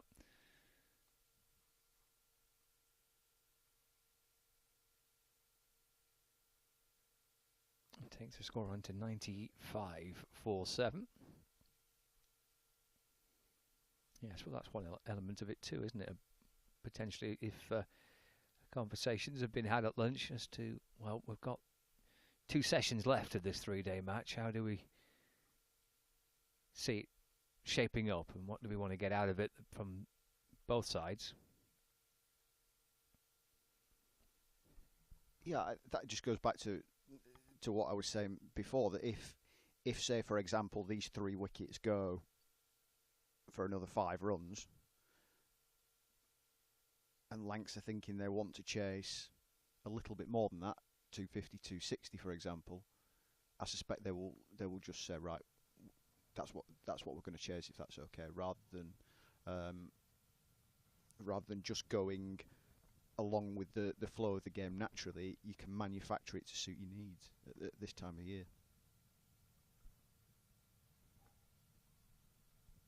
6 off that first over after lunch for Jack Morley, and 6 from the final ball of Luke Wells over, which started before lunch. So 12 runs off the first 7 balls of the afternoon session. Will be spin to continue from both ends. Luke Wells to continue for Lancashire. Well, certainly a sign of intent there by the captain.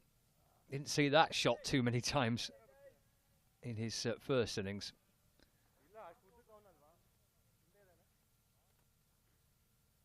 Thumping it back over Luke Wells's head on the bounce for 4. I did wonder whether initially he just miscued that.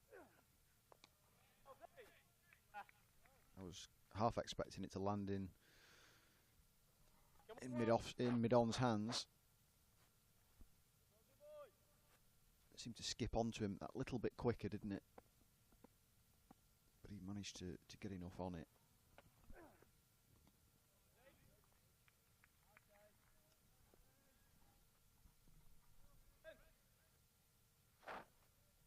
Here's Matty Hurst with the gloves on. Batted nicely yesterday.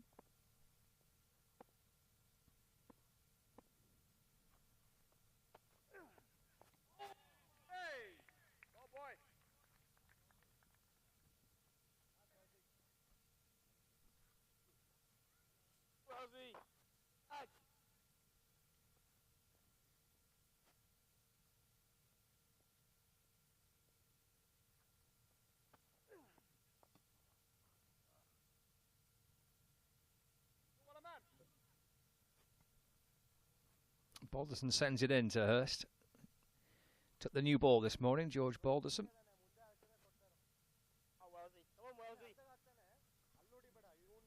He's proving to be a very, very useful cricketer, isn't he, George Balderson?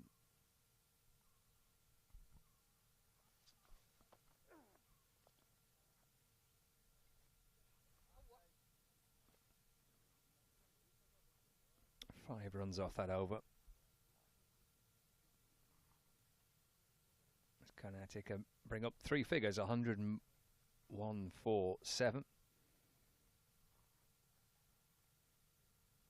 He had an excellent year, George Balderson, with the bat, having got to 700 runs, averaging 50 for the season. 4 50s and 2 centuries in the county championship last year for Lancashire, as well as his 700 runs at 50.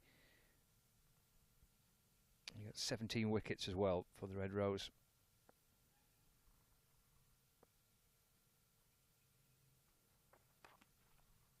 Apologies, 23 wickets.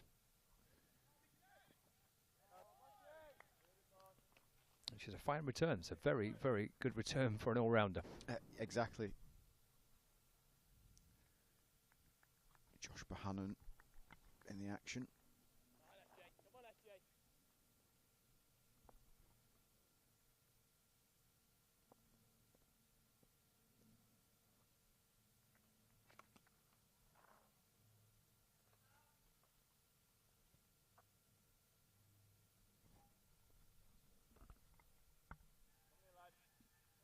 Yeah, I mean, he will probably look for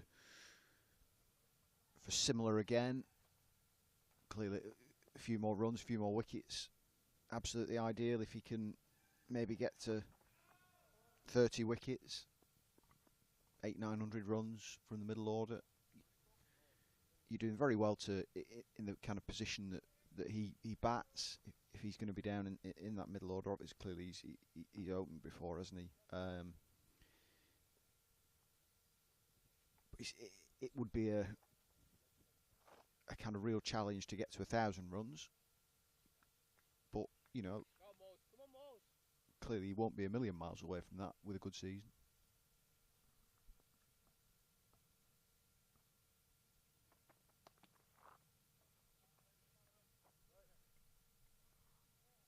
And having the man on screen there, George Balderson, in your team as an all-rounder, that all-rounder position to balance out the side can be absolutely vital.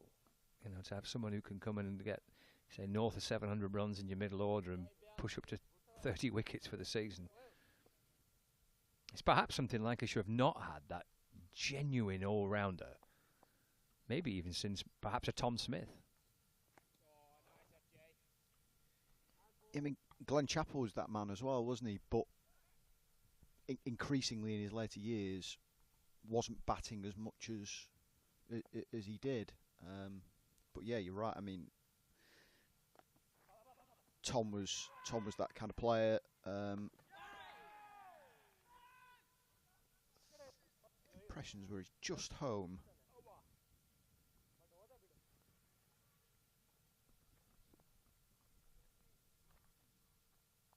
It was a sharp single, wasn't it? Throw came in quickly. Maybe a direct hit. Maybe a touch nearer, but safely through.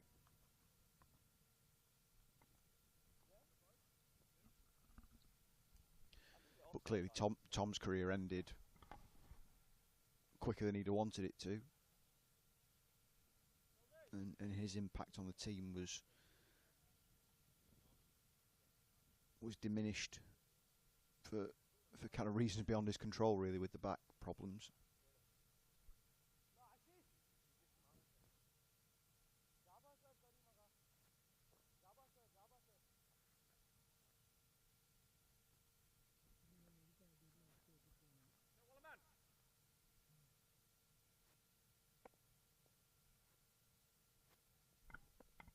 Nine off that last over from Jack Morley. Another big shot here by the skipper. Another super shot all the way for 6.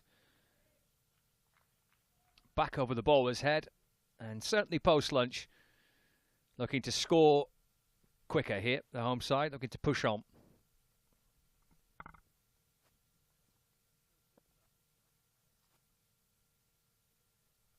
.22 from 13 for Ravi. He's had an excellent match.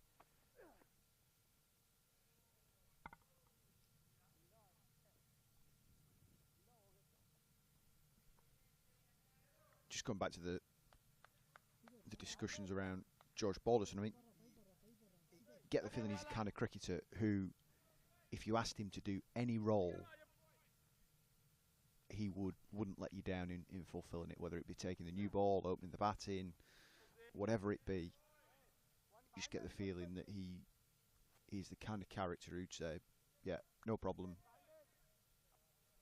I'll do a job for you. And as you said, those are the kind of players that you need and want in your side.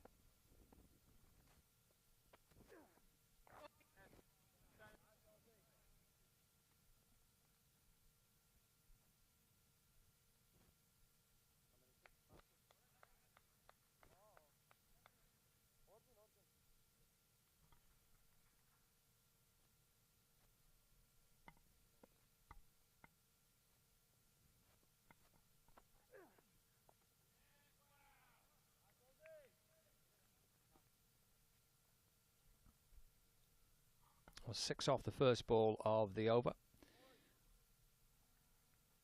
1 ball left for Luke Wells.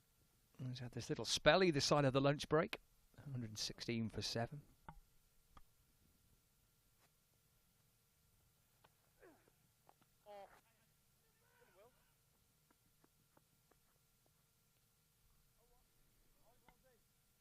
Pinch the strike as well.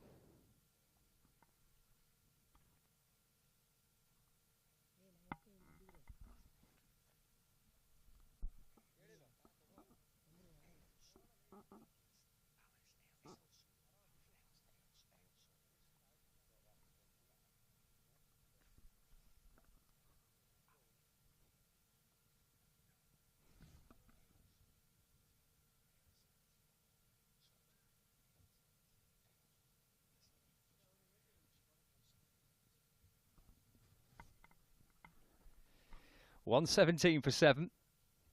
Can head back out to it. India. I think we've got a member of the Thunder team with us. Ailsa Lister's joining us. I think you're at the edge of the boundary, I think, somewhere, aren't you? Yes, I am. The pitch that we're playing on is just next to it. So, yeah, I'm currently looking down on the boys just now. This is your last game of the tour as well. You've been playing on the just set the scene. You've been playing on the adjacent kind of pitch. Is that right?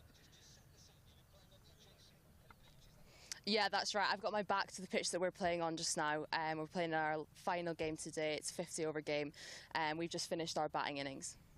How have you enjoyed the tour? Has it been great fun? Oh, it's been great fun. I think India's such a great country to come to. We've really enjoyed it. Played some great cricket, and yeah, it's just been great. And for you personally, what kind of you learned and developed and improved on over the course of this trip? Yeah, I've probably learnt the most in my batting, playing lots of spin. Obviously, it's very different conditions to back home. So yeah, we just really enjoyed that, and yeah, adapting to the different situations and different games. Had a few different roles in the team as well, which it's been great.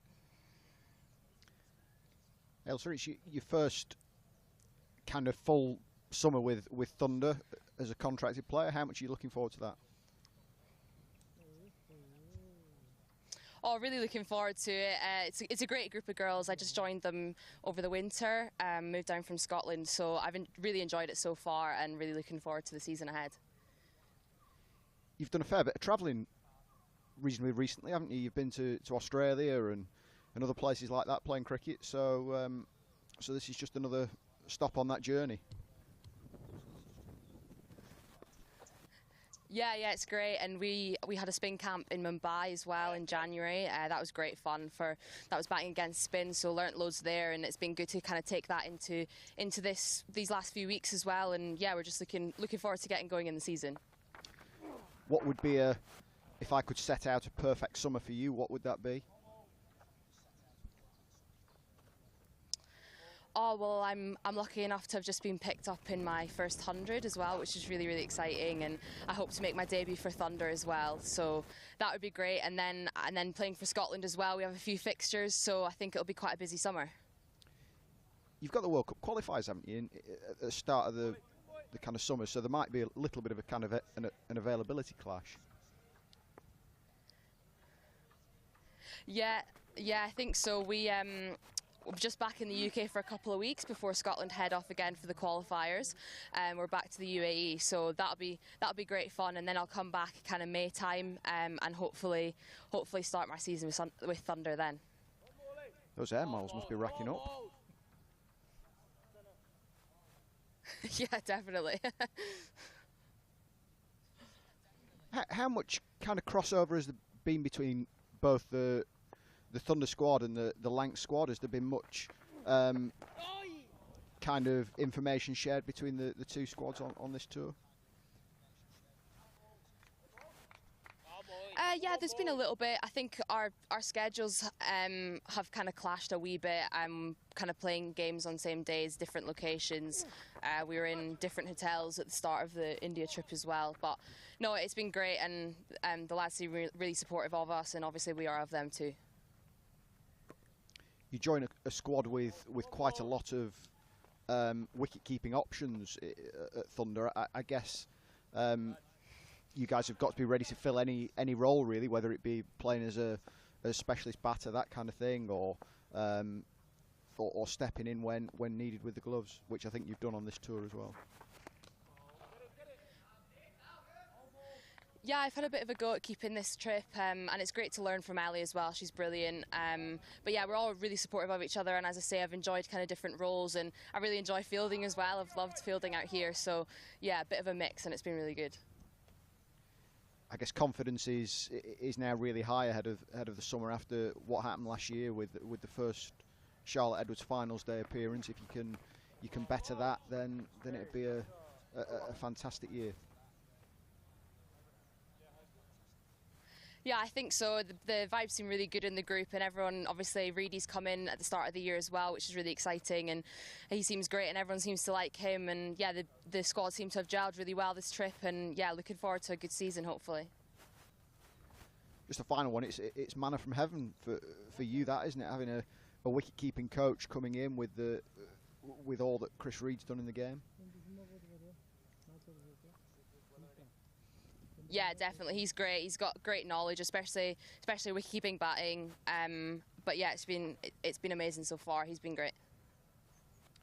Perfect. Well, good luck for the the rest of the trip, safe flight home, and enjoy the next few weeks. Thank you very much. That's in the end. It's all the way for 6. Another one. Since the resumption after lunch, it's pushed the score up to 130 for 7 now. And the partnership is already worth 46. I was half wondering whether Ailsa might just pluck that, having spoken to us. Heading in her direction, wasn't it? Yeah. And another big shot as the lead continues to grow, maybe with the idea of declaring and inviting Lancashire to have a bat this afternoon, which I suspect probably isn't a million miles away from happening. Good looking shot. Got right into that on the slog sweep for 6. Ravi's moved on to 37, and that does bring up the 50 partnership as well. And the skipper is certainly enhancing his kind of reputation, isn't he? In terms of he's played in the first innings in a completely different way to how he's played in this innings. But impressive in 2 different ways.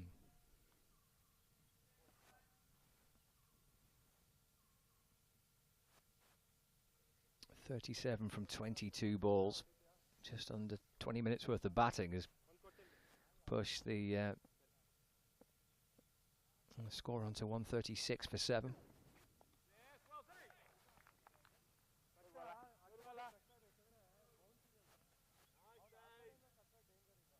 We were chatting before lunch about the experience of having both the men's and women's side on their pre-season tour, and I think this might be the 3rd year now that Lancashire have done it.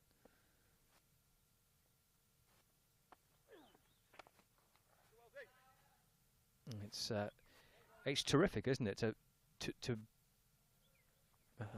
not sure there's many counties that would have that commitment that Lancashire have shown over the course of the last 2 or 3 years. Probably, it's as good as backing and support and commitment to the women's game as any side, I would think, as any club. Yeah, and that's kind of really come across to me over the last few weeks. Actually, I've been speaking to a few of the girls and listening to various interviews because I've been writing a few things for Spin magazine, and the comment that has come up quite regularly is how kind of blown away they are by the support, whether it be Chris Reed coming in as Mr. Ravi goes again. Probably the biggest one of the lot, that. That might disturb the Thunder game on the adjacent pitch. I'm not sure of the kind of geography of that ground and where it sits, but it certainly went long enough. Yeah, when you listen to people like Chris Reed coming into this environment and having an early view, I've heard Sophie Liv Bell, speak, and you get that impression that it's just the support they get is a real boost for them and a real settler for them in many ways to just go out there and perform. Yeah, it's fantastic.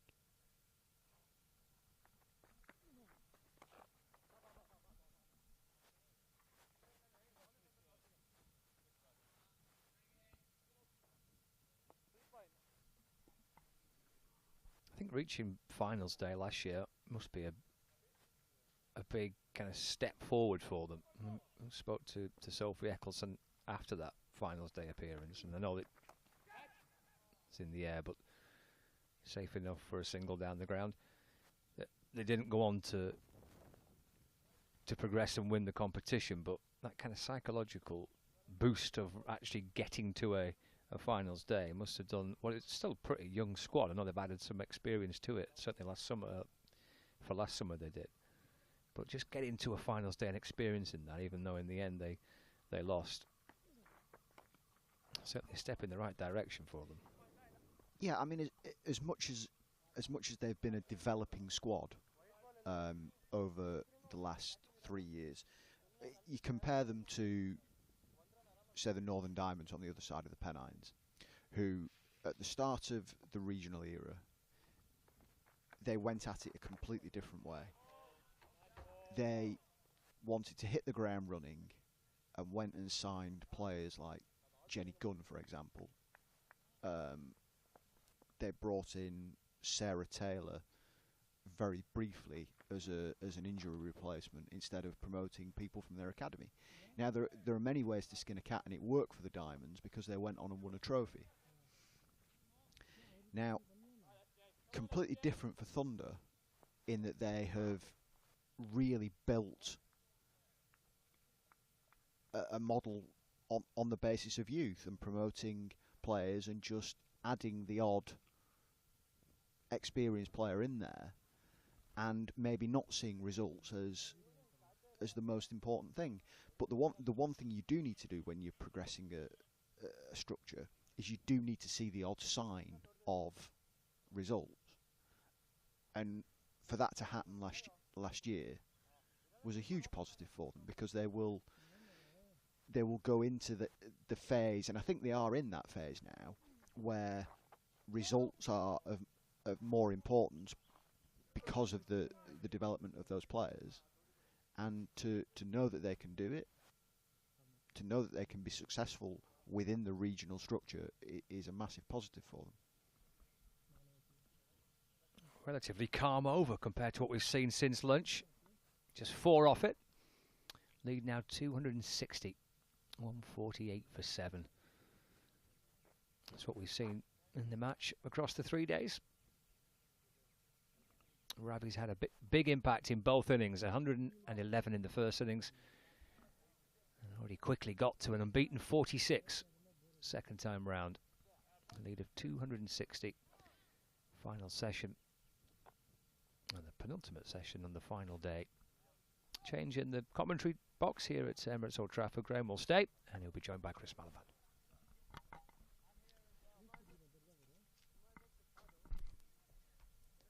Well, Ravi on the verge of another half century in the match,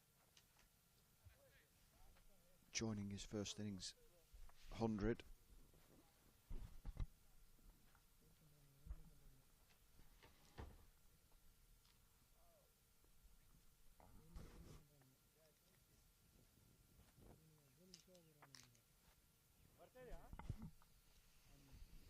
Good morning, Graham. Good morning. How are you? Well, I'm watching a different game, I think, to the one that we were watching before lunch, because Ravi and Raj have rather changed this one around. 64 runs in 7 overs since lunch. Now, what have we here? Burst pipe. Yeah, that's unexpected, isn't it?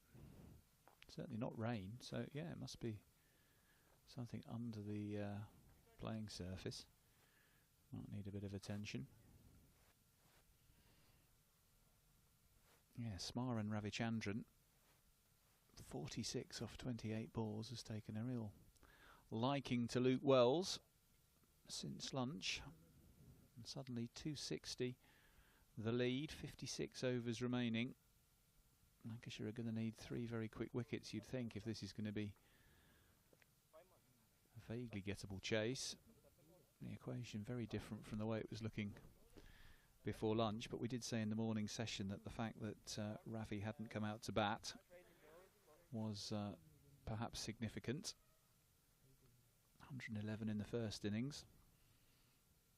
He really stood out as the class bat in the Karnataka side.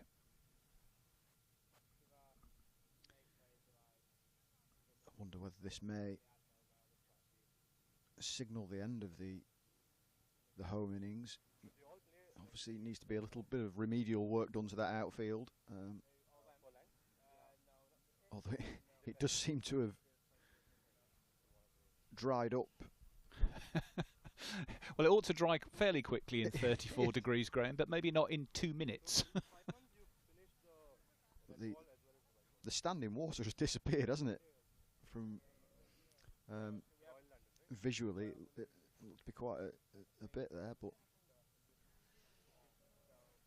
yes, I don't suppose there's a market for the blotter that we see so often in county cricket through the English domestic summer when you're playing in Karnataka in southwest India with the temperatures.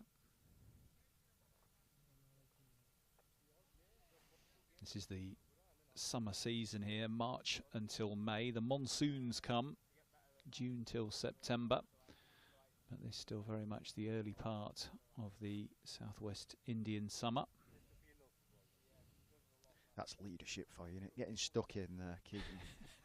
Well, he could do with a few more of his teammates perhaps helping him. I mean, Keaton leading by example there, and then, well, there are 9 colleagues who could perhaps come and do something similarly, but maybe that's enough. Maybe that's enough. I did half wonder whether... Oh, doubling the resource now. I did half wonder whether, if it was going to take a 10-15 minutes to clear that, whether Lancs may say, you know, yeah, we're fairly happy to chase kind of 260 in 54 or whatever it was, and then, you know, just kind of walk off and let them sort that, and then and we'll have a bat. Possibly. Good caption competition material, this, I think, particularly when George Balderson and Keaton were kind of doing a bit of a dance around that then. Oh, now we've got a second mat coming out. Oh, this might be the permanent replacement. Oh, there's another one going in over at the back there as well. How strange, yes. Obviously a couple of areas of burst pipe, as you say, that have erupted under the playing area. Well, this was unexpected. Keaton's got the technique down to the grain. See, as you said, Graham, that's leadership, isn't it? That's leadership. It's probably worth an extra year on the contract, that, isn't it, you would think?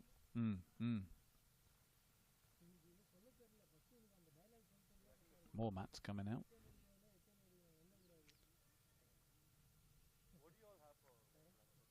Could do with a bit of music over these pictures at this stage, couldn't we? You know, where there's a bit of dancing. Yeah, I think so. Yeah, some sort of Bollywood backing track would go along nicely to the Balderson Jennings hop. That would probably be a good mix. Matty Hurst has got a chance to have a chat to Smaram Ravichandran. He's not bothered about helping Matthew. I'm sure we'll be underway again soon. Final day this of Lancashire's pre-season tour to Dubai and to Southwest India. Thanks for joining us on Lancs TV. Graham Hardcastle and myself, Chris Malaban, with you this morning. A very good morning to you. If you're watching us waking up over breakfast in the UK, 7:15 local time here, 1:45 in Karnataka. Lancashire's 2 teams both in action today. The Thunder are playing on the pitch just behind. Ailsa Lister, their wicketkeeper, was with us a short time ago, if you're just tuning in. And the teams will then head for home. Lancashire men in action at Loughborough next Tuesday in a pre-season 3-dayer. That will be down to earth with a bump, Graham, when it's about 8 degrees on the Hazelgrave there. Yeah, very different conditions.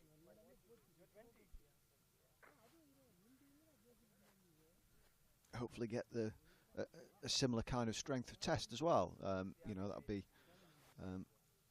another step along the journey towards that first game against Surrey on the 5th of April.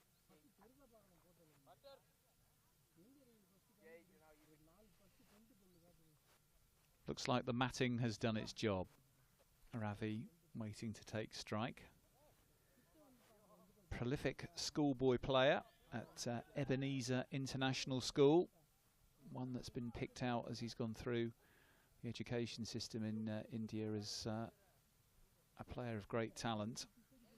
Already got 30 50s and 1100s to his name in all cricket, so he knows how to score big, and we saw that in the first innings with his 111. Right, big test is for Harry Singh. First time we've seen him in this innings. This is a tough brief, if ever I saw one, to come on against the best 2 bats in the opposition side, both of whom have got in and are scoring freely.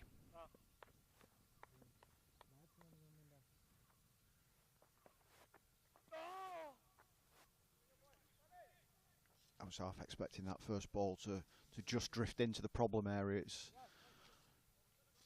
invariably happens, doesn't it?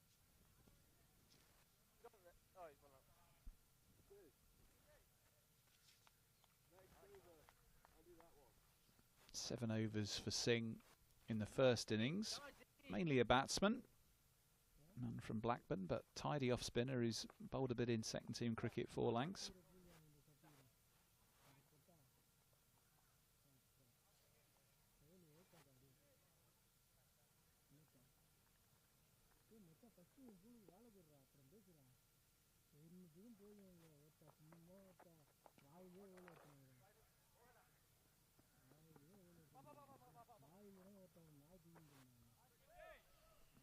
Josh Boyden tidying up out in the deep. 2 runs completed. Wasn't quite to the pitch of the ball there, but he went through with the shot, didn't he? Yeah, got enough of it.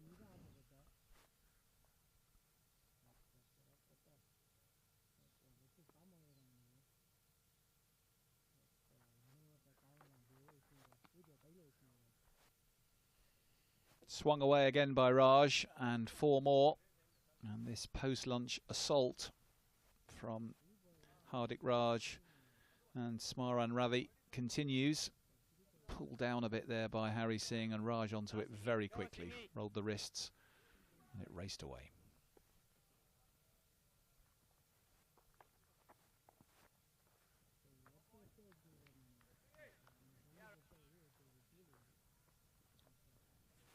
So what are you kind of thinking declaration here, maybe? Well, you'd have thought 280, 290, something like that. Yeah, I mean, if they carry on at this scoring rate, they're going to be setting 280 or 290 in probably 3 overs' time. I think 280, 290 in 52 or thereabouts is a pretty stiff ask. So if they bat on for more than another 2 or 3 overs, I think Lancashire will be batted out of the game pretty much, and it'll be a question of trying to bat it out for the draw. Yeah, I don't know about that. I just wonder whether Mark Chilton was talking the other day about how Lancs have got to find ways to win matches, given last season's 5th place finish. They clearly want to push on from that. So I wonder whether this is an opportunity to say, right, go and chase that down. There will be stages this season where you set stiff final day targets, and you have to go for them. You have to risk losing, and this is absolutely the perfect opportunity for Lancs to go and test that theory. Yes, if it is achievable, but I guess if they bat for another 10 overs and put another 70 on or more, then it's going to become into the virtually impossible category.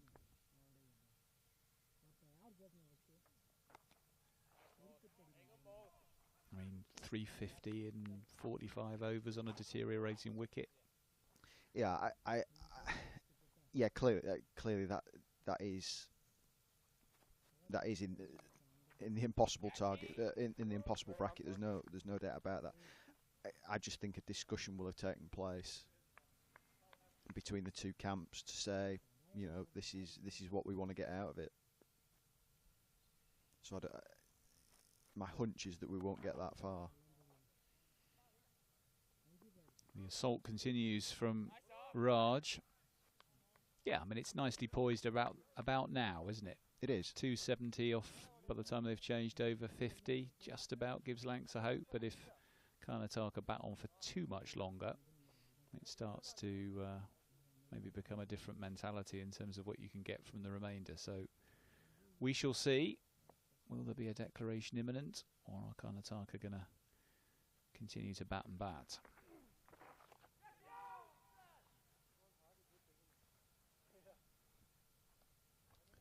Stifled shout of catch it, but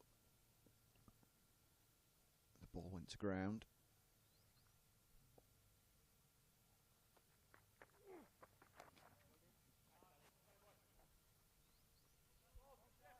It's bowled well today. Jack Morley come back well after having some challenges in the first innings. Had a long bowl though, that was good to see. Morley was given 23 overs, which was double what anyone else had in the first innings. Really good experience for him to get out on turning pitches against players very adept and comfortable and used to batting against spin. And that learning process continuing for him here. 84 for 7 has become 161 for 7 very, very quickly. Flying along at 8 and over since the lunch interval.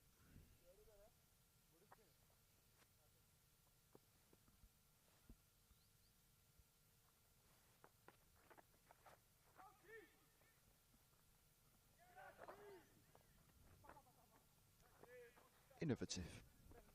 Was that intentional? And if so, feel free to invent the name of the shot.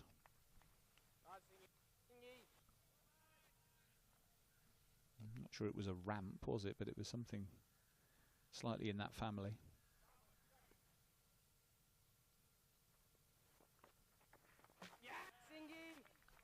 Breakthrough. Success for Harry Singh, and it's one shot too many for Hardik Raj. He is cleaned up for 42 as he tries to slog sweep the Lancashire off-spinner, and a bit of respite there for Lancashire. 163 for 8 now, with Raj departing for a very lively 42. Looked very much like a significant drag on, didn't it? Was Q end of the bat back onto the stumps. As you can see, frustrated with himself that he hasn't managed to get to that half century.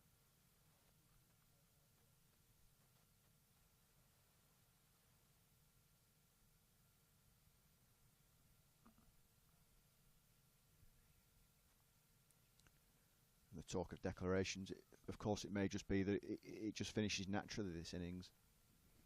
That's the way that Lancashire will want it. Well, now they've opened one end up, I wonder whether there might be a temptation for Keaton Jennings perhaps to go back to Tom Aspinwall or maybe Josh Boyden to see if he can get rid of Moshin Khan. Boyden bowled an absolutely beautiful in-swinger at the start of the day today to clean up Praka Chaturvedi, the opening batsman. I wonder whether that might be an option now that there's a tail ender at the crease.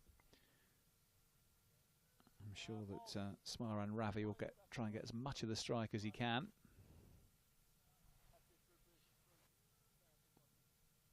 The lead 275 then.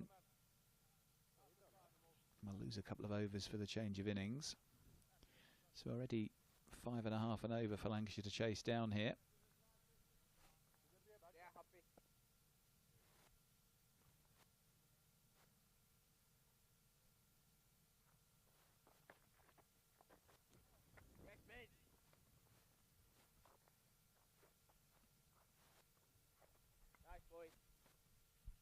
You've had the chance, Graham, over many years of covering domestic cricket in the UK to see a whole clutch of Indian overseas players around the counties. Any in particular that have particularly caught your eye, who you've enjoyed watching down the years? Well, there's two that stand out here to me that I've covered. One, VVS Laxman, and another who came in on a short-term deal was Kartik Murali, and claimed 10 wickets on debut. I think at Essex, wasn't it? Might be about 2006, something like that. Yeah, I started covering Lancs in 2005. I'd watched them before that as a member and as a supporter, and then started working in 2005. So it wasn't too long after that.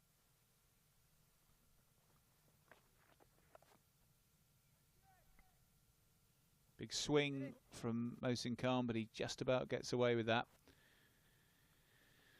Possible opportunity for a catch in the deep, not taken by George Lavelle out there. End of Harry Singh's over, 165 for 8. Karnataka lead by 277. One thing I do remember about him, he wasn't particularly keen to speak to the media at that stage. Murali? Yeah, and then as things have progressed, he's now in the media, commentating on the IPL, isn't he? Funny how things can change. Don't think Mike Atherton particularly liked the media when he was England captain, but once you stop playing, the dynamic is different. Both of those players, of course, Graham, that you mentioned, came very close to winning a title with Lancashire.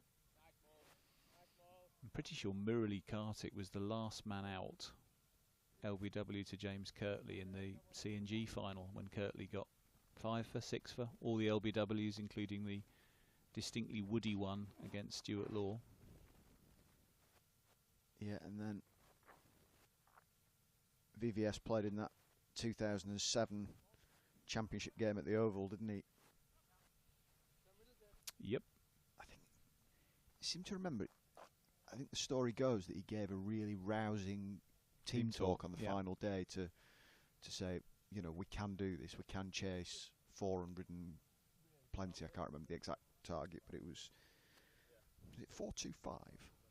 It was a big old ask. They gave it a good old go. Yeah.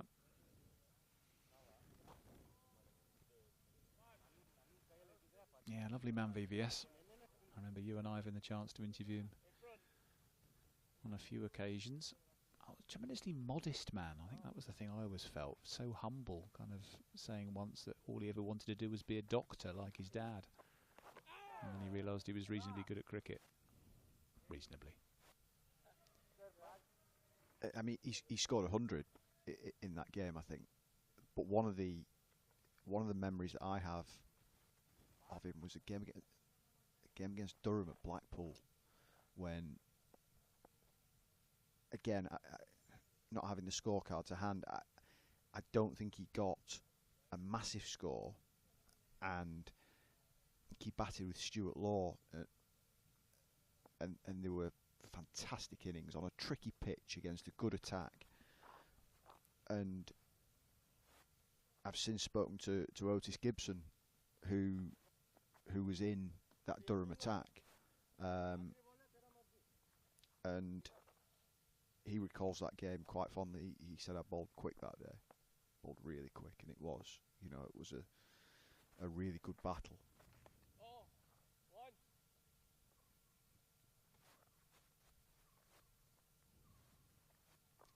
Gibson having been a pro in the Bolton League for Farnworth. All right. Is he still the last man to take a 10-fer in the county championship? Has anyone done it since? No, I think he still is, isn't he? Yeah. Durham against Hampshire in 2007, I think. Oh, that's impressive. Yeah, I think it was. Well, I mean, that right? I do a little bit of work over the other side of the Pennines at Yorkshire, so I've spoken to Otis quite a bit and researched his career as swung away. That was a good connection, wasn't it, from Khan? And yeah, I think that was the year when he was one of Wisden's Cricketers of the Year, and Durham won the Friends Provident Trophy, and he was man of the match in the final. That might have been their first one as a first-class county. Certainly did very well, Otis Gibson, up at the Riverside. Still lives up there. Does he? Yeah, within 5 minutes of the ground. That's quite a commute to Headingley daily. Yeah.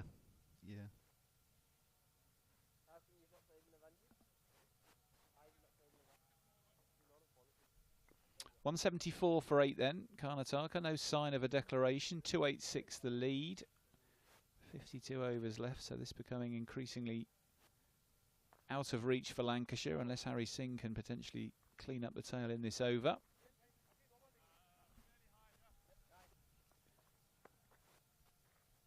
One of Otis's very, very close friends, Dale Benkenstein. All right. They were in that same Durham side together. Ah, right, yeah. And are very close. Stay at each other's houses, for example, when they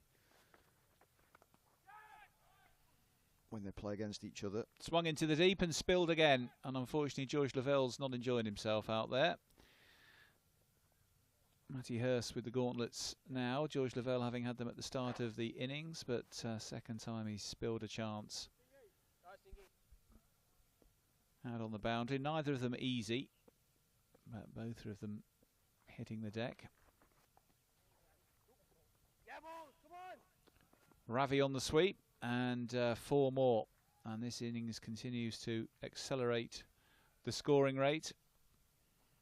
And Smaran Ravi, well, if they're going to bat on here, Karnataka, then Ravi might fancy a second ton in the same game. The way he's scoring, I won't put it past him.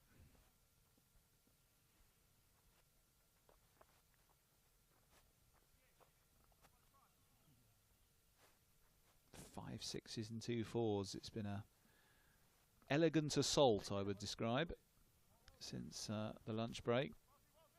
Ravi coming in at number 9, having scored heavily in the first innings. Dropping down the order to let others have some practice, but none of them could really take advantage. Chaturvedi 2, Nishal 1, Dravid 14, Aparna 36, Satiri 5, Mahesh 4 and Hegde 6. All crumbling in the morning. Bifel, Hardik, Raj and Ravi came together and quickly rattled up 79 runs in partnership. There goes Ravi again. That's gone very, very high and a very long way back.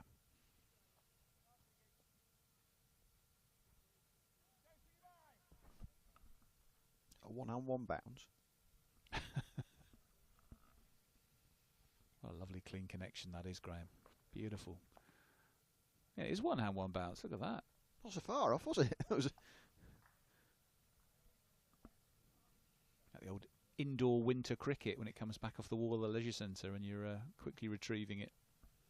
Good work from William Porterfield.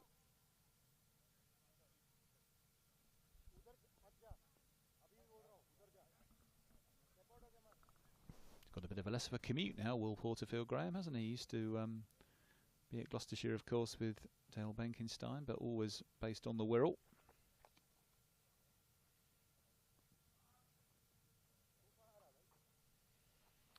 End of another productive over for Karnataka. Graham Hardcastle will take his leave. He'll join the commentary team again a little bit later. Always great to have Graham with us on Lancs TV. Callum Flynn will come back in, the England physical disability cricketer. And there's the state of the game. Well, at lunch it looked like Lancashire might be pressing hard to knock over Karnataka for around about 100 and potentially set up a gettable chase in the afternoon and evening sessions, but that dynamic is rather different now. 299 the lead, getting to the point where a Lancashire chase is in the highly unlikely category, but no sign of the home side wanting to declare and leave the match in the balance, it seems. How are you seeing it, Callum? Yeah, it's just drifted away from Lancashire a little bit, isn't it? This innings from Ravi, his second one in the match, has just been very destructive. 62 or 40 balls. He's hit everything very clean. He's, you know, when he's cleared the rope, it's cleared it by a couple of rows back.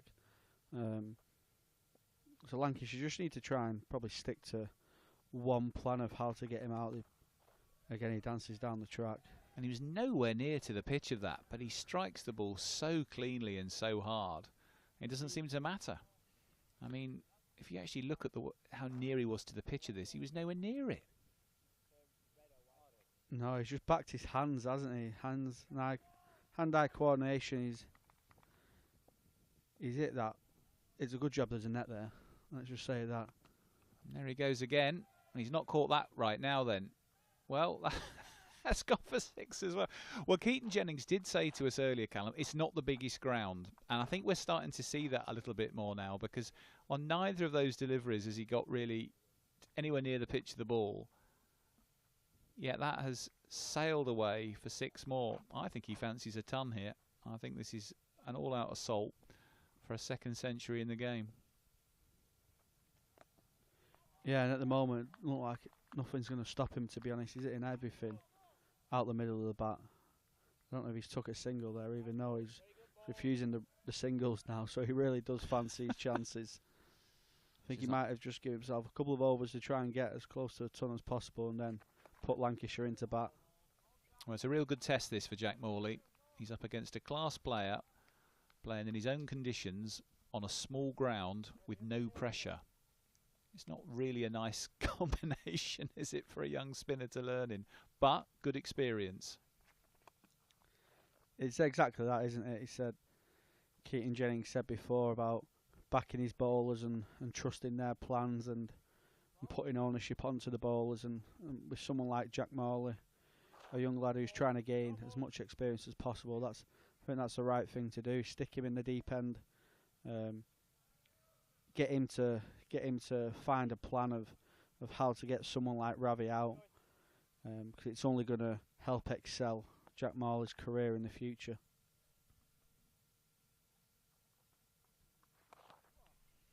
Khan now having a swing. Now he's got right under that, but it's safe. Josh Bohannon coming in, couldn't get there. And luck is favouring the brave here at the moment. 14 more off the over, 201 for 8 at the end of the 40th.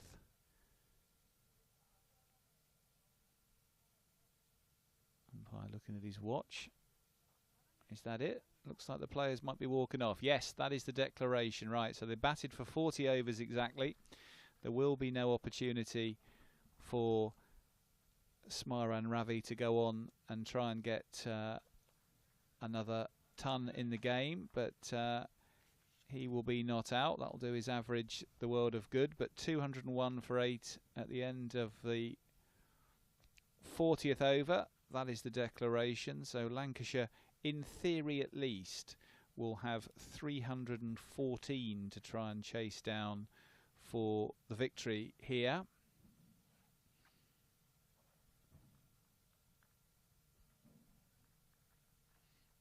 Lancashire's players walking off. We will see them in a few minutes' time. But if you're just waking up in the UK, where it is 20 to 8 and enjoying your breakfast, very good morning from Lancs TV. We can bring you the wickets that have fallen today.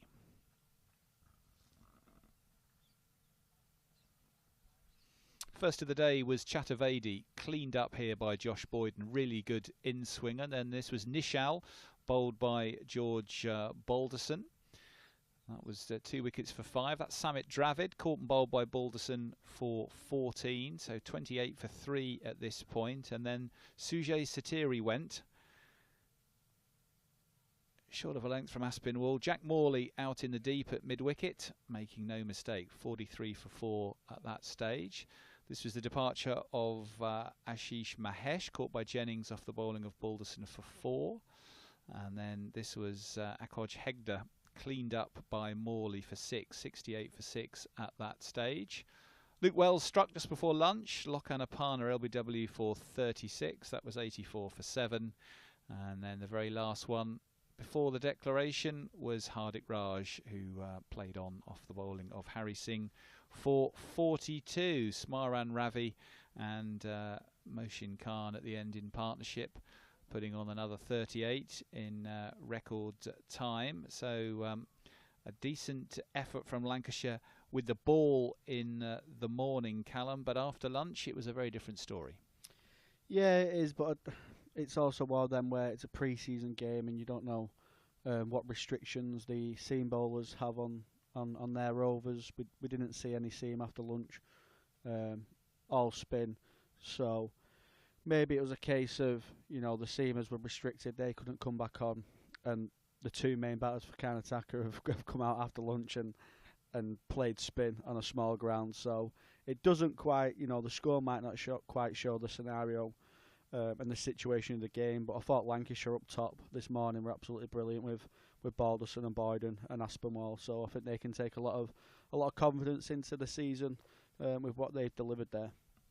It was indeed a very good performance with the ball from Lancashire's bowlers in the morning, but after lunch we saw a very different feel to this game. Let's have a look at just some of those blows which disappeared out of the Platinum Oval. This is Ravi here leaning back and enjoying himself against Luke Wells, whose figures before lunch were respectable. It is a small ground, Callum, of course, but a number of these Indian players, just with the speed of hands, able to take full advantage, even if they're not to the pitch of some of these deliveries. I think it's exactly what you said there. If they're not to the pitch of it, they just back the hands, don't they? The hand-eye coordination they're brought up on wickets that spin. You see when you drive round India, you see there's constant games everywhere. Wherever they can put some stumps, they'll have a game of cricket, and all these professional players would have done that as a kid at some stage. So their hand-eye coordination skills would have been top-notch from a very young age, and they just back themselves to clear the ropes. And even if they're not at the pitch of ball, the textbook kind of goes out the window in the coaching manual, and they just back themselves to do it. And that's why Indian cricketers are so good, and they just play so freely, and they've just got so much talent. They've got so much. That Ravi lad looks a brilliant player, maybe one that we might see more of, maybe in the IPL in the future, something like that. Yeah, I think he will certainly be a player for us to watch, Callum Smaran Ravichandran.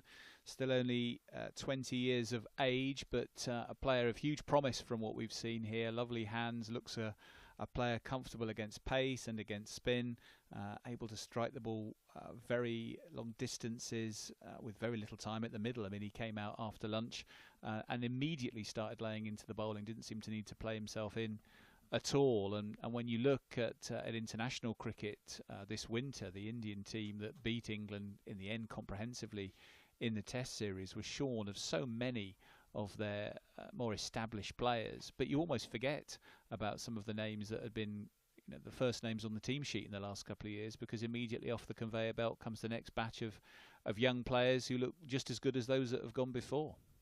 Well, you made a good point, don't you? Because Virat Kohli, KL Rahul, some of them were missing for that Test series as well. So, like you say, there's a constant conveyor belt of talent coming through the Indian ranks. But when you go over there and you see how much they love cricket, and you see how many grounds there are around the place, Lancashire are playing at a facility now which has 3 or 4 pitches. There's not often just one ground. There's often 2 or 3 together.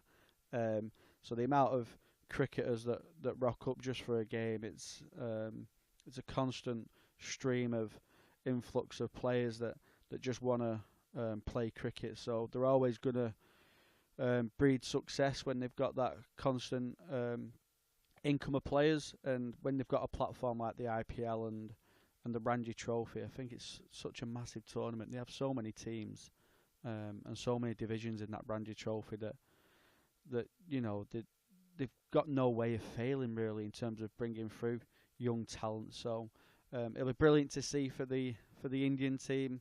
Not so good to see for the other countries when they've got this much talent coming through. But as you say, and you've been out to Ahmedabad recently with the England physical disability team. I haven't travelled personally in India. I've travelled to Sri Lanka before to see something similar in terms of cricketing culture. But I think in India, I read a book a number of years ago called Hell for Leather by a writer called Robert Winder, and it was all about his travels around India for one of the World Cups late in the last millennium. So it's a few years ago now, but it really brought to life for me just the sheer obsession with cricket in India. The fact that children play cricket like children in England play football, and if they haven't got a bat, they improvise. They use a piece of driftwood and they cut it. They chalk up some stumps on a wall. They'll use, whatever they can find lying around, an improvised ball, anything. But there will be matches everywhere you turn, in every conceivable location, and children will find a way to play. And when you've got that many people in such a massively populated country where cricket is so deep in the culture, you think, well, you're just going to have an incredible depth of talent from which to select from, and this constant snowball of interest in the game, which is going to mean the next player is only going to be round the corner as and when you get a player at the very top level who retires or loses form.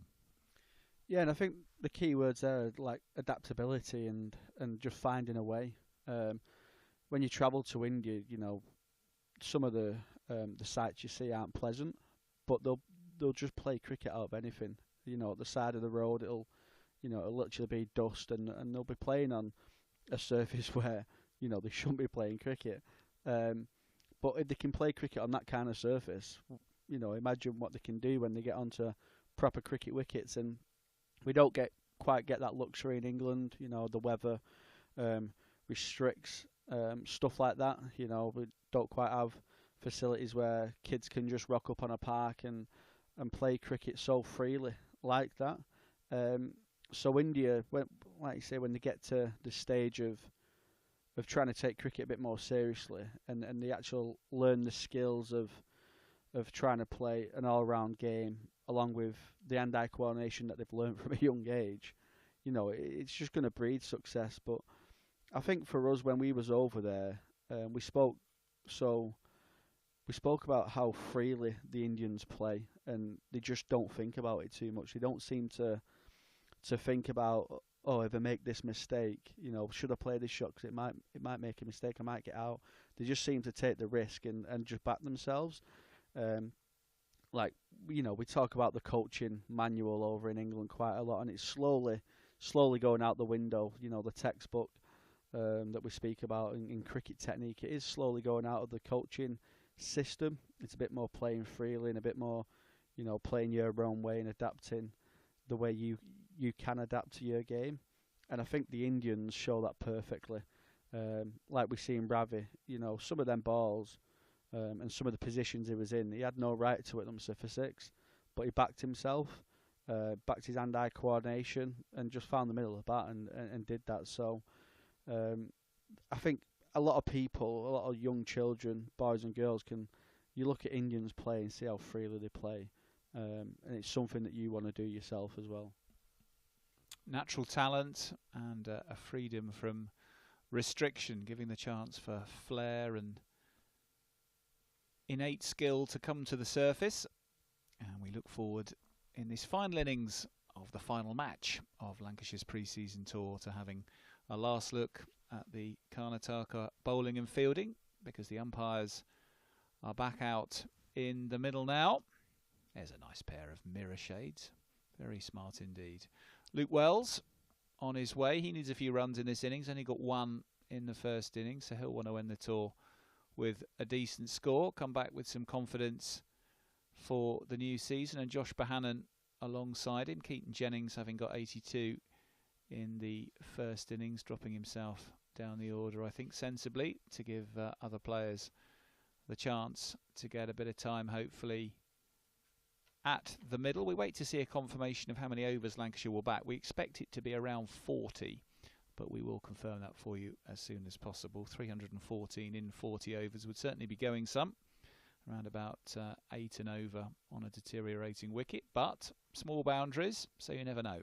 If a couple of players get in and get into the groove, we might yet have a chase on our hands. So stay with us on Lancs TV.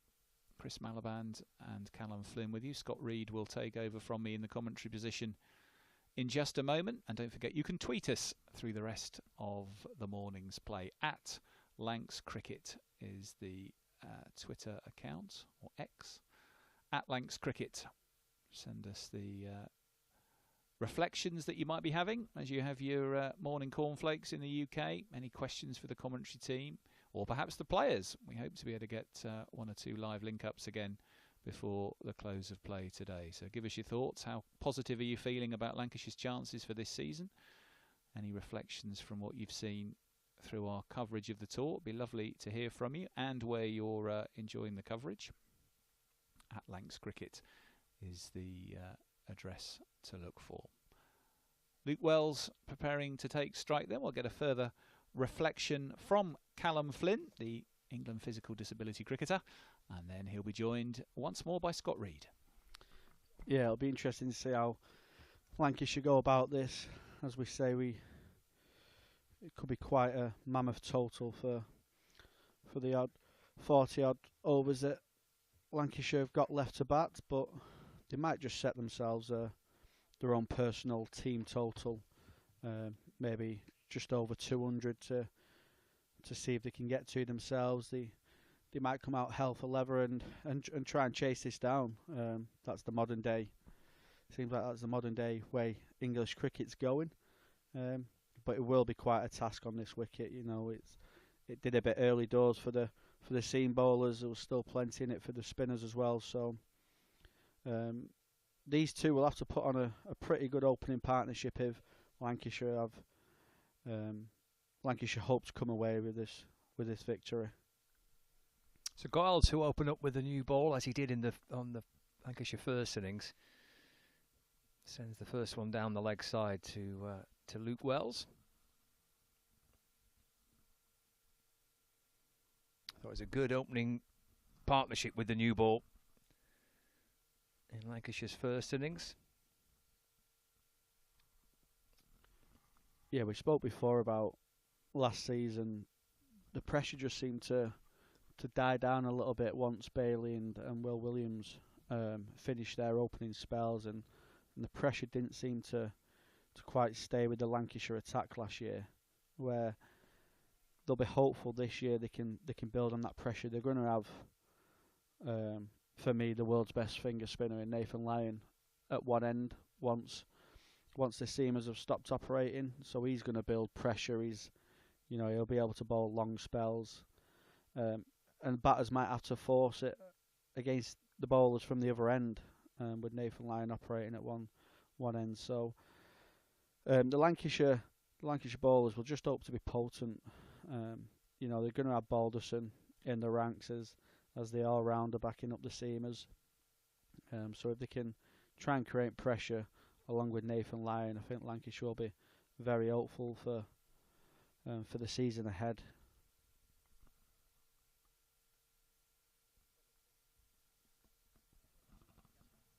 Go out there with a lovely looking ball, just snaking past the edge of the bat.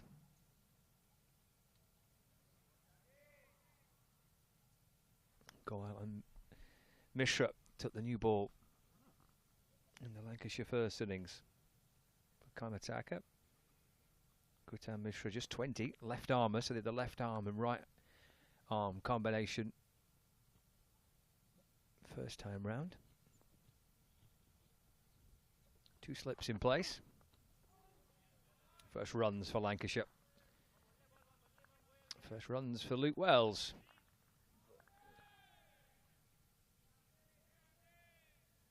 And a flick off the pads down to fine leg for 4. Just not quite found his line and length yet, has he, to Luke Wells, to the left-hander. He wants to try and push it across him, like he did quite well in the first innings to Wells and Jennings. But he's just stayed a bit leg side at the moment, and Wells, it's just bread and butter for someone like Luke Wells. He'll be hoping to get a bit of time in the middle. He was probably a little bit disappointed with his red ball form last season, averaging just short of 34. He'll be hoping to score some big runs for Lancashire, being one of the more experienced players this season. Himself and Keaton Jennings will be hoping to set good platforms for the middle order to really tuck into and really pile the runs on.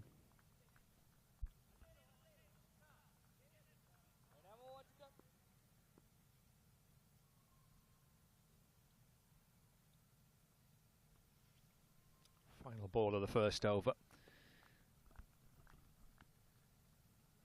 It's been a little leg-sided to Luke Wells. He's got the right-hander on strike, Josh Bohannon, for the final ball of the first over of Lancashire's second innings.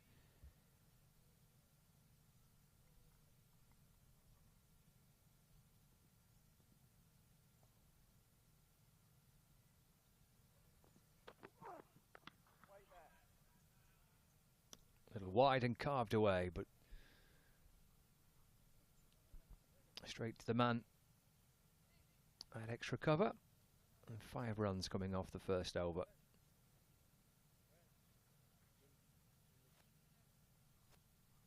expecting Lancashire's batting lineup to look something like this, with Josh Bohannon and Luke Wells. And then three batters who, there it is, didn't have too much of a chance first time round. George Balderson, George Bell and George Lavelle. All three of those will be hoping for some time in the middle through the course of the next couple of hours, if possible. And then Tom Aspinwall, Harry Singh. Matty Hurst batted nicely first time round. Not so sure we'll see Williams, Jennings or Bailey. It's not a bad number 10, is it?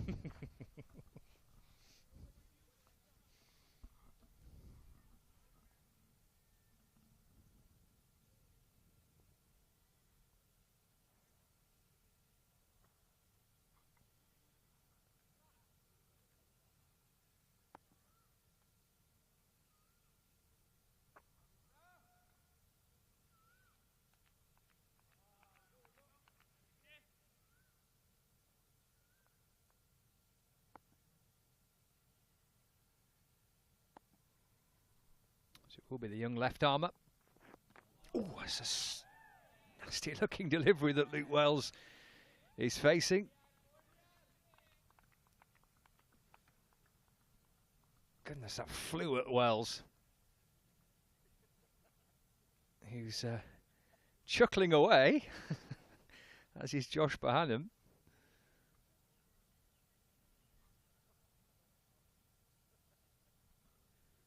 He's done really well to fend that down, Luke Wells. He bowled with some good pace in the first innings, Mishra, and he got some really good carry through to the wicket-keeper, so he certainly hits the wicket hard. And with this new ball, with the way Balderson bowled and Boyden and Aspinwall, he'll be hoping to get a bit of purchase as that one now stays a little bit low. So just a complete opposite to the ball before. Luke Wells gives it a bit of the side eye to Josh Bohannon there.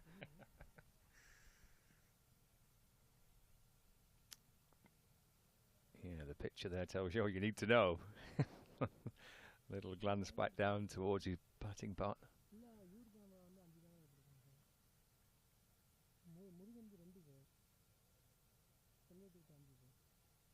I thought Mishra was excellent in the first innings. I thought he bowled really well.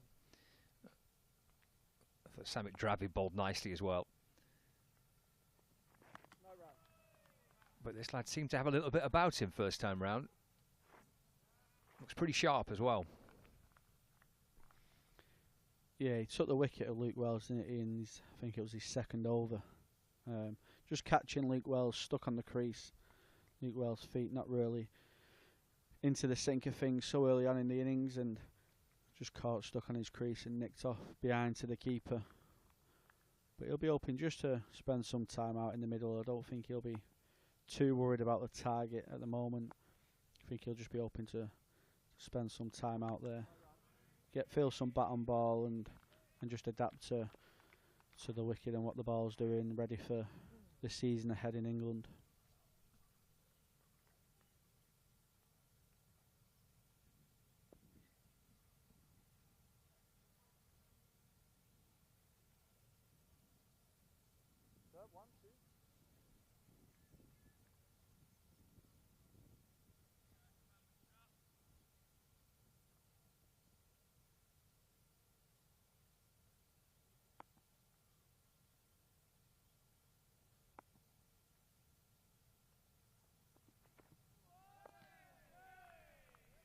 Short again by Mishra. Angled away down the leg side. Satira the keeper.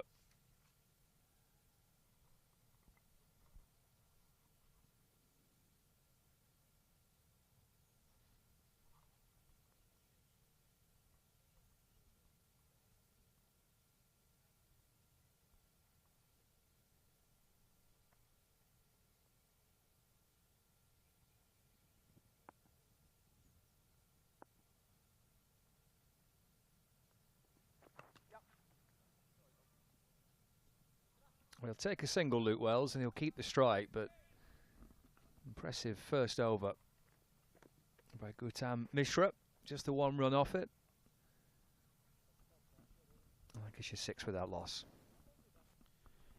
You can understand why it's quite awkward to face Mishra for Wells. He, as a left armer, he's kind of releasing it from over the top of his head as well, so it's constant angled back into Luke Wells, and maybe that's what did him a little bit with that short ball that he got in a bit of a tangle with. He might not have expected it to come in so sharply and keep coming towards him. Whereas naturally with the left armers to a left arm batter, you often see the ball shaping away nicely. You know, you think of someone like Luke Wood. He just gets the ball shaping away to the left arm. You often identify that with left arm seamers, but just getting the ball angled right back into Luke Wells.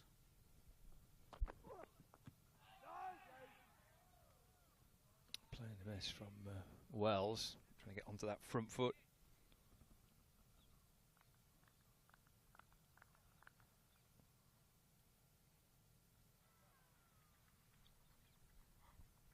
And this is how it all shaped up in the first innings with the ball. Plenty contributing. Most of the team has had a go. Raj with a pick of the bowlers, 3 for 19. I mentioned Dravid, 2 for 17. I thought he was excellent. And I thought the opening pair set things up nicely as well. With that new ball.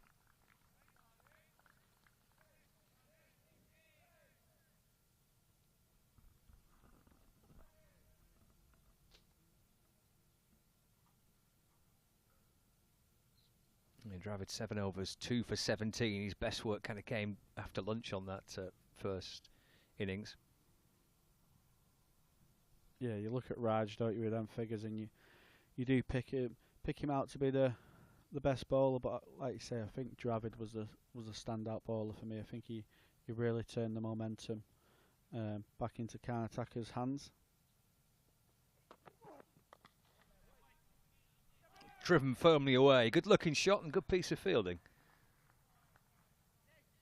He's done well to prevent that going for 4. Wells has got through for a single, but sharp work in the field.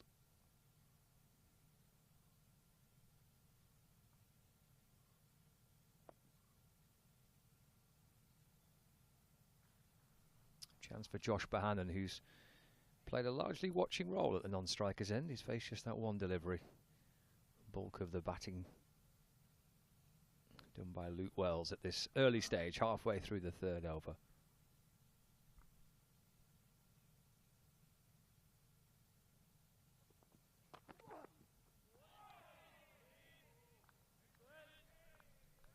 Pitch has been a bit more lively today. Yeah, there's been certainly plenty in it, hasn't there? We've seen that yesterday as well. It just started deteriorating a little bit more. It seems to get a little bit easier when the ball gets softer. Didn't seem to be quite as much dramatic movement. There was still plenty in it as well for Balderson and Aspinall in their second spells, but they'll just try and get through this new ball spell with not too much damage Lancashire, and then try and, once that ball gets a bit softer, gets a little bit easier to bat, try and take advantage of the smaller ground. Hammered away for 4 by Josh Bohannon. A pretty emphatic way to get off the mark. Oh, you just stand there and whack it through covers like Josh Bohannon did and make it look easy. You do often, with chases like this, you do think that the easiest time to bat is against a new ball when the pace is on, brand new hard ball. You know, your boundaries can come a lot easier. So if these two can get going and Wells plays a typical Wells 3 innings where, you know, he's just free flowing, he don't really think about it too much. He's such an expressive batsman and so easy on the eye to watch. And we know what Bohannon does. He likes to score. He doesn't like to face too many dot balls. He likes to keep the strike rotating and tucks into his boundaries along the way as well. Bit of width, he's got in the air. Clattering onto the roof for 6. Smashed up and over extra cover. No wonder he's smiling. I think he quite enjoyed that.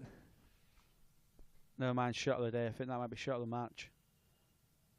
Up and over extra cover against the opening bowler with a brand new cherry. You don't see that often. Onto the roof. That's a beautiful shot from Josh Bohannon. He's intense. Clearly shown he's going to have a bit of fun out there.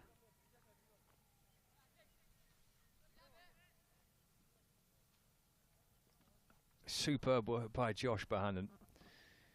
Two lovely boundaries. One punched away along the ground through the covers. Rattled away to the rope for 4.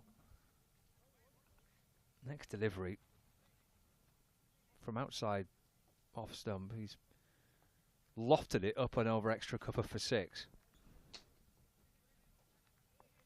What had, up until that point, been a pretty tidy over. Ends up going for 11. 17 without loss. 3 overs gone.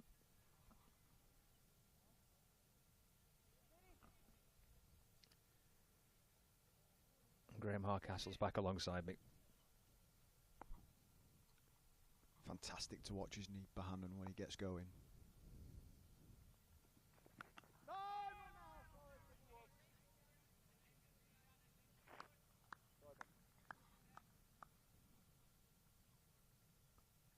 Outstanding year for him last year. Leading run scorer in the first division of the county championship.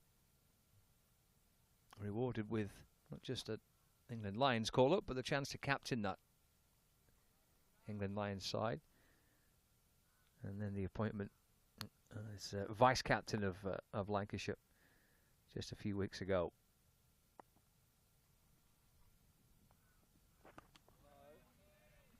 Kept low to Luke Wells. He does well to keep it out. Do you feel he needs to do much more to get in that England team, Josh Bohannon? Sure, what much more he could do, really. I mean, I guess does he need another season like he's just had, or do you think he'll be very much in their thoughts as of now? I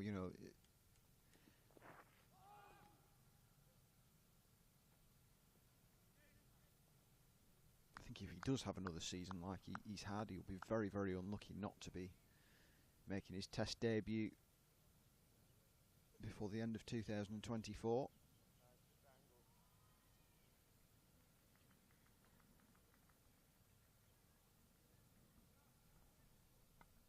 Yeah, volume of runs and consistency of it. He's kind of got better each year since making his debut. Breaching that 1,000-run barrier last year was obviously a significant moment. Oh, it's a good ball by Mishra. Ball's doing a bit here.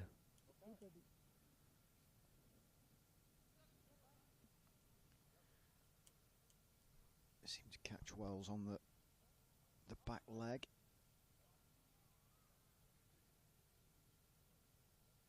Be interesting had the keeper snaffled that as to whether the appeal would have come.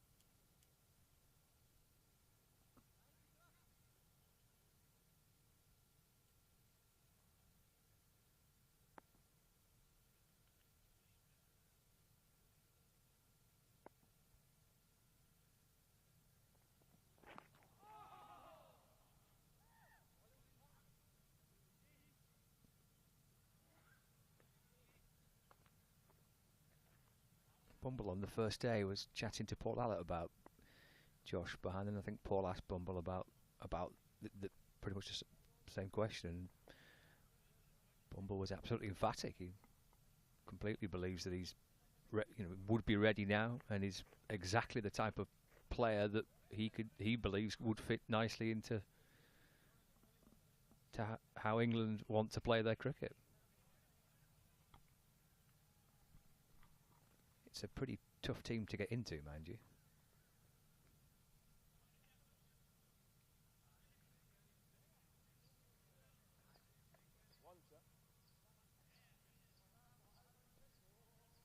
Yeah, I mean, in years gone by, coming off the back of a 4-1 defeat in India, you would be expecting mass changes, wouldn't you?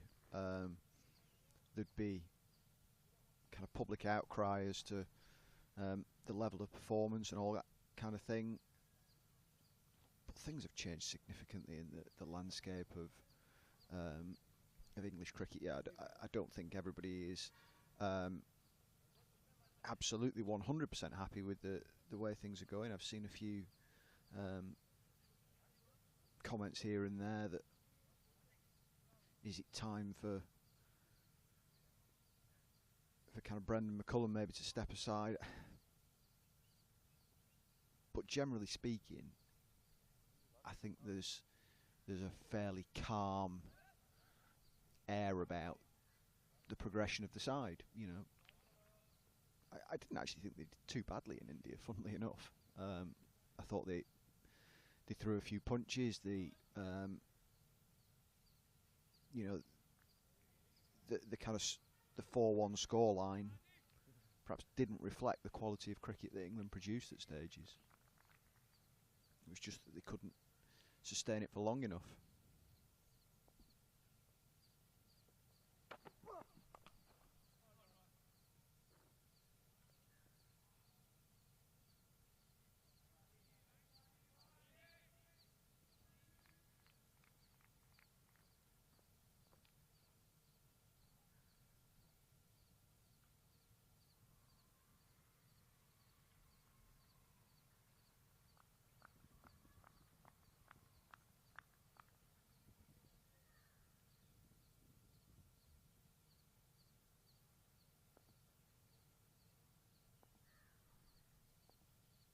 Goel coming around the wicket to the left-hander. Slightly struggled with his line in the first over or so to Wells. Change of line coming around the wicket.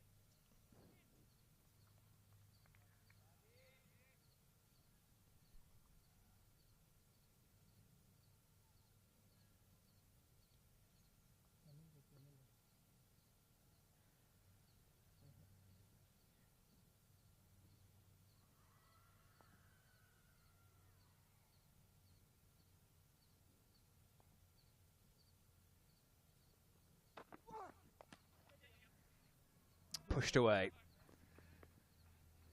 Worth a couple. I think Thunder might just have taken a wicket. I kind of sound like a successful appeal in the background.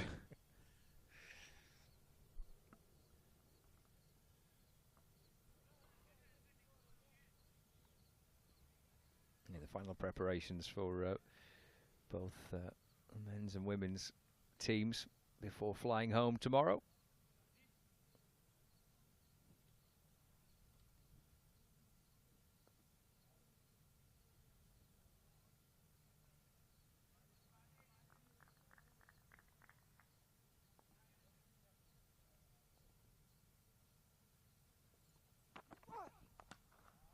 Glorious shot. 4 runs for Wells. He moves on to 14. 28 without loss.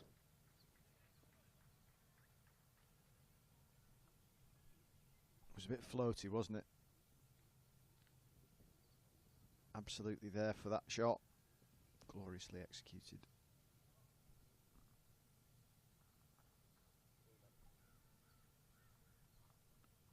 Jeez.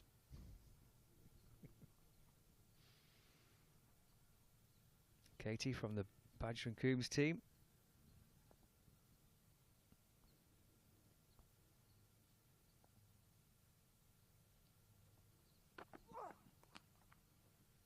Flashed away by Wells behind square on the leg side this time. Dragging it from outside off stump almost. Off the back foot. 4 more. That's the way to get the shine off the ball, isn't it? Rattle it into that concrete wall.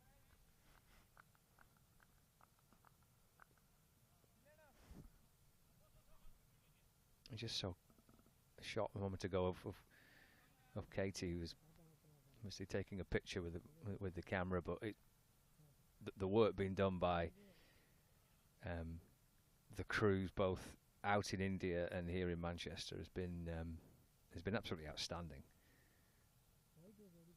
to help bring you coverage of Lancashire's tour. Single to Wells, he'll nick the strike. Moves on to 19, 33 without loss. 5 overs gone. Wells 19. He's seen the majority of the strike. Bohannon on 14. Solid start by the opening pair. I think we had a slightly dodgy direct just after lunch. Oh, we did. Definitely had that, yeah.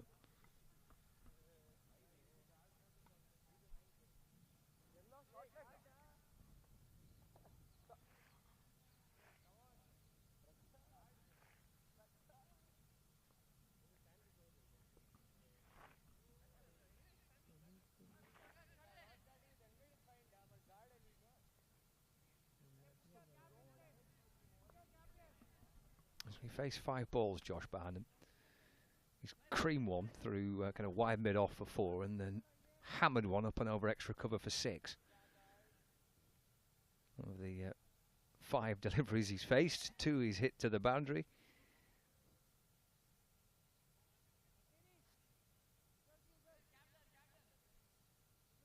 Wells has been on strike for the majority of this opening 5 overs. Left arm seamer is going to continue. 20-year-old Gutan Mishra, who has caused Luke Wells a few problems with this new ball so far.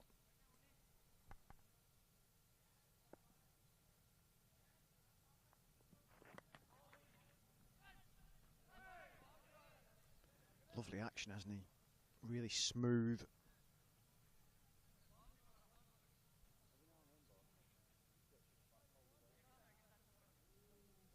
Looks like he's got a bit of pace about him too. He saw this in the first innings.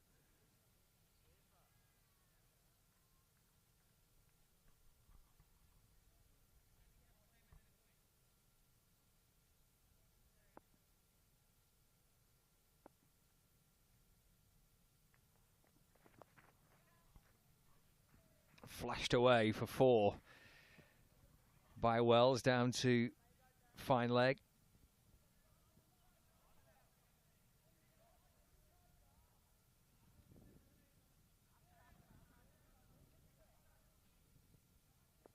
Having had a few challenges early in his innings, Luke Wells is starting to impose himself now. 2 or 3 strong shots either side of the wicket, including that glorious cover drive. That was the pick of them.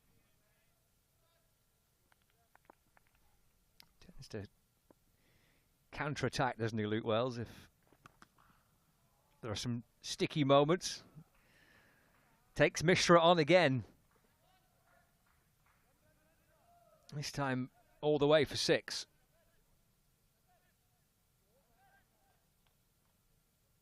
Standing tall at the crease, Luke Wells. Hammers that away into the trees. You were talking the other day about not being too keen, going having a look for a lost ball or 2. Would that have fallen into the category, or have you plucked up any courage over the last few days? Oh no, one thing I'm definitely without is courage. I will be avoiding that.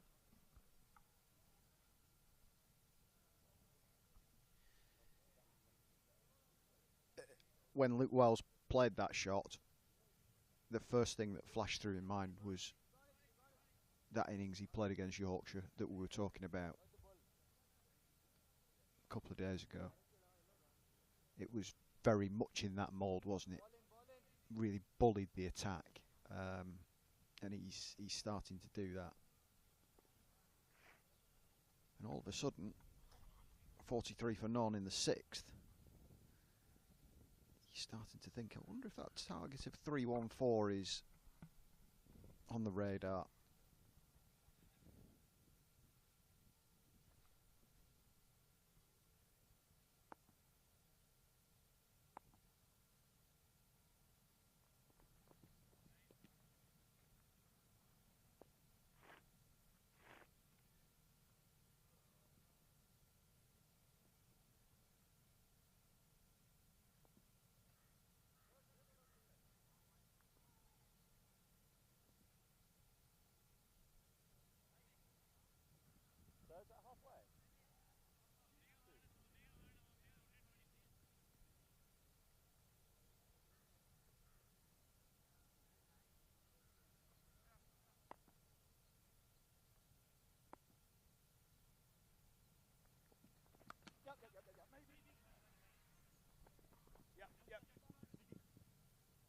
It's pushed away off the back foot.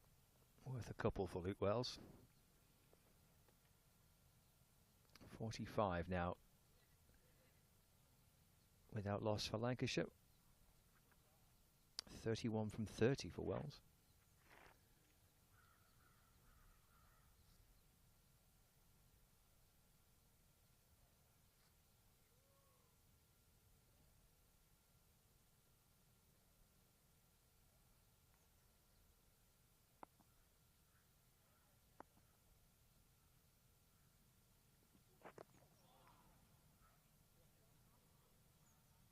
Again, just nicks the strike.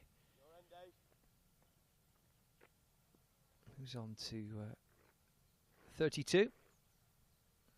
46 without loss. Do you think Luke would have been glued to the 100 draft last night? I think he'd be getting some much needed sleep ahead of his final day. Well, he had quite a good year, didn't he, for the Welsh Fire? I think early on in the competition last year. So he may have been a little disappointed had he not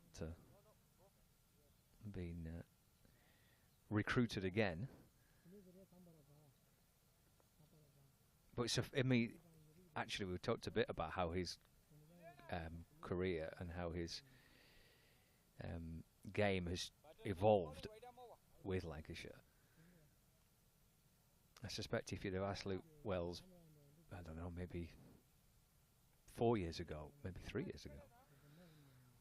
Certainly, if you'd have asked him when he first joined the club, would you be picked up by a franchise in this country to play 100-ball cricket? I think he'd have taken you off to the local hospital for a check-up. He was very much seen, wasn't he, at Sussex as being just a red ball player.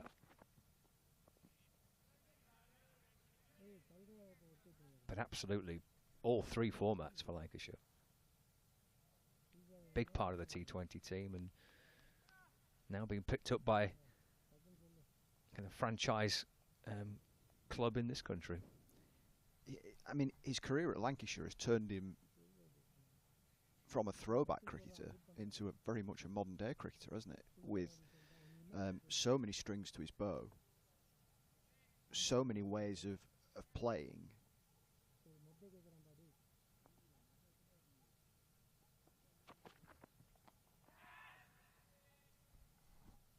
It's in the air. It's in the air and over the man and over the concrete wall and into the bushes again. 6 more for Wells. And that brings up the 50 partnership as well for this first wicket.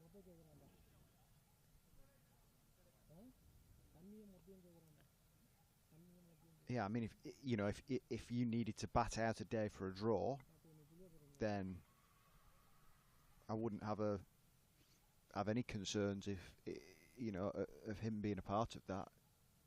Absolutely, you'd be very confident. Equally, if you're chasing a target such as this, he's the man to get you off to a flyer. And he takes some absolutely worldies, doesn't he, at slip. Catching close in. If the spinners are in the game, you want him somewhere close in catching. He takes some outstanding catches. And he'll bowl you some pretty good leg spin and off spin.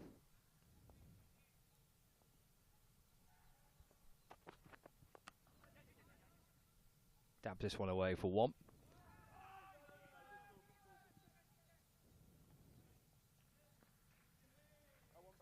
.53 on the board now for Lancashire.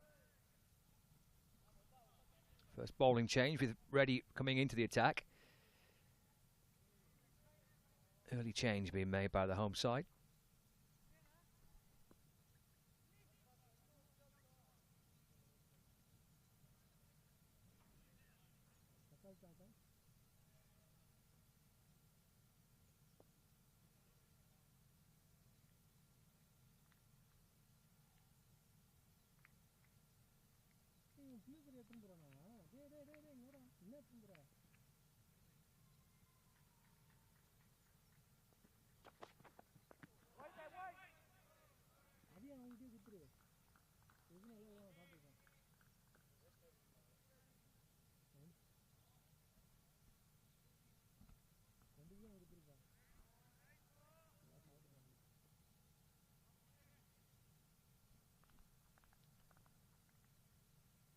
I wonder what will be next for some of these young Indian cricketers in terms of their seasons obviously coming to a close. The IPL is just about to start. Will it be net bowling? Will it be club cricket?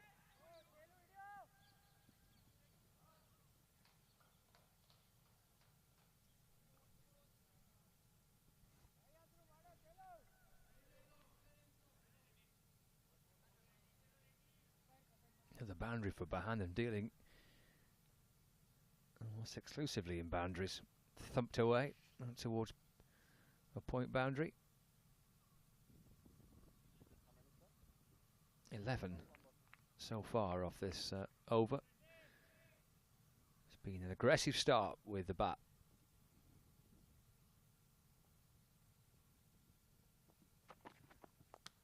Goes again, Josh Bahanan. 6 more. Walloped away. Back over the bowler's head. He's hit some powerful shots. Bang, there goes another one. There to be hit. And Bahanan made sure it was. Good job that net's there in front of those windows. Might have been an extra bill on for Lancashire if that had been the case. But there we go. Fantastic start to this innings. Wells and Bahanan playing in almost exactly the same fashion. Going after the bowling.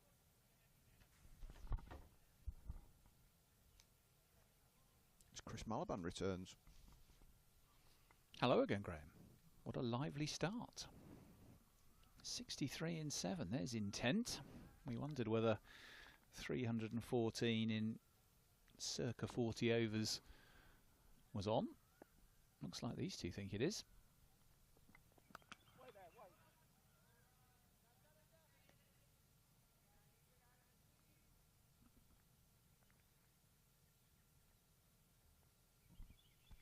Also a while since I've seen a partnership with such a disproportionate number of balls faced between the two batsmen. Josh Bahanan's only faced 8 deliveries in just over 7 overs.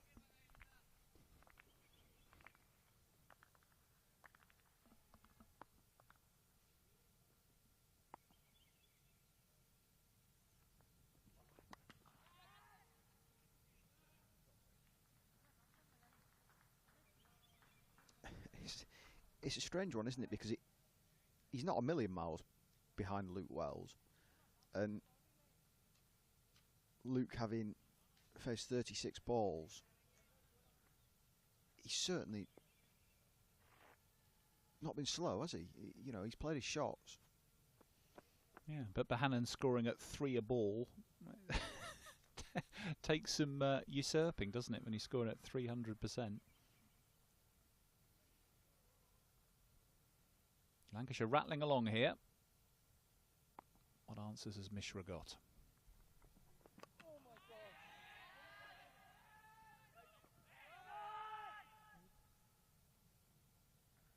An immediate answer.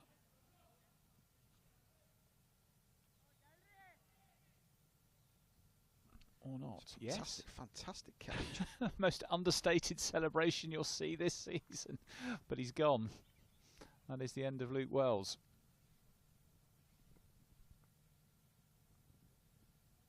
It's that extra bounce and surprising bounce as well.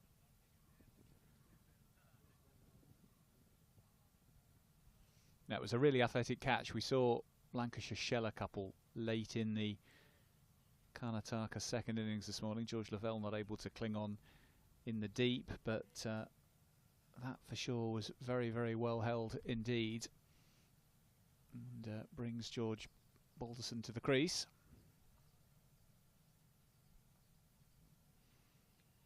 Breezy stuff from Luke Wells, but that's the end of his cameo. 43 off 36 balls. Certainly given impetus at the top of the innings, but whenever you see a batsman take his hand off the handle, it's normally a surefire indication they've lost control of the stroke, and their chances of surviving are purely on luck.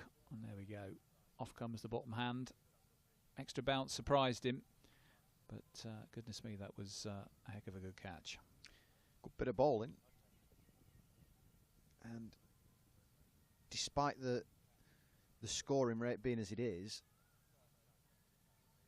in amongst those boundaries, they have caused problems. You know, there's been some extra bounce from just short of a good length.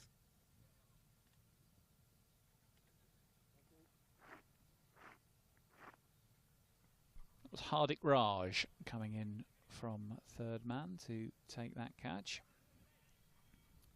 And who plundered 42 earlier in the assault that came after lunch, and saw a significant change in the dynamic of the scorecard as Raj, in partnership with Samran Ravi, made hay.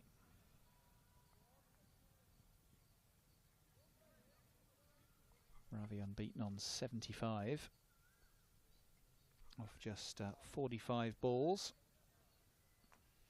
off the back of his first innings century. Certainly a name to keep an eye on in Indian cricket, Samaran Ravichandran. Now, George Balderson's had a decent day so far as well, picking up 3 wickets with the new ball for Lancashire.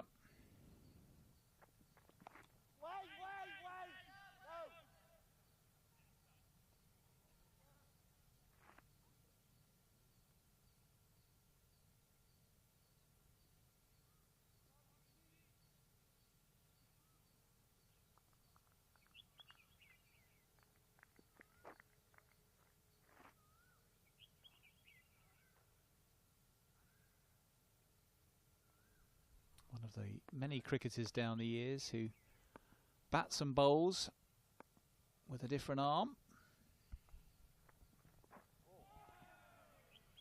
I've always found that fascinating, Graham, I must say, to see that someone who bowls right arm pace then prefers to bat left-handed.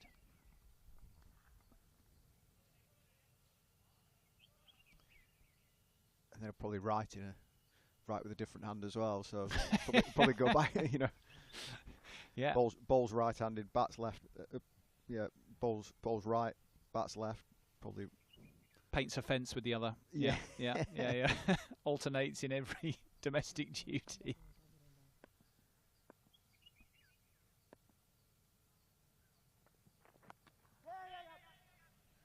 In the kind of era before fantasy cricket, and maybe beyond it, it was the sort of task of cricket fans to put together 11s of bowls right, bats left against bowls left, bats right teams. Curtly Ambrose, of course, famously bowled right arm very quickly and batted left-handed. Very quickly as well. Didn't hang around very often, did he? Occasionally got a few for Northants. Played a lot of his early league cricket in the Liverpool competition, of course, Curtly Ambrose, when he was first breaking through.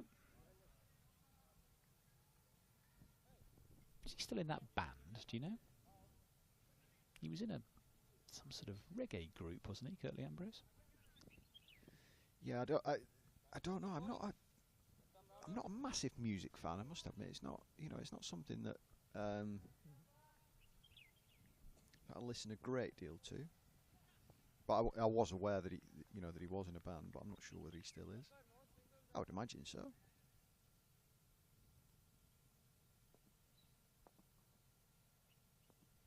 Do get a few cricketers who are fairly handy with an instrument. Mark Butcher, I remember, was quite a good guitarist from memory. Hardik Raj into the attack, having just taken that catch. So, spin introduced in the 9th over.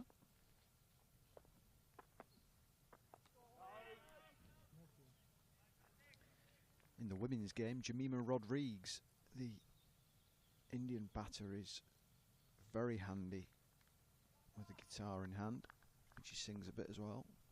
All right.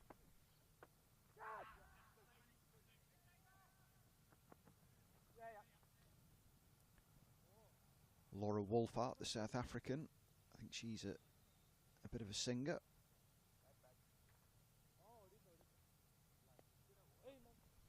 Yeah, here we go. Curtly Ambrose in a band alongside Richie Richardson.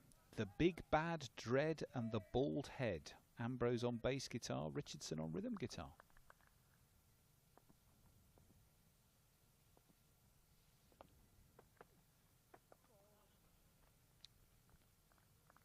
Lancashire's Director of Cricket, Mark Chilton's no slouch with the guitar in hand.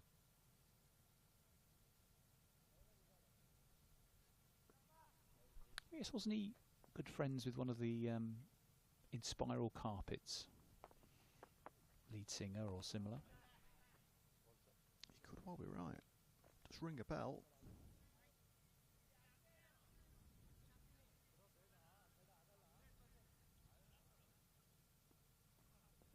Tidy start from Raj, not much for Balderson to eye up so far.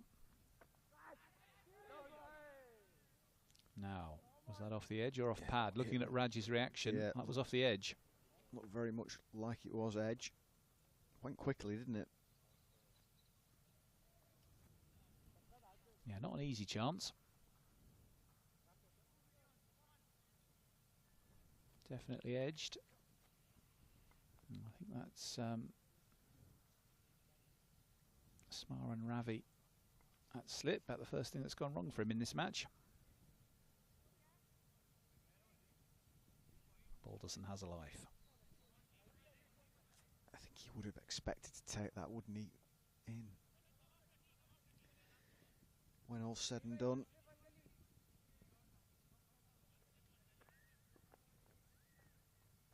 You're talking about the kind of music situation. That was where Carl Hogg went, wasn't it? In oh yes, yeah. He ended up being a promoter. Yeah, a kind of runner for a promotion company. Yeah. So basically, he'd go around.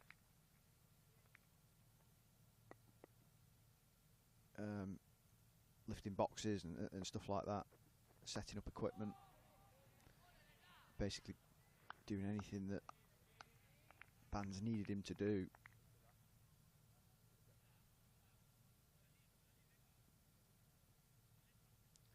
Now back in the Lancashire setup as a performance coach in the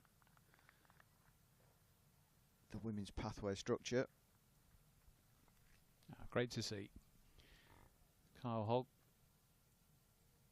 linchpin of the Lancashire attack in the 2011 Championship winning season, opening the bowling alongside Glenn Chappell.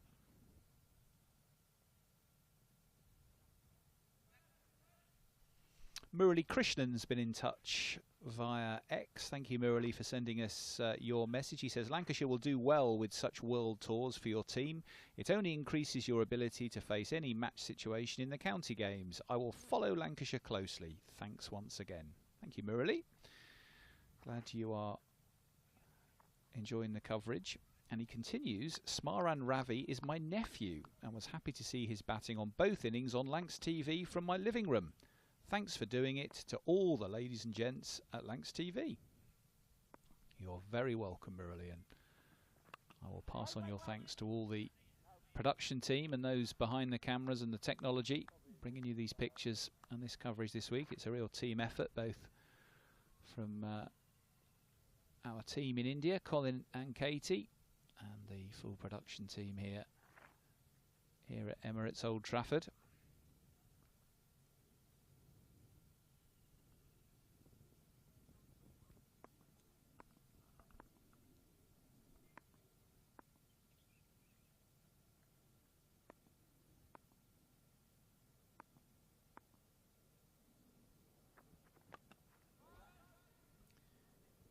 Certainly worth mentioning the players as well, isn't it? Because you know the amount of interviews during games and being mic'd up at various passages of play and things like that, it all adds to the enjoyment. So they should take credit as well. Yeah, it's been great, particularly today during play, to hear from George Bell and Keaton Jennings. Technology standing up beautifully despite the distance from Emirates Old Trafford to Karnataka.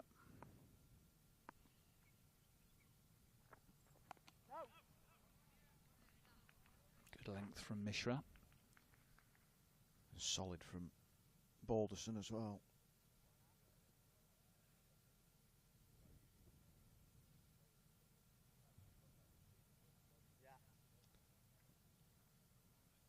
I think they've settled, haven't they, over the last 10-15 minutes since Luke Wells departed.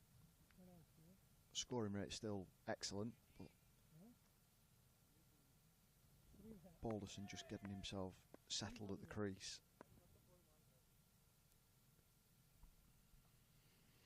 Yeah, balance this, isn't it, between the importance of pushing for the win versus quality match practice in the middle and decent time in real match conditions before the new season. I think time in the middle is the most important thing for all the Lancashire batsmen in the last two sessions of this game. Once they're home, they will be back into bits of indoor practice. One pre-season match against Loughborough as we take a water break, and then into action for real. It looks like this is tea.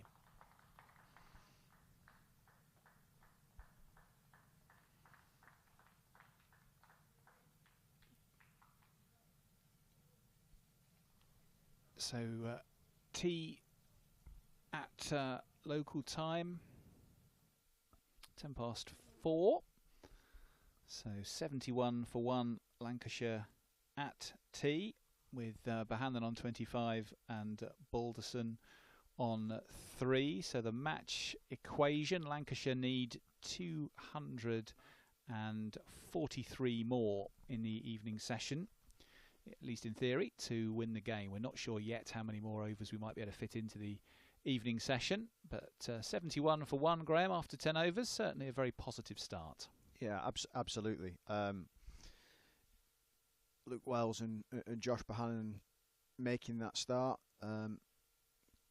despite the aggression, as I was saying before, they were still tested at various stages, and have had to be on guard because there's been some good pace. The wicket is obviously deteriorating, still playing pretty well, but there are certain signs of extra bounds here and there, and it's proving to be a really good test. Graham, you know the county scene very well. You watch a lot of county cricket through the summer. As you look ahead to the new season, Surrey, I assume, will start as favourites in your mind to retain the county title for a third time, or do you see it differently? Yeah, naturally they will do, but there is real competition, isn't there? Real strength in depth in that first division. So yes, you'd have to say as back-to-back champions, they start favourites to go again. But it wouldn't surprise me at all to see a Lancashire, a Hampshire win the title.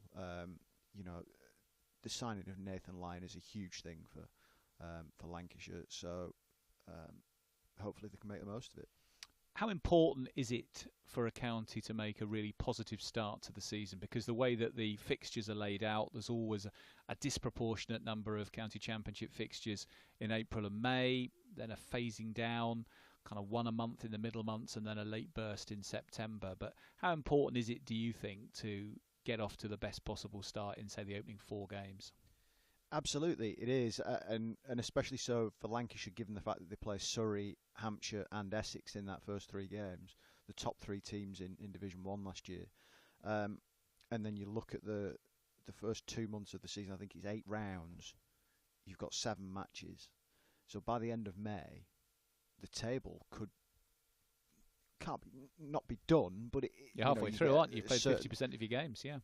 You're getting a very, very good idea of where that's going to sit, and if somebody goes and wins 5 games, then they're going to be pretty hard to catch. So yeah, you have to get off to a flyer.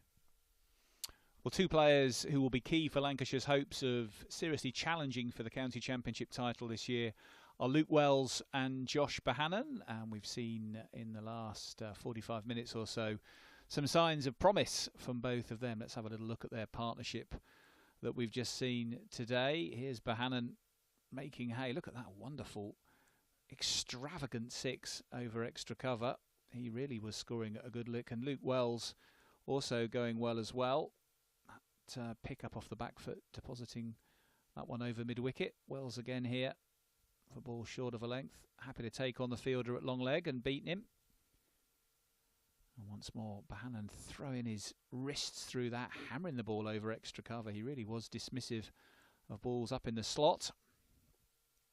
Wells here swinging through wide mid-wicket. It was a very good 50 partnership to kick off the innings. Keaton Jennings dropping himself down the order, having got runs in the first innings. And Josh Bohannon, Graham, the leading run scorer in County Championship Division 1 last year. What do you think his prospects might be of getting into the England team? One, in terms of his talent up against other competing players, but also in terms of the types of cricketer that it seems Rob Key, Brendan McCullum, Ben Stokes are seeking in the England top order at the moment.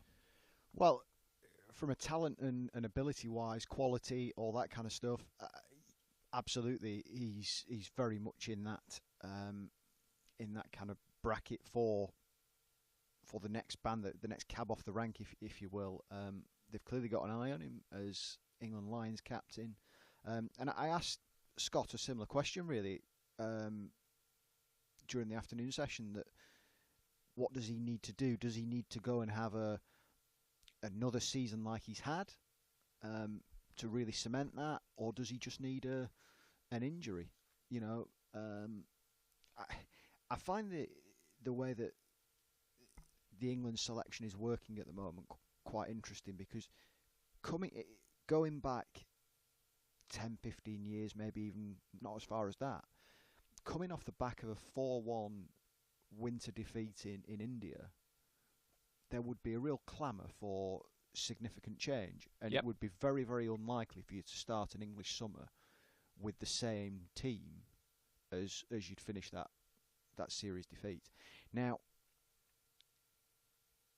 I don't see that quite being the way that McCullum and Stokes do things, so it wouldn't surprise me at all if you see, I mean, Crawley's had a very good series, hasn't he? But if you see a top order of Crawley, Duckett, Root, you know, the kind of runners and riders who have been playing in previous series, I don't think there'll be mass change. But you've got to ask the question about Pope at 3, haven't you? I mean, one fantastic innings in India, but that was it. I mean, a tremendous innings, a match-winning innings. But aside from that, he failed repeatedly at number 3. And his average for a number 3, I think it's about 33, something like that. But England have persevered with him at 3. Vice captain as well, isn't he? Well, he is. But is this not the right time to drop him down the order and say, well, actually, he batted at 6 for Surrey. England decided that they wanted to turn him into a 3.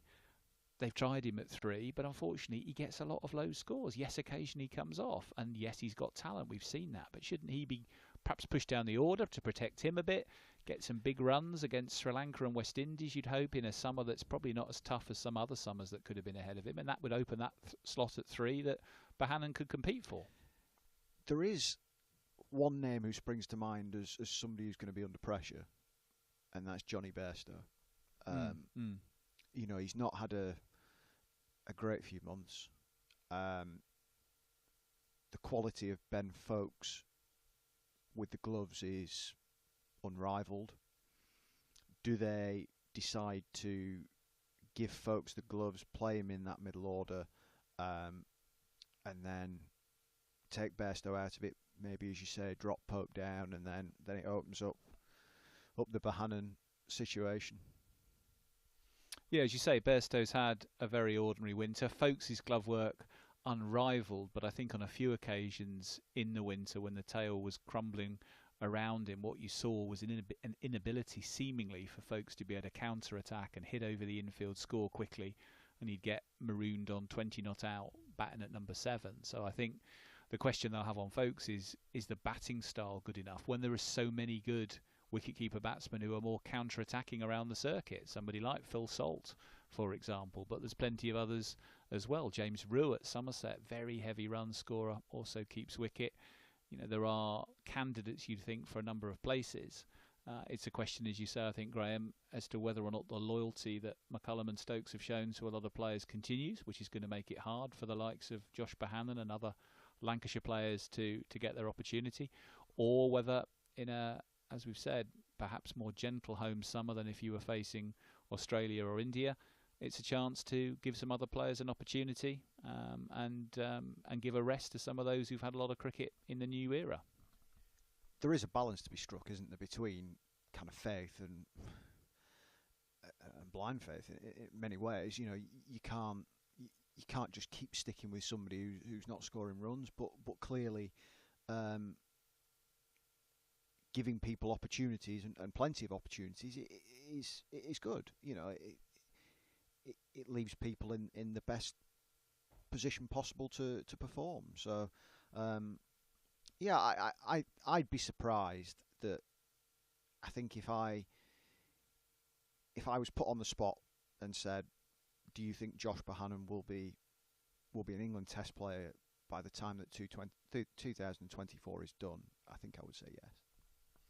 Let's just have a quick look at the spin bowling options, because as we've said, Lancashire are going to have a real embarrassment of riches this summer, assuming everyone stays fit. Nathan Lyon for the full summer, which is really exciting to see his arrival and what he's going to bring on and off the pitch. Tom Hartley did really well in India in the winter, going over there as a relative rookie, but really showing up and showing he could compete at international level. Useful runs with the bat, fielded well, and obviously bowled very well as well. When it comes to an English domestic summer, you very rarely play two spinners. Sometimes you don't play one in an English Test 11. So Hartley against Bashir in terms of the lead spinner, Jack Leach to come into the conversation as well. How would you square all that off, and who do you think will most likely get the nod at the start of the summer?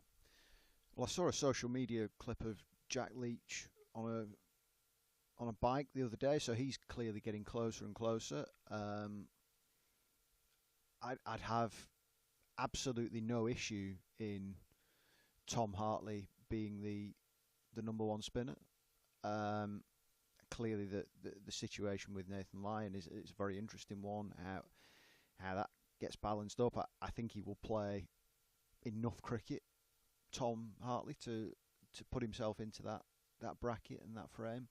And then again, it's difficult to say with Leach, isn't it? Because don't quite know exactly where his fitness is. Does him being on a bike in March translate to him being on a field in April or May? I'm not 100% sure. Bashir, I thought, did okay, but I expect Hartley's game to increase over the next couple of months with Nathan Lyon being here, and hopefully, as I say, I think Josh Bohannon will be an England Test cricketer by the end of the year, and hopefully Tom Hartley's with him in that side as well. It's fascinating, isn't it?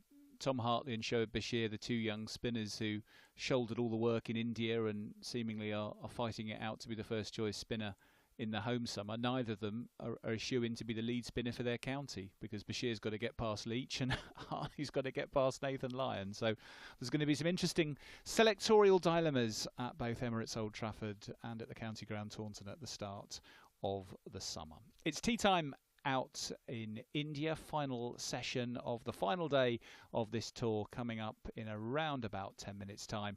We'll be back with you here from Emirates Old Trafford after this break.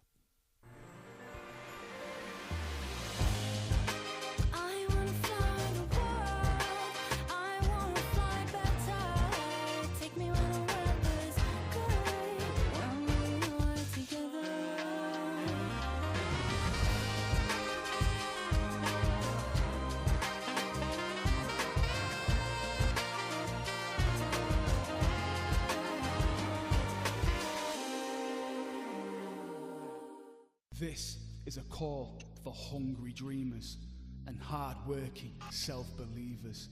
Success is down to more than just luck and talent. It's striving to be the best, breaking the boundaries and never giving up. Are you ready to become your best self? Are you ready to unlock your greatness? So what are you waiting for? This is Education Evolved. This is UA 92. Welcome to Karnataka, Dubai. Here's your key. Thank you. Let me help you with the bags.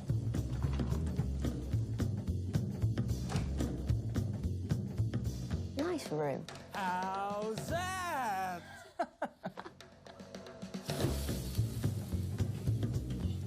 How's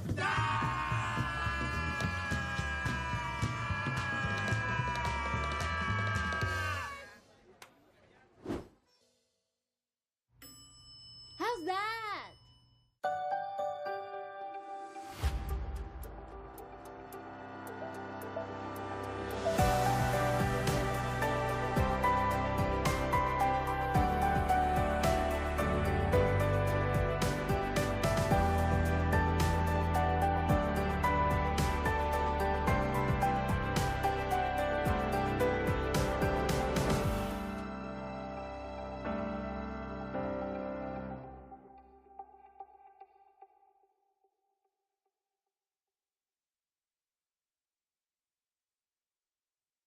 In 1954, Cyril Washbrook became the first professional captain of the county. Lancashire have won a tremendous victory here. Indeed he has, and you say, what a moment.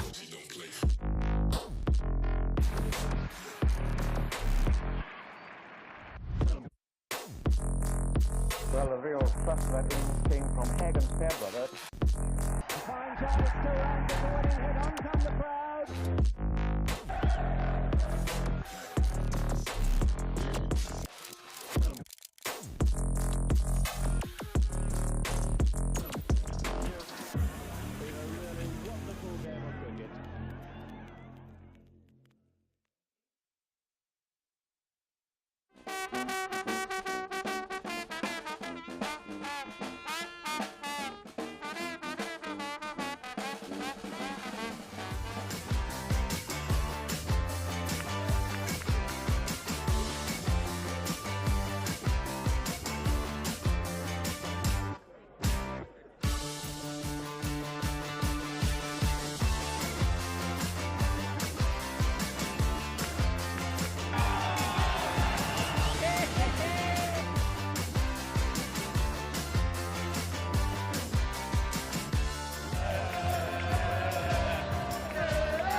Hi Noah. Nice to meet you.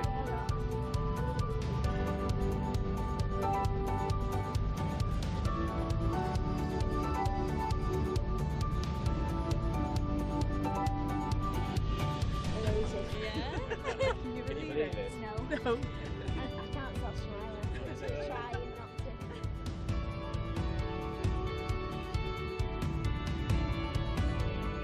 Yeah, that's it.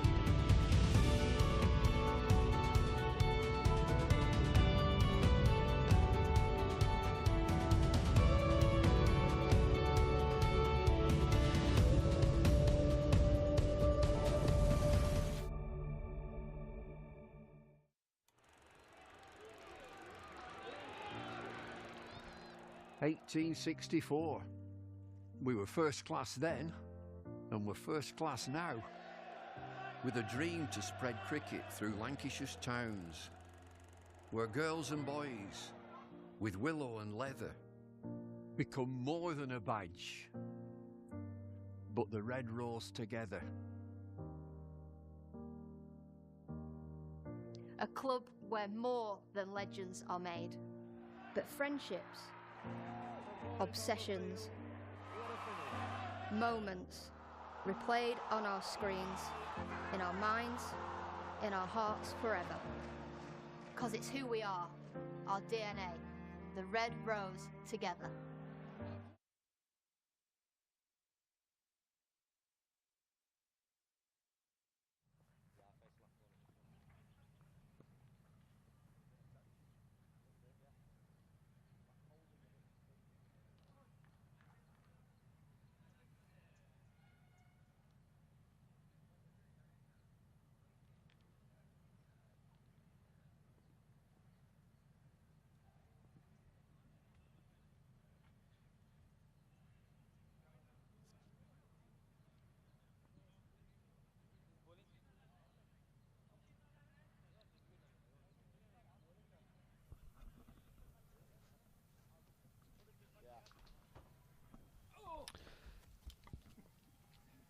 Hello and welcome back to Lancs TV. In the evening session now, Lancashire needing 243 runs from 30 overs in this final session, if we're lucky enough to get through the full 30 overs. Myself, Callum Reid, then I call myself. Callum Flynn and Scott Reid. It was quite an entertaining end to the session, though, wasn't it? Just going up to tea. Yeah, we said how quickly it felt. It went, did. didn't it? Flew by. Yeah. Josh Bohannon and Luke Wells came out and gave it a bit of a bosh. And Wells departing, and Balderson joining him. And let's see what the final session of the match and of the tour has in store. That's the current state of play. Resuming after tea, 71 for 1. 25 not out, Josh Bohannon. And George Balderson on 3.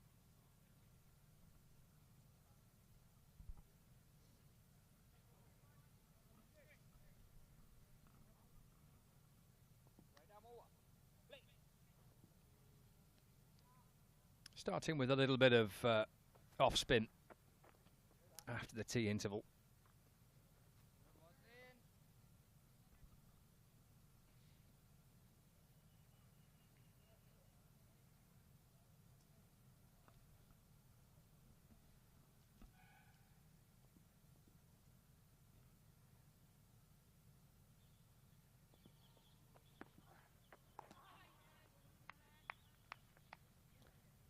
Yeah, Bohannon showed a lot of intent, didn't he? 25 off the 10 balls before these 2 dot balls that he's just faced up after tee. But I think once he gets them feet moving again after the tee break, I think he'll show that same intent and try and take the boundaries on. Keaton Jennings before said how small the ground is, and we can't quite tell from the pictures with some of the boundary sizes, but with some of the miscues before from Karnataka that was going from 6, you could see that the ropes are quite clearly hittable. So the Lancs boys will fancy the chances to land a few over the ropes. Which we saw from Josh Bohannon before tea.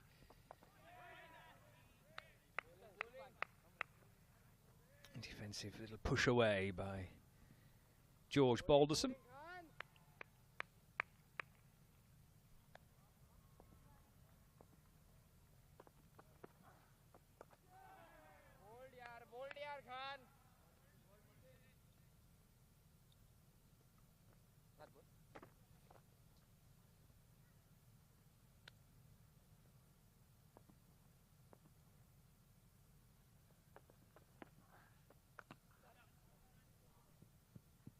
Eased off the back foot. Tidy start to the first over after the tea break.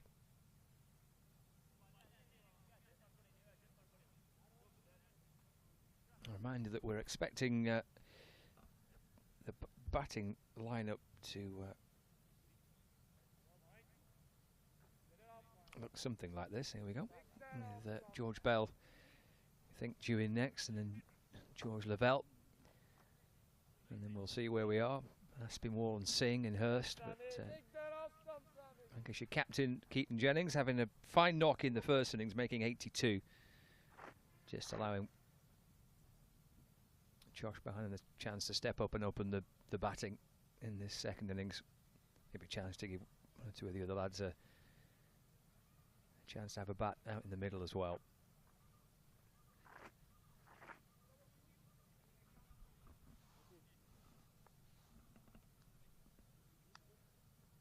I think that's the key here as well with Balderson. I don't think he's been away this winter. I think he said he wasn't going to Australia at the back end of last year, so I could be wrong on that one. But Bohannon's been in India for 6-7 weeks prior to this. Same with Keaton Jennings. So there's quite a good mix of lads that have been away this winter and that are kind of used to playing back on turf. And there'll be some lads that this is kind of their first proper dig out on some turf wickets, so some lads will just be wanting to spend some time out in the middle and get them feet moving, get the eyes back into judging line and length on grass wickets, and then you're going to have someone like Josh Bohannon who's happy to just keep motoring along the way he has been doing. He had a brilliant series for the England Lions, captain them, and he'll be hoping to take that momentum back to England.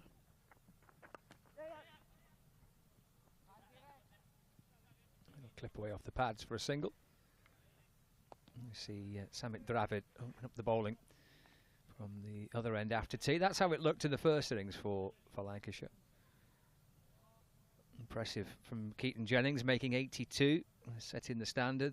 Good partnership with Josh Bohannon, who made 35, but little mini kind of wobble in the middle there. Bell and Balderson, Lavelle with some low scores before Hurst and Aspinwall batted nicely to settle things down again for Lancashire. So chance for the likes of Balderson now and potentially Bell and Lavelle still to try and get some runs second time round.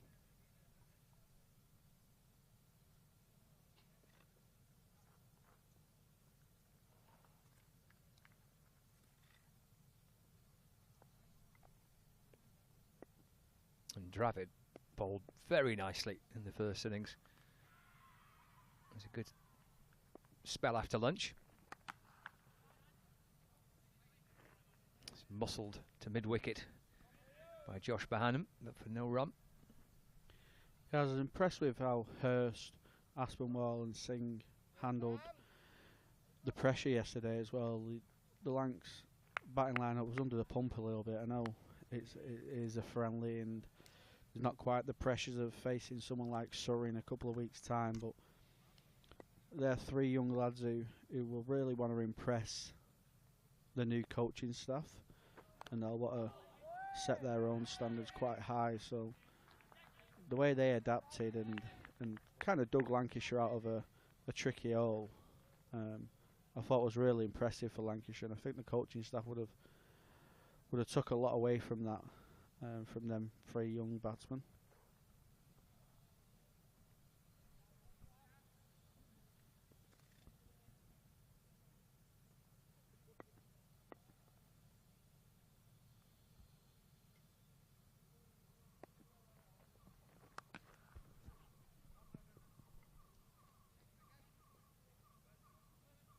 Touch wire from Dravid and carved away, but only for a single.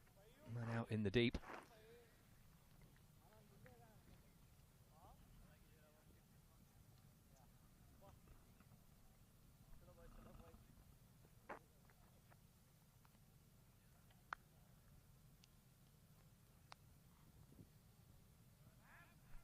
Brings the left-hander, George Balderson, back on strike. Final ball of the over for Samit Dravid.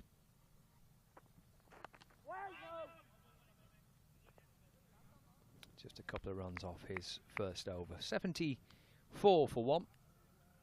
12 overs into the Lancashire second innings here on Lancs TV. The pitch is being beamed back live from India. The commentary based here at Emirates Old Trafford in the Lancs TV studio. Into the final session of the final day of this tour. I hope you've enjoyed the coverage, both the men's and Thunder sides, both in T20 and 50 over cricket. This 3-day red ball fixture as Lancashire gear up for the start of the 2024 season.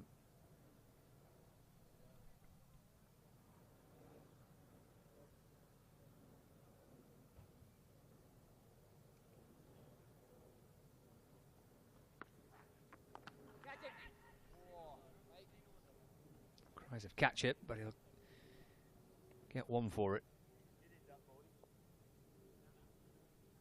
Josh Bohannon moves on to 28.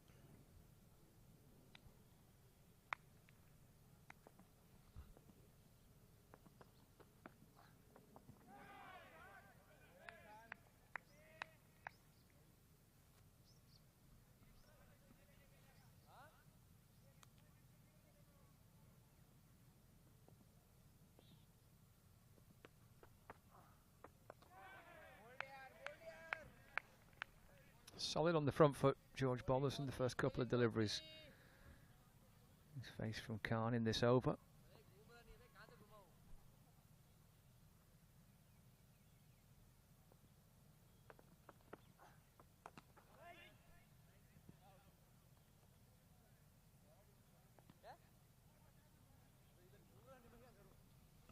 You'll feel like one of the more experienced players, won't he, on this tour now, George Balderson, even though he's still very young in his cricketing career.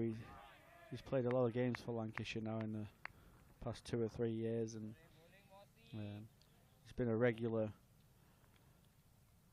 selection throughout the red ball format.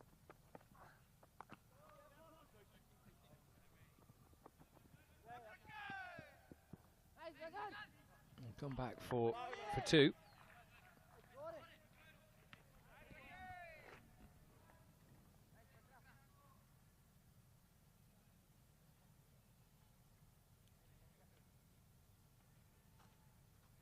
Yeah, his first class debut for Lancashire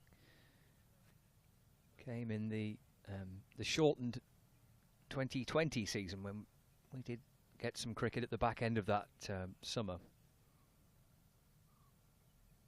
And his chance being kind of created in the side because England had a much bigger test match squad, because they were kind of securely located in hotels here at Emirates Old Trafford or down in Southampton, so it just opened up the chance for other players to get the chance, because England needed some reinforcements for their kind of secure squad that were in hotels. And got his chance in a match at New Road, actually, the home of Worcestershire County Cricket Club. It was actually came against Leicestershire because Lancashire couldn't play here due to England playing in test match cricket.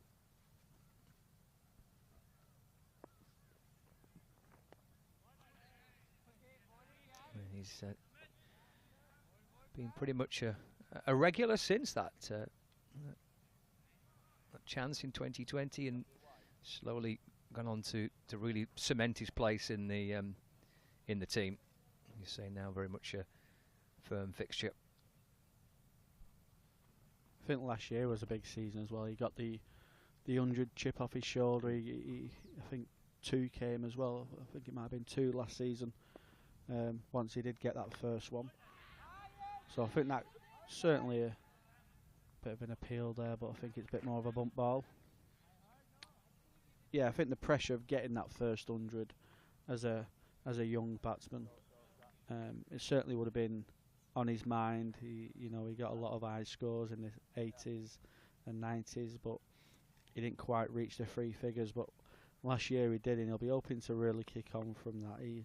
He finished the 3rd leading run scorer for Lancashire last year, hitting 702 runs and averaging over 50. So he'll be hoping to hit similar figures, maybe even produce a little bit better than that. But I think if he's averaging 50 at the end of this season, I think Lancashire will be certainly happy with what he produces for them.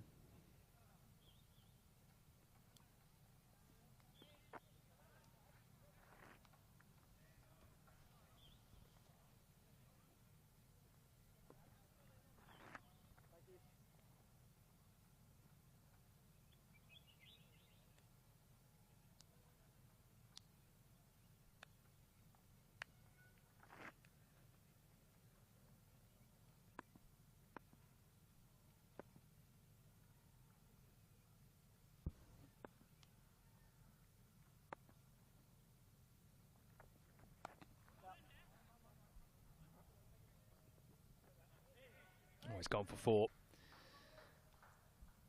Bonus boundary for George Balderson.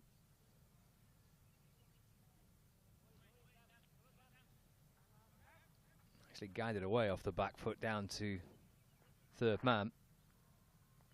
Through the fingers. You're not happy as a bowler there, are you?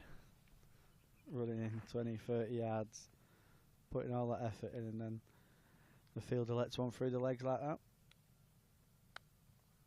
That's final session of the final day kind of vibes in the field, I think.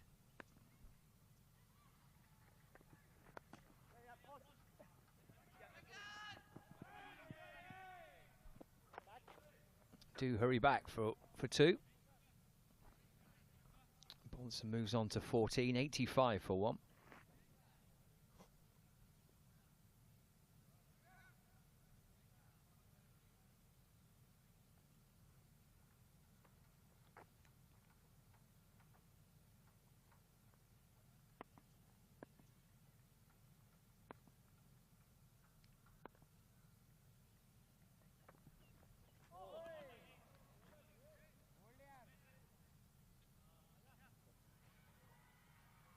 Seven off the over then. Probably should have been potentially near a 4, but for that misfield down on the 3rd man boundary. 85 for 1. Balderson on 14 and Bannon on 28.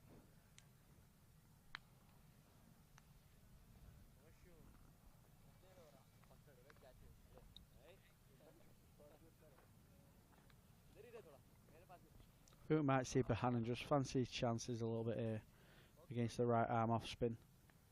Hitting with the spin, as we spoke about previously, is a lot easier than hitting when the spin's turning away from you.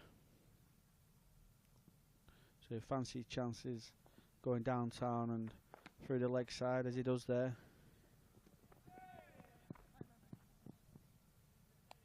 Picks up a couple off the back foot through the leg side.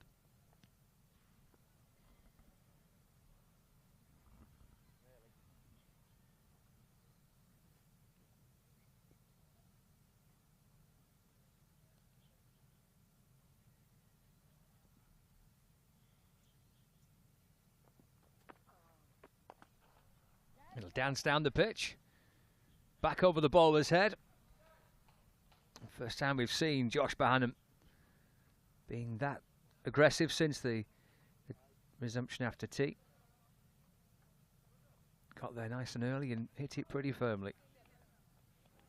You could tell he's been itching to do that as well. He uses his feet really well against the spin. He's a great player of spin.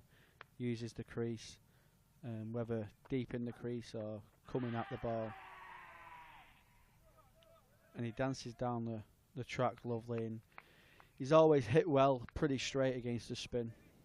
So I think he'll be targeting Khan again. If he tosses it up, he'll try and use his feet and deliver the same.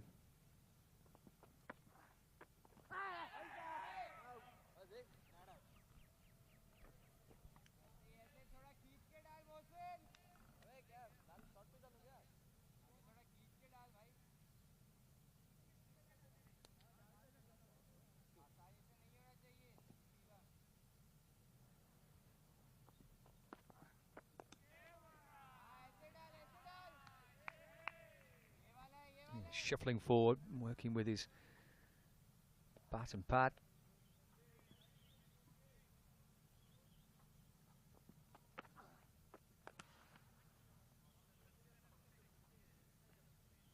Takes a single. Keeps the strike.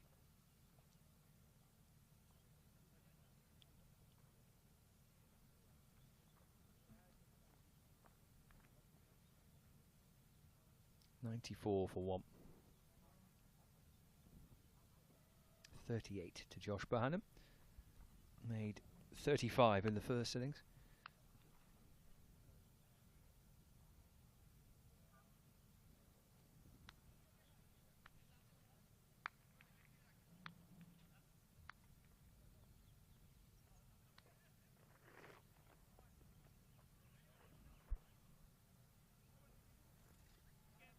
It'd be good to see if the new leadership roles that he's undertaken this year, being the captain of the Lions on that India tour and now named the vice captain of Lancashire. Good to see if that takes his game to the next level as well. You know, I think for someone like Keaton Jennings, it's giving more ownership of his batting as well, and really took his game to the next level, scoring big runs and trying to be that leader who leads from the front. And I think that'll be the same with Josh Bohannon. I think he'll thrive. I think he'll thrive under his new role, as he looks to go big, and he certainly does. Just a one bounce four, splits the two fielders down the ground, but he's looking to show a bit more intent now. 42 or 27.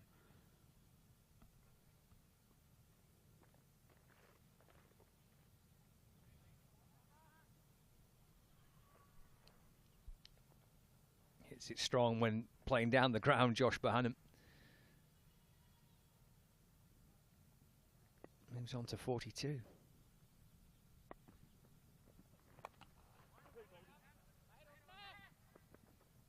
of a heave away to the leg side, but hustle back for a couple more. Brings up three figures that for Lancashire, 100 for one. Certainly there's a hit that one. I think Bohannon's just tried to force it a little bit too much here. He's a bit more of a timer of the ball, Josh Bohannon, and just tried to force that one a little bit. Lost his shape, but still scrapes the two, keeps the strike.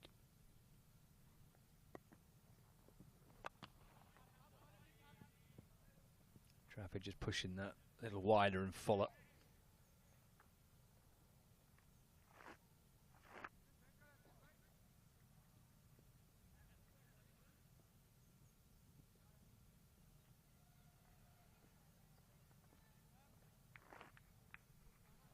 It's interesting, the appointment of the official vice captain. I was chatting to Paul Allott, I think, on the first day about it, that I can't really recall over the last 4, 5, 6 years what it may be that there's been an official vice captain.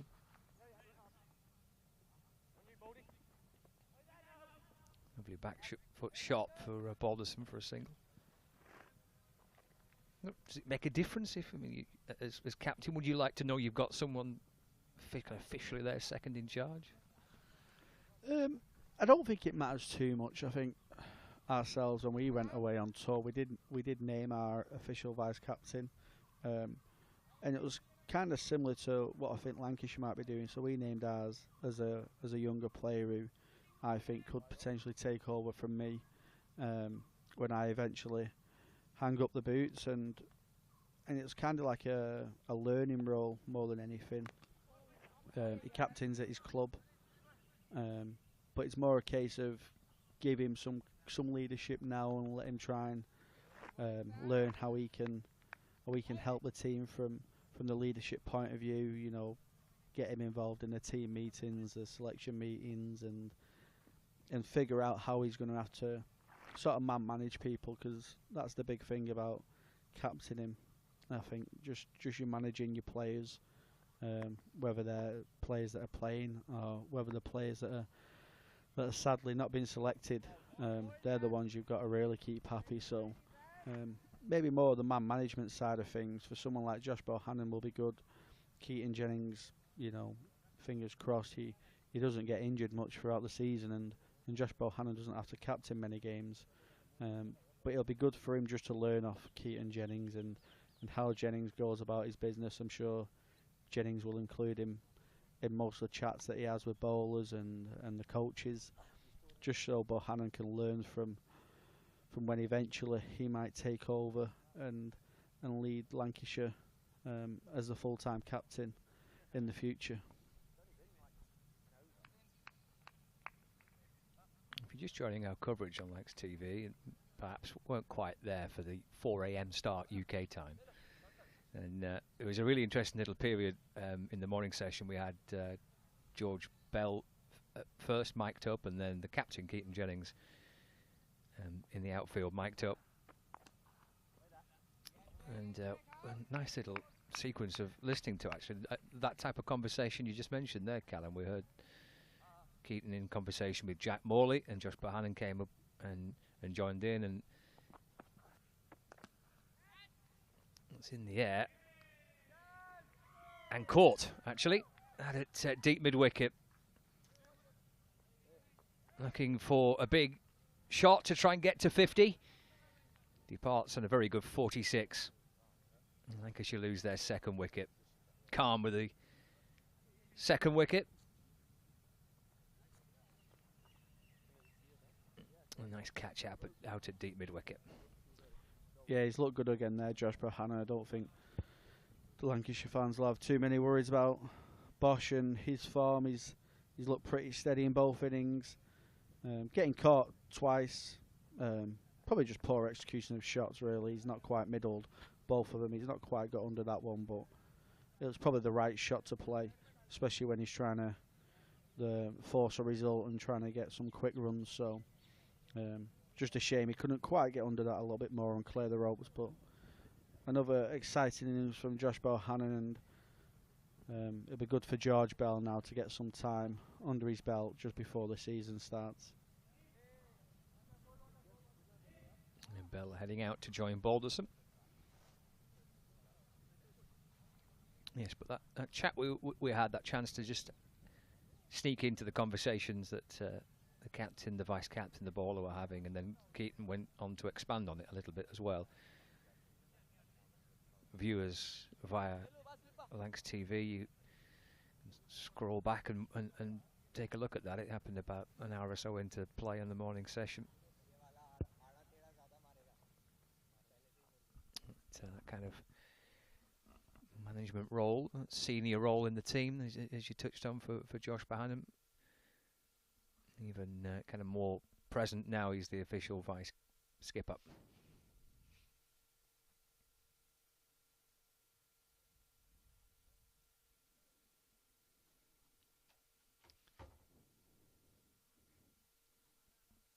$103 for 2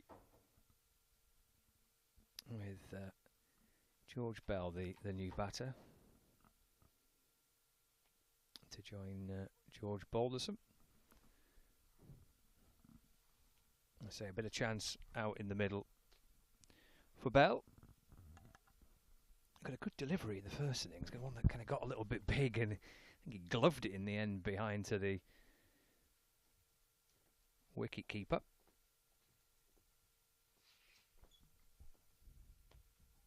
A change in the commentary box. Callum's going to take a break. Graham Harcastle's going to join me.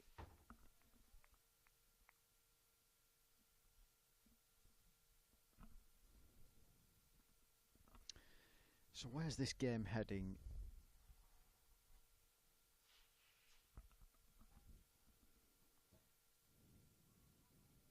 Bell's off the mark.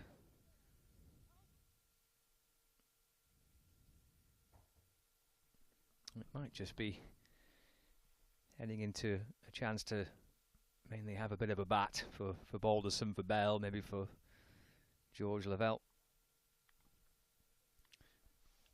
Let's throw this situation forward and pretend it's, I don't know, 20th of April, even 20th of May, something like that.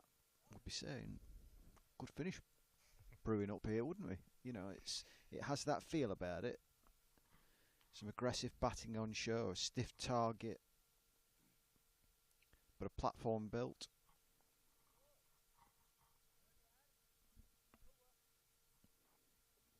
Yeah, it had that feeling, didn't it, at lunch as well, that this could be bubbling up to a good game, but I suppose at this stage maybe it's a bigger picture at play rather than just the actual outcome of the match. Yeah, absolutely. It's as I say, you're never quite 100% sure what's in the mind of coaches and captains and things like that in pre-season games. What do they want to achieve from the next hour and a half of cricket? It's 104 for 2. It's been absolute pleasure to bring you coverage of this tour from India, and I hope you've enjoyed all the pictures and the interviews, the behind-the-scenes footage. Even though Bumble's behind-the-scenes footage in the end did take us off air. But it was good fun. If you missed it, you can catch it, I'm sure, on social media. But it's been quite a logistical effort, this, as you could perhaps well imagine, to bring you the pictures and then everything else that's involved with it. It's with a great sense of trepidation that we've got to speak to a man that apparently is in charge. As that's stabbed away for no run. Because Colin from Badger and Coombs is apparently in charge of all this. And joins me now. How are you getting on, Colin? Absolutely fantastic, Scott. Absolutely fantastic. I am not absolutely knackered or sunburnt in any way, shape or form. You're looking well for a man that's, I'm sure, not had much to do for a few days. That should be pretty straightforward, to be honest. Yeah, it's all in a day's work. Just give us an insight, Colin, as to how on earth all this has been put together.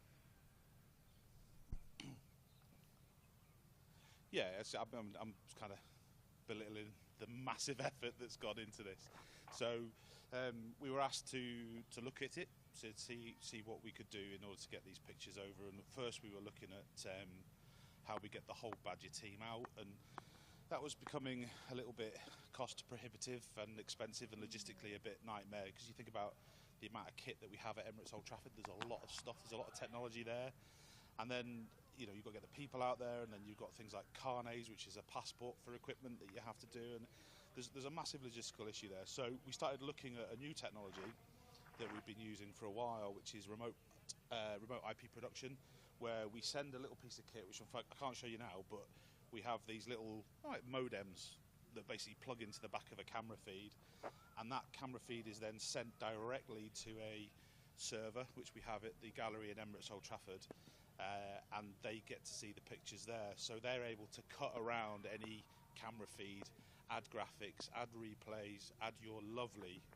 amazing commentary, and everything else in between can be done in the warm beauty of that studio at Emirates Old Trafford. Let's be honest, Colin.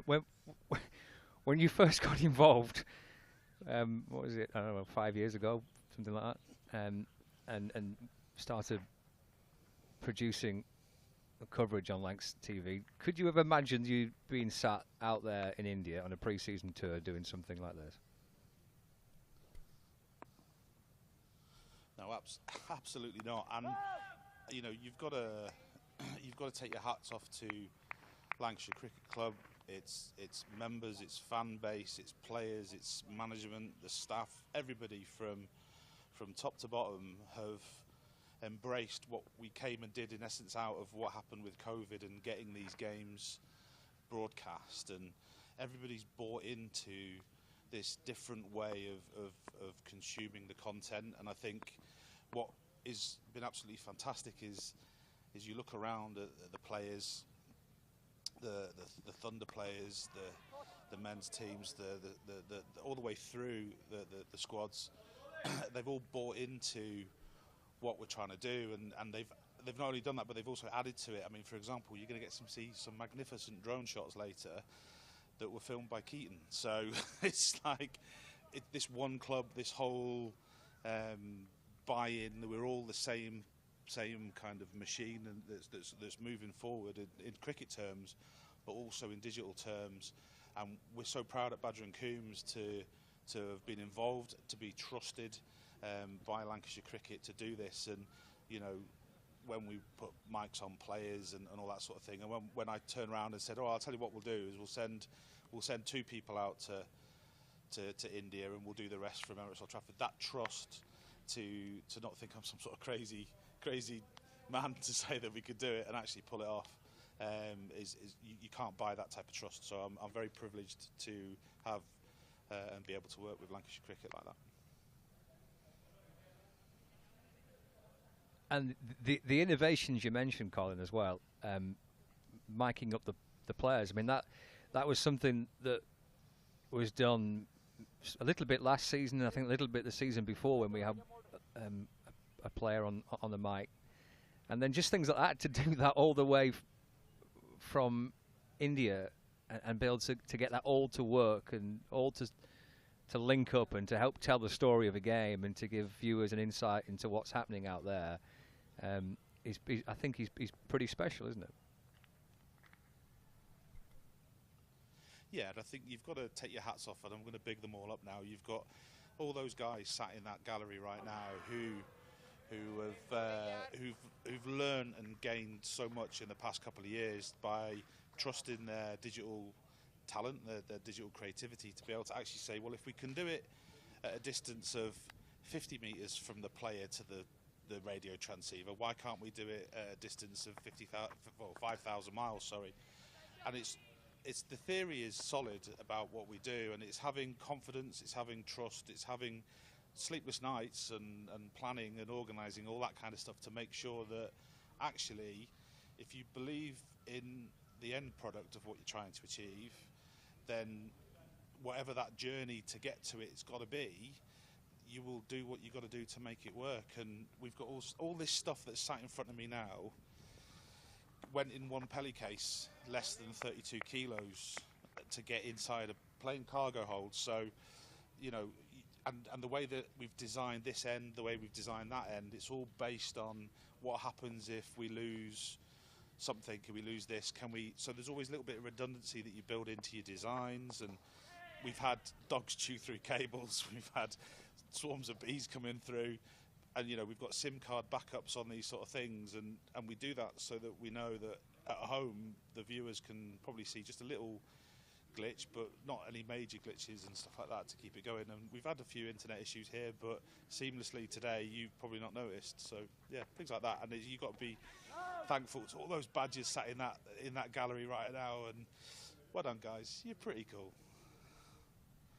All they keep saying to me is, I hope Colin's enjoying his holiday.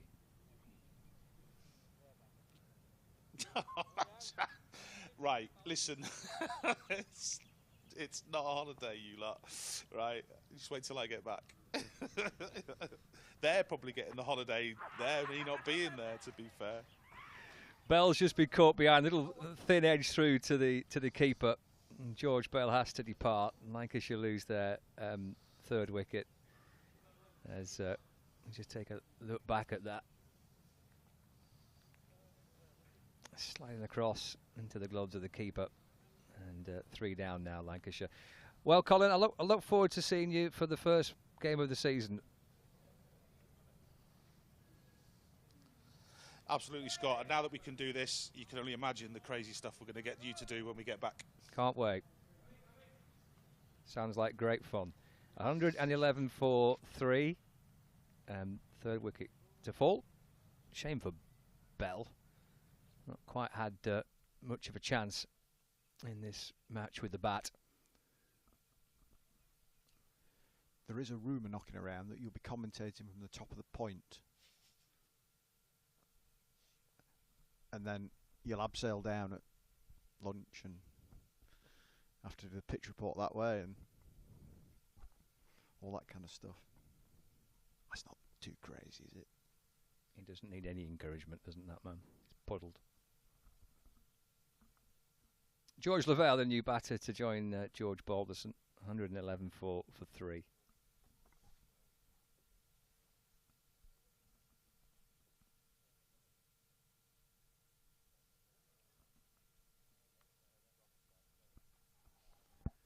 Just had a message through the thinking about getting his commentator from Blackpool Zoo. You'll get him in, but you won't get him out.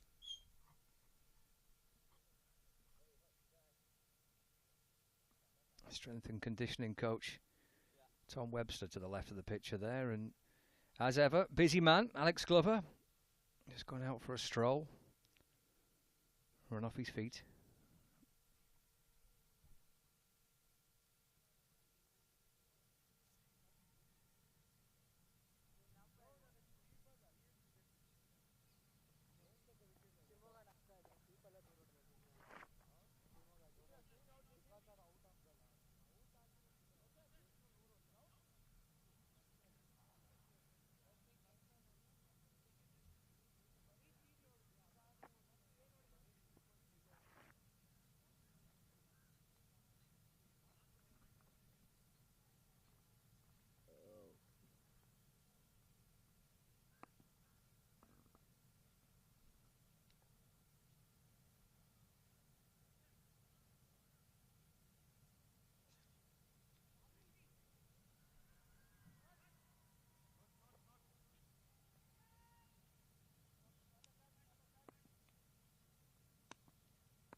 And the great thing is that as part of all this, the weather's played ball as well, hasn't it? Because clearly the weather in India, you'd be pretty unlucky for it to not play ball, but when it rains, it rains.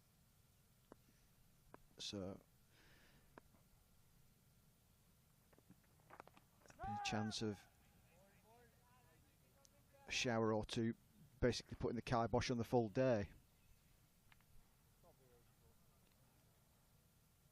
But it's been glorious right the way through. I think they had a few issues early on in Dubai, didn't they? I think there was a bit of rain there. That I saw Chris Reed speaking to Charlie on social media, and he was saying that one of the training sessions had to be canned because of heavy rain.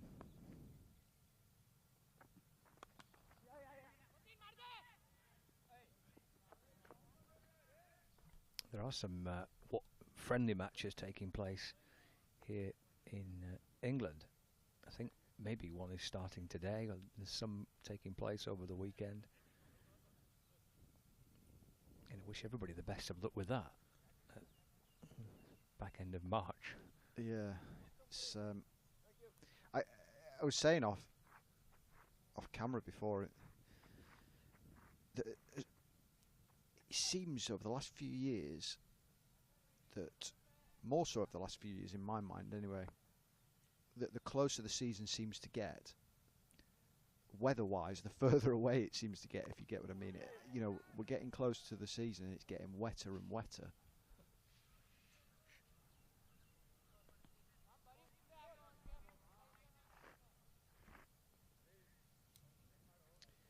But I think we should be alright to go for next week down at Loughborough. Slightly different conditions to this. I'll leave you, Graham. Chris Malaban's going to come in. That's where you don't want to be fielding in the slips. Make sure your order of hand warmers comes through on next day delivery.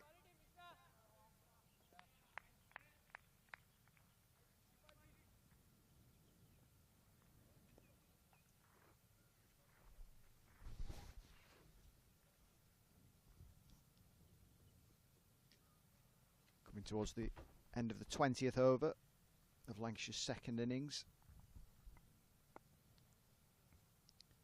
I hesitate to say of a chase of 3-1-4 because we're not 100% sure what's in the mind of those involved. Lovely shot. That was a good shot by George Lavelle, wasn't it?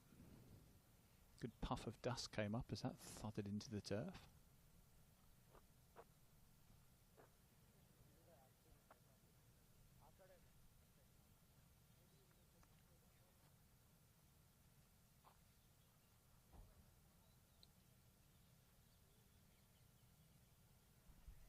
Well, neither George Balderson nor George Lavelle were able to achieve scores in the first innings. Balderson making 3 and Lavelle 14, so I'm sure they'd both be keen to get some decent time in the middle ground. Balderson's played himself in on 21.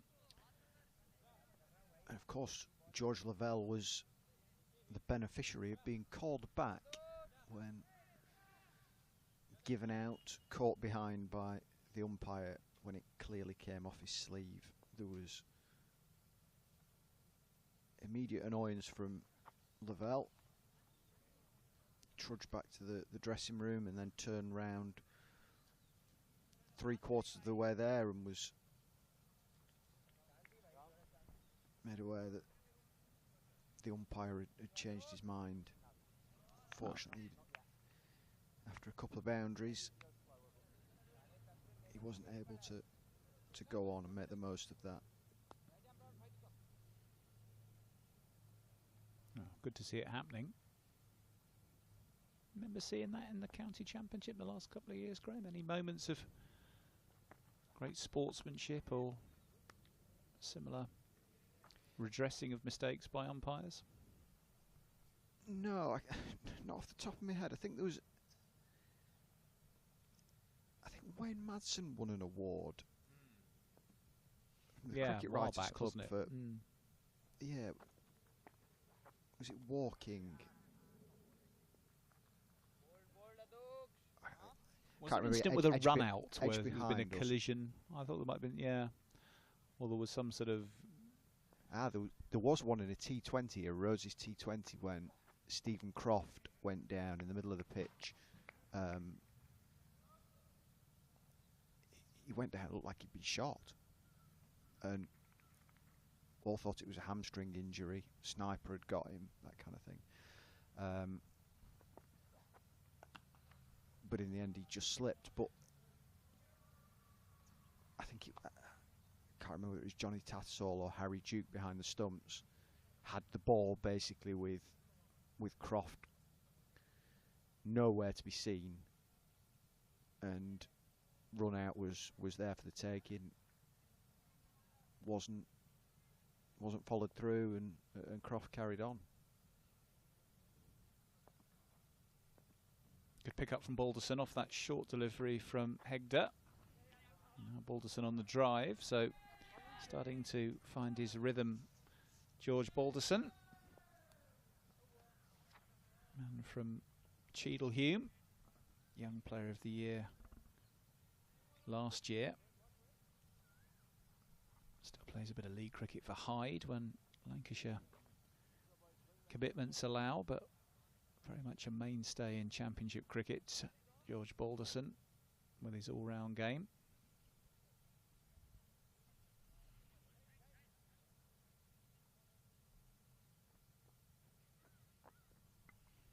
Don't forget you can get in touch with us via X if you send us a message at Lancs Cricket.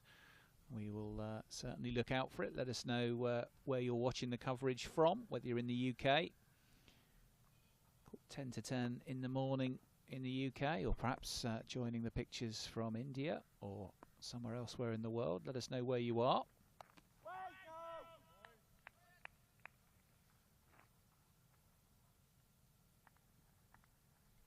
Always good to know where people are joining from, and also can let you know that the Lancashire Thunder are in action in their final practice match of the tour before they head home. The Thunder made 190 in their innings, and in reply the home side 112 for 6.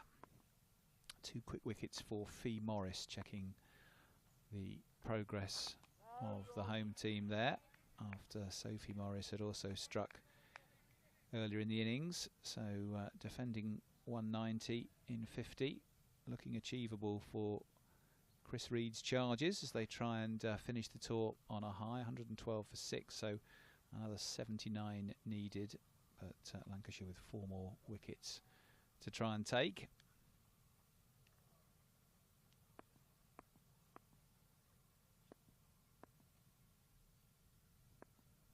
Pye continuing and dropping Balderson in his follow-through. Tough chance, Graham? Yeah, it was struck firmly, wasn't it? But again, much like there was a drop catch when we were both on commentary before lunch, wasn't there? A slip that went sharply, fell into the bracket of you would expect to take it at this level.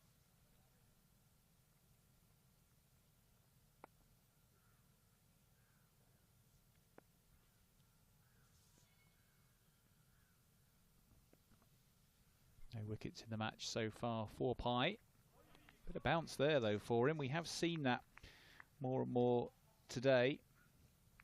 Ball's getting up sharply and other ones keeping low as the pitch becomes a little bit more unpredictable as the match moves towards its conclusion.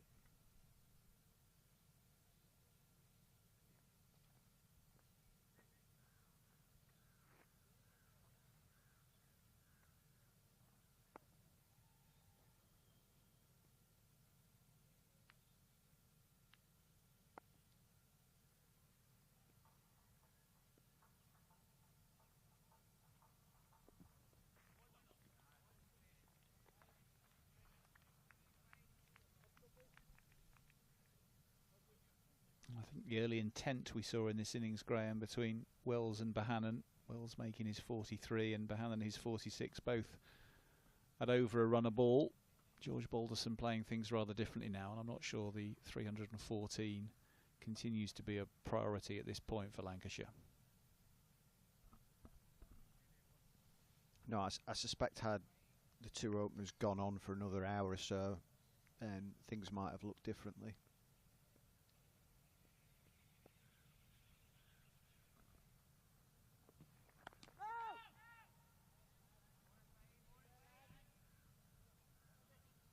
Maiden over from Nishith Pye, tidy stuff from the medium pacer, 121 for 3. Then Lancashire. If you're just joining us on Lancs TV, a very good morning from Emirates Old Trafford. Graham Hardcastle and Chris Malaband with you at the moment. Scott Reed and Callum Flynn also part of our commentary team today. And what we saw earlier today was Karnataka reduced at lunch to 84 for 7. Lancashire really bowling well in the morning session. 3 wickets for George Balderson. Josh Boyden also bowling very well at the top of the innings, dismissing Prakar Chaturvedi very early on with a fantastic in-swinger. But after lunch, Hardik Raj with 42 and Smaran Ravi with an unbeaten 75 tilted things significantly. The 2 batsmen who'd starred in the first innings starring in the second as Lancashire chased leather around Bangalore for an hour or so. It was a fairly savage onslaught, and eventually the declaration came with Karnataka at 201 for 8. That set Lancashire a target of 314 in around about 40 overs. Wells and Bohannon flying out the traps. But the scoring rate dropping fairly significantly since both of them returned to the dressing room.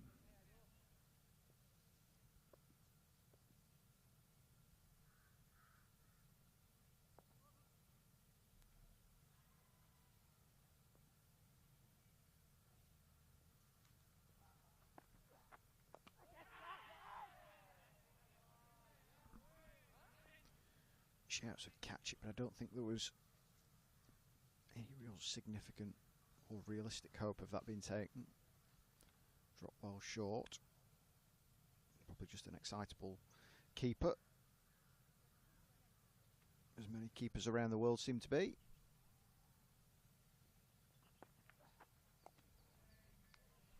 Tidy stuff this from Adhoc Shegda.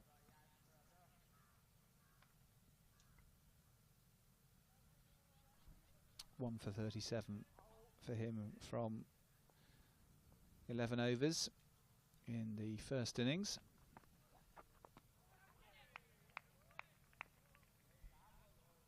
Electing to go round the wicket to the right-hander, trying to cramp up George Lavelle, cut his scoring options down.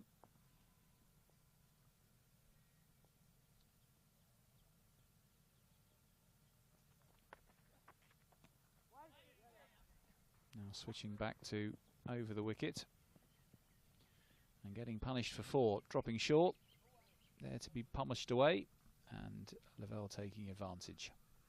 Not even sure he got all of this, George Lavelle.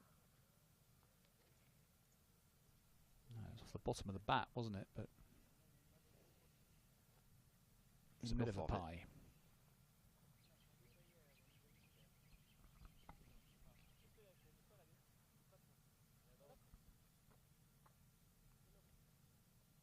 Lavelle's first boundary.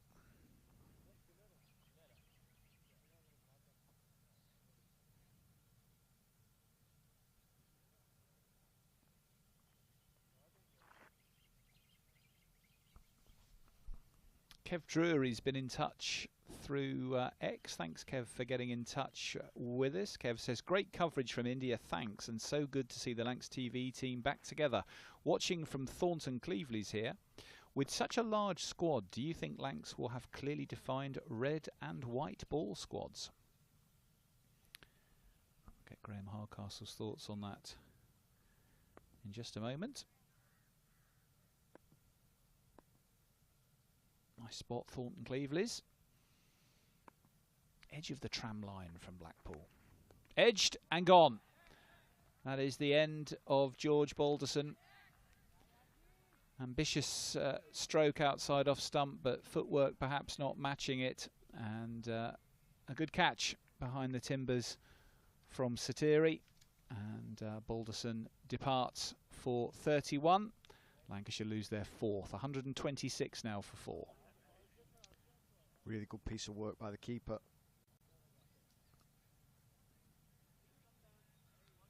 Going away to his left.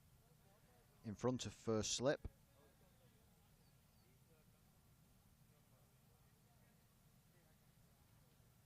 I very much suspect that had he not got there, then first slip would have done. It was perfect height, wasn't it, for slip, but great piece of work for the keeper. This is Matty Hurst. Well, George Balderson a bit disappointed with that. Tom Aspinwall coming out to bat at 6. Yeah, footwork in not much evidence there. Bit leaden-footed Balderson as he swung at that, and having got himself established, he's not able to go on. Tom Aspinwall, though, enjoying a relatively rare opportunity to come in as high as 6 in the order to join George Lavelle. Perhaps, Graham, we can go back to Kev Drury's question. Do we think Lancs will have clearly defined red and white ball squads? No, I don't think they will. It's quite a difficult thing to manage with the advent of the 100, isn't it? When you look at the the one-day cup, which takes place in August, the likelihood is that Lancashire are going to be without a significant number of their more senior players. We're talking about Luke Wells before being picked up in the 100 for one. Like Phil Salt, Tom Hartley go. So no, I think that's when your squad becomes stretched. Clearly, there will be players who play less white ball cricket and more red, and equally the other way around. But we are seeing more of that kind of thing from players, aren't we? These days, and from counties offering white ball only deals. Richard Gleeson left Emirates Old Trafford and has gone to Warwickshire on that kind of deal.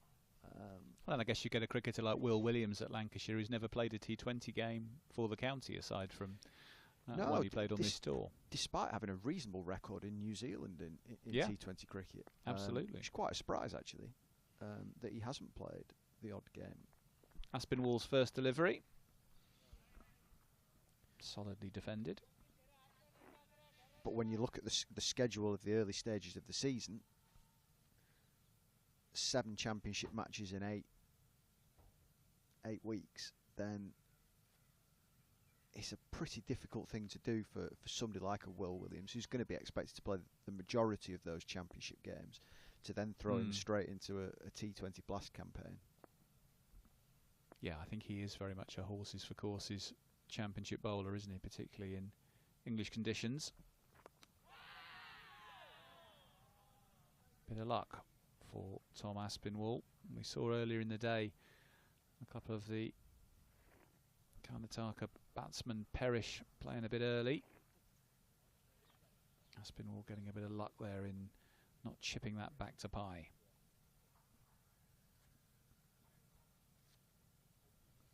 Thank you very much, Kev, for your question. We'd love more from viewers as this game winds down.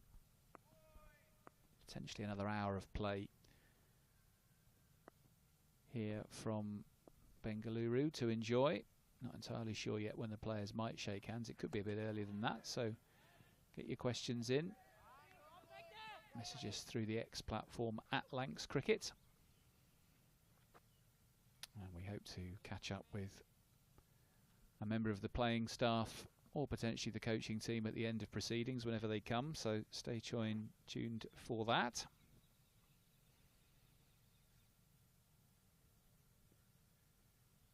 County Championship season, of course, underway here at Emirates Old Trafford on Friday the 5th of April. Champions Surrey, back-to-back winners of the title, are in town. And before that, Lancashire head to the Midlands for a 3-dayer against Loughborough University. That starts next Tuesday.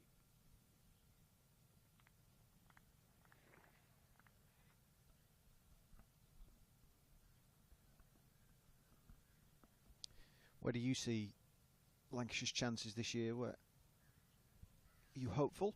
I am, yeah. I think, as we've said, the addition of Nathan Lyon is a significant fillip to the squad. If you look at last season, Keaton Jennings missed 2 months and a lot of championship cricket after he pulled his hamstring at Taunton at the end of April, so he didn't play for May and much of June. And that is a dismissal for Tom Aspinwall. Well, he's not able to take advantage of a bit of luck he got earlier in the over. He has a look at the pitch with some concern, but unfortunately trying to force the pace against Nishith Pai has meant his dismissal. And Lancashire now slipping a little here, 129.45. There was immediate recognition, wasn't there, if you can see by this replay, that he hadn't got it at all. Turned almost in an instant to begin his walk back to the dressing room. Bat turned in his hand. Yeah, I think to your question, Graham, I do have hopes that Lancashire can be challenging at the top of the table this year. I think the top 3 of Jennings, Wells and Bohannon is as good as there is in the County Championship Division 1 in terms of solidity and consistency of run scoring. I think you've then got a middle order that's going to be boosted by Tom Bruce's arrival from New Zealand. He's a little bit of an unknown quantity in English conditions, of course, but his domestic record in New Zealand is very good. George Bell, George Balderson, Matty Hurst, young players who are becoming ever more established and showing plenty of promise, and in Balderson's case has played quite a bit of championship cricket now around the middle order. Plenty of competition for places at wicket-keeper, as we know. I think with the bowling, obviously, there's one or two injury concerns at the moment with Jack Blatherwick and Saqib Mahmood, but there is depth, as we're seeing here on this trip, with the likes of Josh Boyden and Tom Aspinwall. Plenty of options in the spin department with Lyon, Hartley and Morley. So there's depth, there's a good mix of youth and experience. I think we talked about it earlier, Graham, every county needs a good start. So if they can come out of the blocks and put in a really strong performance against Surrey, preferably, of course, to win that game. They weren't able to win a match here at Old Trafford last year, and a victory at Emirates Old Trafford in the very first week would put that ghost to rest straight away and give confidence against the team that have won the title for the last 2 years. But even if it wasn't a win, a strong performance in a draw against the champions, I think would be a pretty decent start. But they have got Hampshire and Essex in the first three. I'm not sure Essex will be quite as strong this year without Alistair Cook and without Dan Lawrence as perhaps they've been in previous years. But early season, Cook and Porter are a very handy seam attack and have picked up consistent wickets, haven't they, for the last few years. So it's certainly a tough start in terms of the way the fixtures have fallen. But I think Lancashire can have a really strong season. I really do. I think they can certainly challenge. There'll be certain bits that will rely on luck, injuries, international calls, etc. Those things are always a bit of a throw the dice. You're never quite sure whether they'll come in your favour or go against you. But I think certainly Lancashire should look forward to this season with as much confidence as they have in quite a few. That they've got a competitive side, particularly in Championship cricket. Yeah, and you say particularly in Championship. It's not just in Championship cricket, is it? They've shown in the last 2 or 3 years that they can compete at the right end of every competition going, which is credit to everybody involved. Yeah, of course. Oh so near in the T20 when Hampshire prevailed a couple of years ago. One Day Cup finalists against Kent as well that same summer. I was lucky enough to commentate on that final at Trentbridge. So, no, absolutely. Certainly have the types of players and the versatility in the squad to be able to challenge in all 3 formats. Harry Singh is the new man, a proper batter. Coming in at number 7, tends to open the batting in club and second team cricket. So a chance for him to have a little bit of time in the middle. 19-year-old who has played for England under-19s. That's a century for the England under-19s in a test a couple of years ago against Sri Lanka. Urmston Cricket Club, his regular club side. Many thanks to Graham Hardcastle, cricket journalist, who's been with us today. And Callum Flynn is back alongside me again, and I think, Callum, this innings has rather lost its momentum, hasn't it, after the fireworks at the top from Wells and Bohannon. And I think it might just be a question, as we look at our watches a little, to wonder how long we might continue for here and what might be achieved from here forward for Lavelle and Singh. Certainly opportunity for time in the middle for both of these young players. Yeah, it's so often the case with these set up 3-4 day games, isn't it? You get to a certain point of the game where it's kind of like a lose-lose situation, really. But Lavelle and Singh will just have to put the result in the back of their mind and just try and focus on the bigger picture. They know they've got a long, big season ahead of them with Lancashire, with the county championship starting in a few weeks' time. So they were looking just to try and spend as much time in the middle, face as much balls as possible, and get the feet and the hands moving the way they're comfortable with, the way they're happy with, and just take some confidence back back home with them.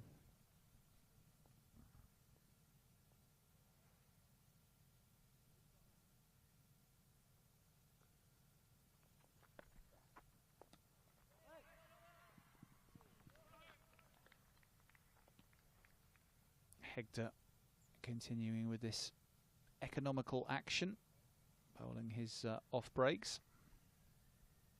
Not given the batsman too many bad balls so far in this spell.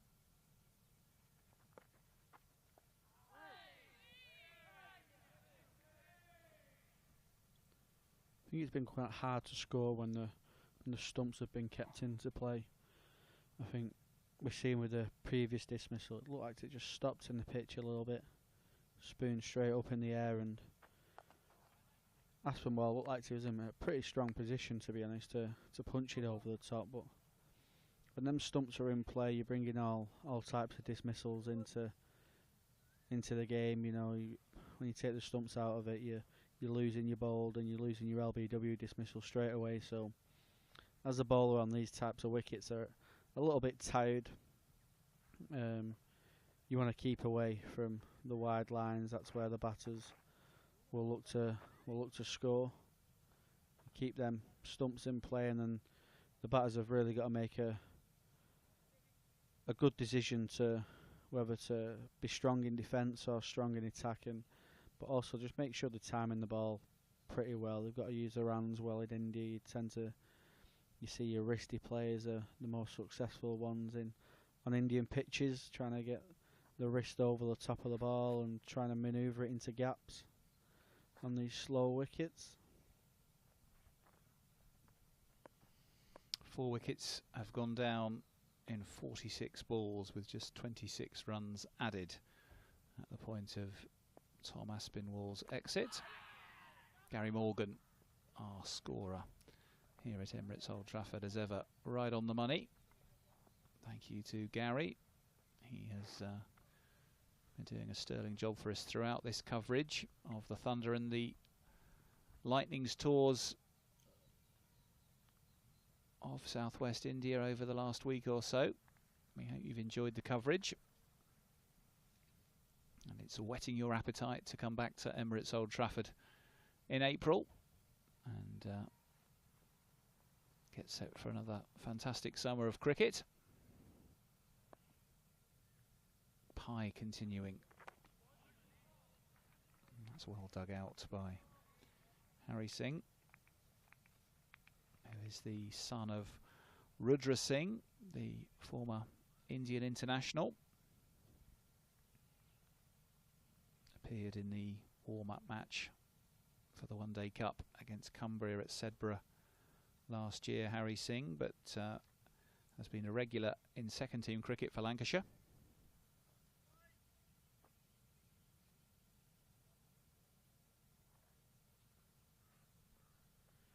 It's a good opportunity for your players like Harry Singh and George Lavelle, isn't it, to go on tour with the experienced players and just get a bit more time around.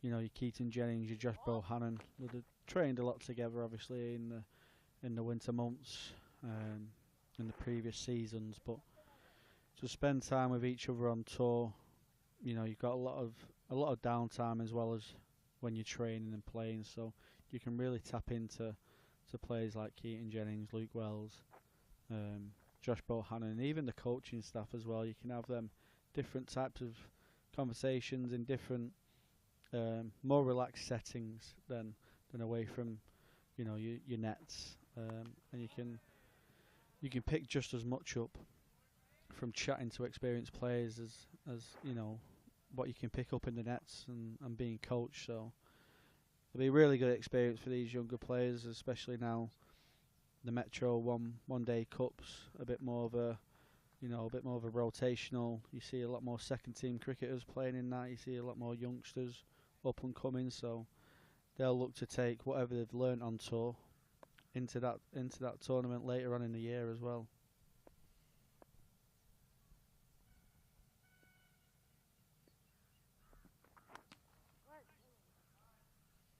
Singh looking solid defensively. early in this innings. Yeah, I think you're absolutely right, Callum. It's that time, isn't it? It's the time in the evenings. It's the time having a coffee in the morning, breakfasting, talking cricket, hoovering up experience, chatting to the players who've been around the circuit a bit longer. I mean, Keaton Jennings, a county championship winner with Durham, test appearances for England. He's been in and around the international setup at 2 different counties. He's captained. He's a class bat in all formats, talking and learning the game, understanding different scenarios. Thought this kind of tour would be invaluable experience in so many ways. We've had a message in tweeting us at Lancs Cricket from Mike Askew. Good morning, Mike. I hope you're doing well.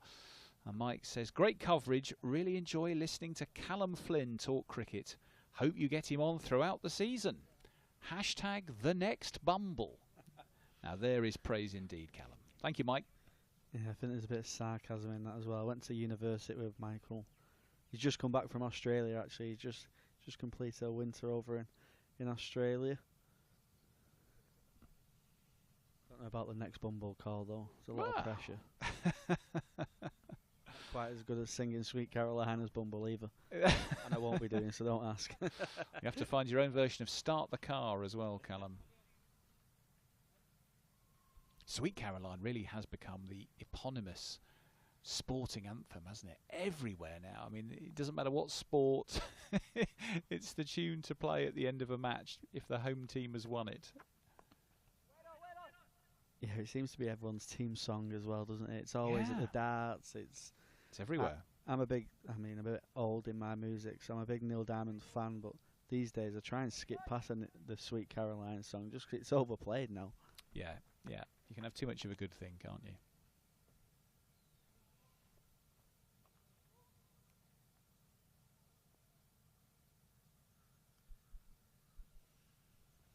Harry Singh watchful in these early deliveries of his innings.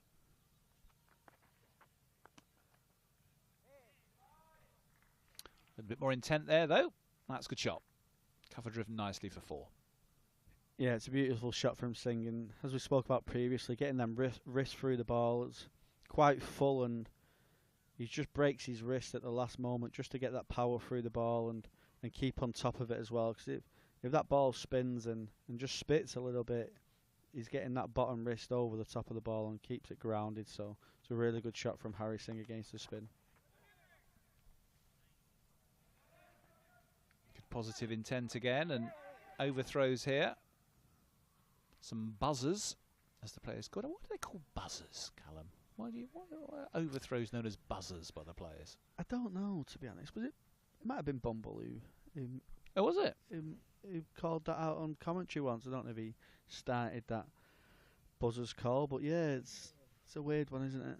Now, if anyone knows that, message us at Lancs Cricket on X. Why are buzzers called buzzers? I've never could even think as to what the connection was. Nice footwork from George Lavelle. Pushing that down the ground. For one, Callum, give us an overview of what the English summer looks like for the England physical disability team. What's ahead? Yeah, so across the summer we tend to play county academies. So we're starting off in Loughborough on the 13th and 14th of April. We'll do a day's training on the Saturday, and then we'll play Leicestershire Academy in 2 2020s on the Sunday. We go on to play Yorkshire Academy as well in the start of May. I think we play Lincolnshire I think that's in May as well, so we've got 2 fixtures in May. Yeah, so we tend to play, they are glorified friendlies, sadly, because we don't get international opposition as consistently as we'd like, because of, it's hard to arrange with funding and stuff like that. But we are hoping to be back into India sooner rather than later. I know they want to host a big World Cup. But yeah, the seasons, we play 2 2020s on a Sunday just to make sure we're getting as much use of our time as, the best we can, really. We probably meet up 40 days maximum a year. So it's quite, it's quite hard to create that team camaraderie, the team spirit, and the team sort of aims and how we want to play our cricket, because we're not together that much, and most of the time when we are together, it's spent in the indoor school at Edgbaston through the winter months. So we're not quite as lucky as, you know, to get outdoor, because, you know, we all have full-time jobs, we all have families. But the time that we do get together, you know, it's a privilege to wear the England badge, and the boys absolutely loved. You know, we love being on tour. We love being in the England environment. We know how lucky we are, and how blessed we are to do what we do and represent the country. But this summer it'll be a case of trying to take the learnings from India and trying to implement them the best we can in our English season. Obviously, we're not going to get the same wickets that we would get in India, but some of the data that we took from our analyst, we can feed that back into our games and the style of play that we want to take forward. We spoke a lot about taking more ownership of our games, and we kind of see it, the same similar patterns that are happening with Lancashire here now. When you're in India, you have to make sure you stay in, and you have to make sure you're the one scoring the runs. You don't want to leave it to someone else. Once you get in, it looks pretty easy to bat, but you have to stay switched on. And like you say, it's really hard to get to start. Once that ball gets a little bit older, and the spinners come on, it really is hard to get momentum and to kickstart your innings straight away. So it's something we'll be looking to work on this summer. It's for more boys to kind of be put under the pressure, put under the microscope a bit more, and see how they handle it. But the boys can't wait to get back on tour, and like you say, hopefully it's sooner rather than later, because it was a long time prior to that India tour that we got lucky to tour. I think it was 2019. Obviously, you know, COVID put a halt to the world really. So it was 5 years before that India tour that we did have some kind of international series. So we're looking forward to hopefully getting more consistent opposition and more consistent tours. Well, the idea of a World Cup in India sounds something worth fighting for, Callum. So here's hoping that can come as a reality in the not too distant future for the English physical disability team, and the organisational powers that be can pull that together and make it happen. We wish you all the very best, of course, with the season ahead and the matches against the academy teams. You mentioned Leicestershire there. I know they have big ambitions for Grace Road, one or two of the counties with some significant hopes, dreams for their grounds. Gloucestershire currently trying to get a head of terms agreed for a move away from Neville Road to a brand new facility in a different part of Bristol. Having concluded that the development potential for multiple revenue streams at Neville Road is limited. So that will come to a head in the next 2 or 3 months or so with their aspirations. And Leicestershire, I think, have announced a £65 million overhaul of Grace Road. That's the ambition anyway. So many of the non-test playing counties trying to re-evaluate their operating models and find ways of ensuring their sustainability. Always the challenge in the English system with 18 first-class counties of the viability of those that don't get international cricket. That one just out of the reach of wicketkeeper Sateri. A lot of these non-test counties are also applying for this new women's structure as well, aren't they? I think Leicestershire have applied for, or it might have been Gloucestershire applied for to host a side. I know Somerset, I believe, are looking at hosting a women's team as well. I think there's going to be 8 across the country. Yes, that's right. Next year. Yeah, all change again in the women's domestic structure as the women's game continues to evolve. I'm not even sure evolve is the right word. It's moved at such a pace over the last few years. Lancashire Thunder this year will be 15 full-time professional players. I think the first county to have a squad as big as that of full-time pros. Fantastic to see the investment at Lancashire, assisted by some of the commercial partners, particularly Hilton, in enabling that. And we've seen some of the new signings that Lancashire have acquired on this trip. Ailsa Lister and Hannah Rainey, the two Scottish players amongst them. Certainly showing promise. So exciting times for the Thunder. Don't forget, all the fixtures for all the Lancashire teams are already on lancashirecricket.co.uk. Make sure you get yourself along. If you've never seen the Lancashire Thunder before, you've got lots of options this year. The Rachel Hayhoe Flint Trophy is the 50-over format. That's generally played at the start and at the end of the season, and then in the middle sandwiched is the Charlotte Edwards Cup, which is the 2020 version for the women. So go and have a look. George Lavelle gets a bit of luck there as he chops that one away, perilously close to second slip, but luck is on his side and he picks up a boundary. Lancashire move to 142 for 5. Yeah, I don't think second slip fancied this one much. He sees George Lavelle just take a step back and he knows he's going to play a flashing cut, and it's probably the unsafest place to be when you do see a batsman go back on the back foot. You don't see that very often though, do you? A slip fielder sort of turning away from the ball. I mean, fair enough if you're at silly points or short leg and someone's launching an expansive drive, but you don't see a slip tend to turn their back too often. No, it is horrible though once you see that flashing blade go back and you know they're going to cut it, and you're in second slip. You're a little bit closer than first slip, and the first slip's pretty close anyway to a spinner. You do know it can come off the face of the bat, but like you say, you just kind of stay in the line. Fingers crossed it doesn't hit you. George Lavelle on the move to Hardik Raj, but Raj rather defeating him in the flight there as Lavelle advances down the wicket. Man who plays his club cricket for Ormskirk in the Liverpool competition.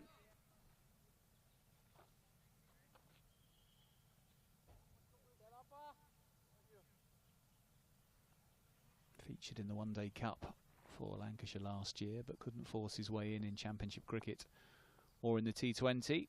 Wicket-keeping position, of course, the most competitive in the whole Lancashire squad, with 5 keepers on the staff. Lavelle, Bell, Hurst, Salt and Butler.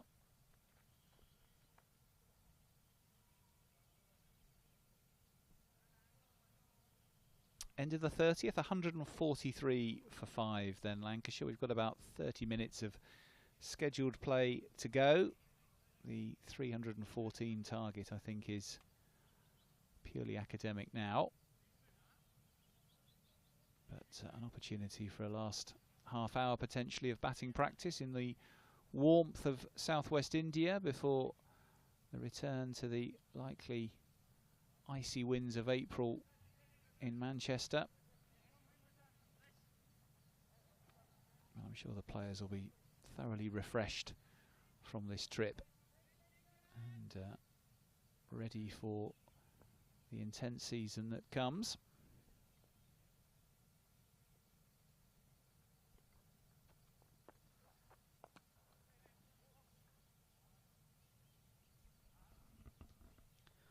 Yeah, I think the whole squad, including the coaching staff, will be looking forward to getting going now, won't they? Get to this stage of the year where you're going through your friendlies and you're going through the motions of just getting overs in the legs and fine-tuning a few skills, and with the overall on the coaching staff, I think they'll all be looking forward to getting going and seeing what they can produce on the pitch.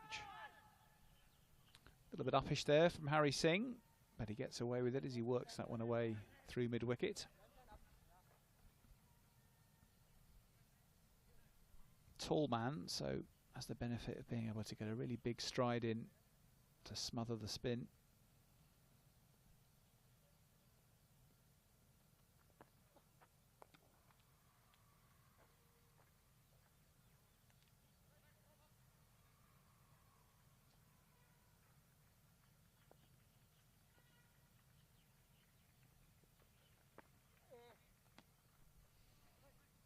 There to be put away, and George Lavelle rather missed out on that one.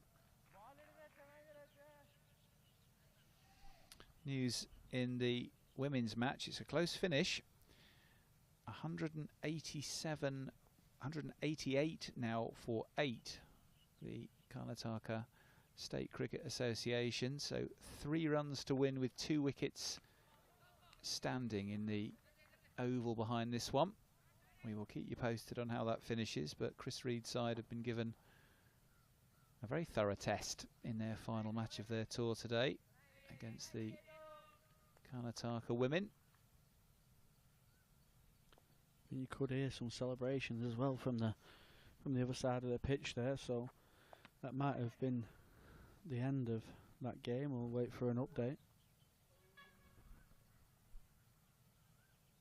You may well be right. I will keep across the text updates that I can see on the @ThunderCrick account. Phoebe Graham had taken a wicket with 8 needed, but looks like the home side might just be getting across the line in this one. Got to wait for official confirmation. And there indeed are the handshakes, so it looks like Callum Flynn's insight was the right one.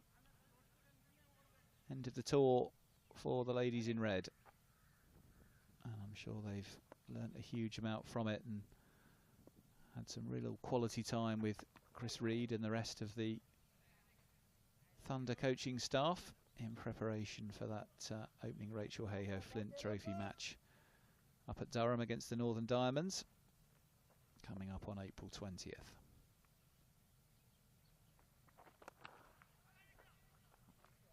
Harry Singh quickly onto that. That was very well played by Singh. Spotted that Hardik Raj had dragged that one down, and he put it away nicely. It's been a good innings this so far from Singh, mixing watchful defence with punishing attack whenever there's been anyone erring in line or length. And that's probably been the pick of his shot so far. Yeah, it's a beautiful shot. The way he transferred his weight, he lunged onto his front foot and then lunges back quickly. And like you say, he's a very tall man, so anything that's slightly short, he just pounces on. And to be honest, it wasn't that short. I think Raj will be a little bit disappointed with conceding a 6 there, but it's a beautiful shot from Singh.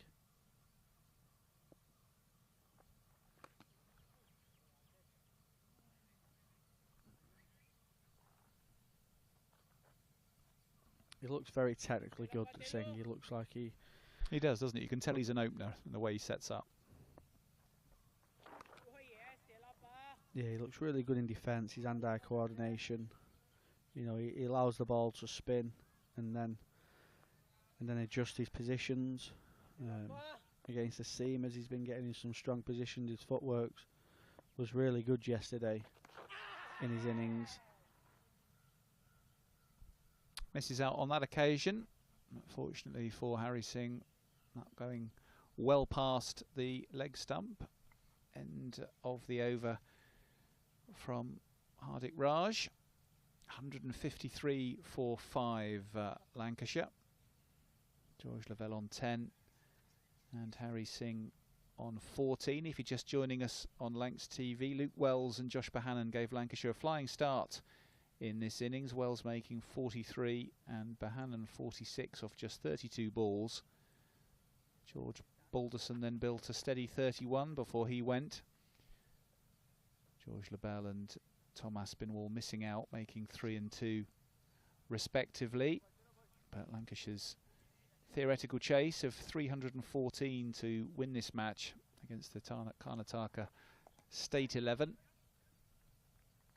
has long since become a bit of batting practice, really, for their middle order players to get a bit of time in the middle before the long flight home.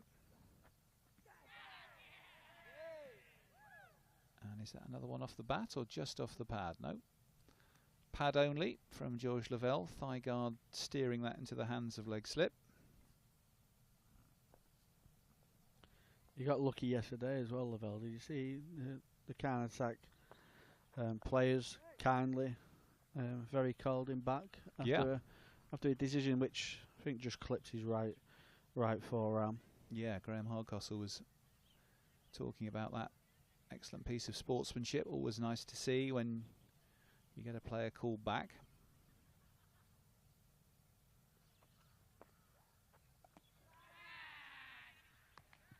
Good sweep from Lavelle.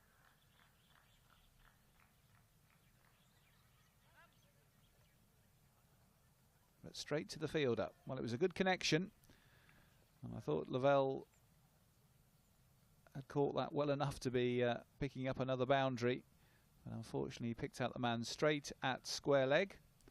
And he departs for 16. So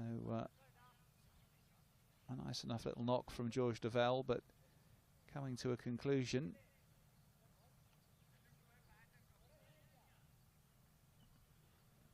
Yeah, it looked like he played that with a bit of control, but I think the fielder's there is just kind of 3/4 back. If he was out fully on the boundary, I think he would have got away with that. He probably would have bounced a couple of times towards him, but just didn't quite get on top of the ball. See the flight there. It just looks like it bounces a little bit more than what he thinks. He plays it a bit uppish. And like you say, straight to the fielder. He takes a good running catch.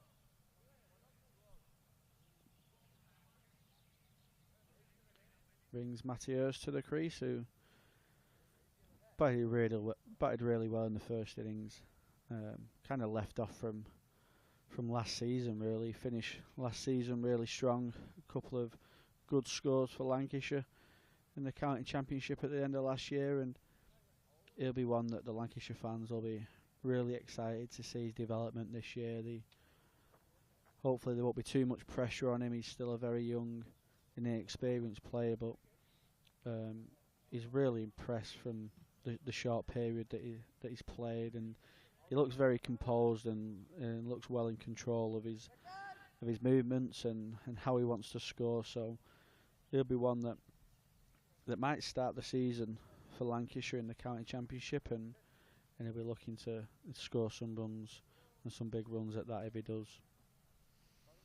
Well, the decision for the opening game as to whether Hurst, Bell or Lavelle takes the gloves is one that I'm sure will be going through the mind of Dale Bankenstein.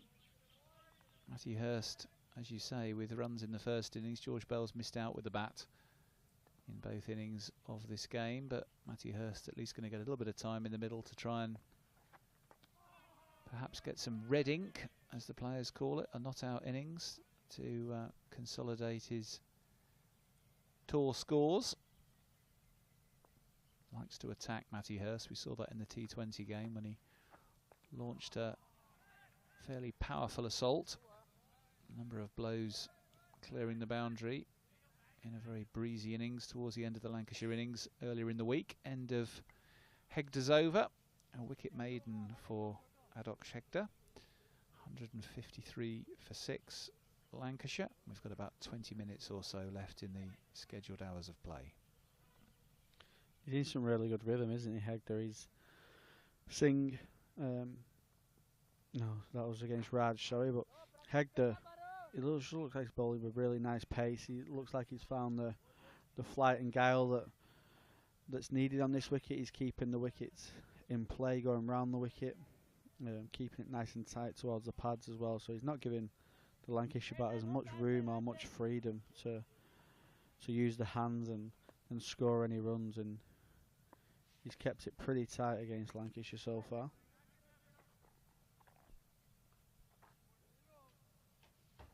Raj continuing to Harry Singh. Singh with a composed unbeaten 14 so far, but different angle from here with a slow left armour, really using the width of the crease to get wide and bowling around the wicket. Looking for that one that will just leave Singh and nick the outside edge. It's got the slips in place to try and execute that dismissal. That one keeping low, but Singh doing well, getting across, down on it quickly.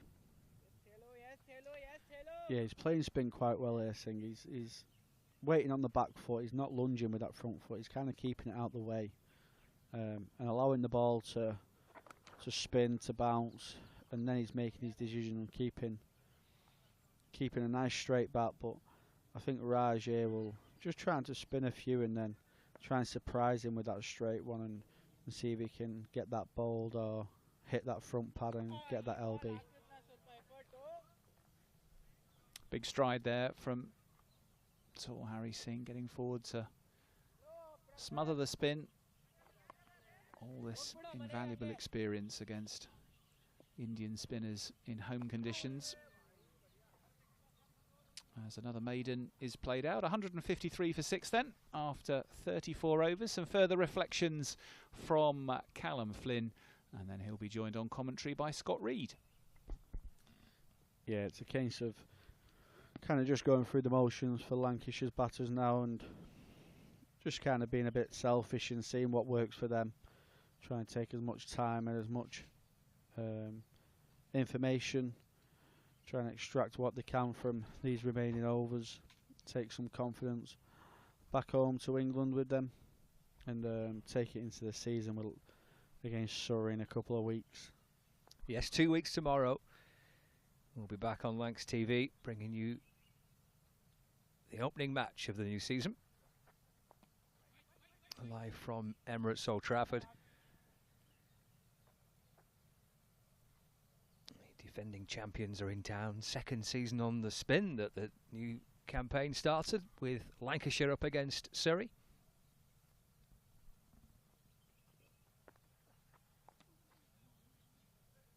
Callum will be back for that game as well. Yeah, it's always a bit of a tasty game, isn't it, as well, after last year's tight finish at the Oval as well. Oh, goodness, that was an absolute belter, yeah. That was a great game.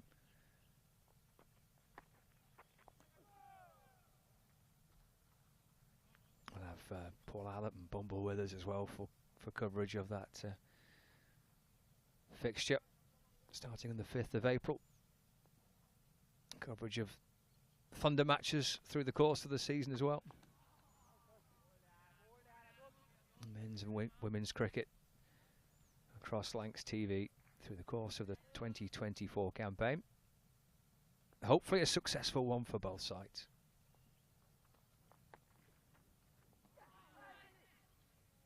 They'll nudge away off the hip to get Hurst off the mark.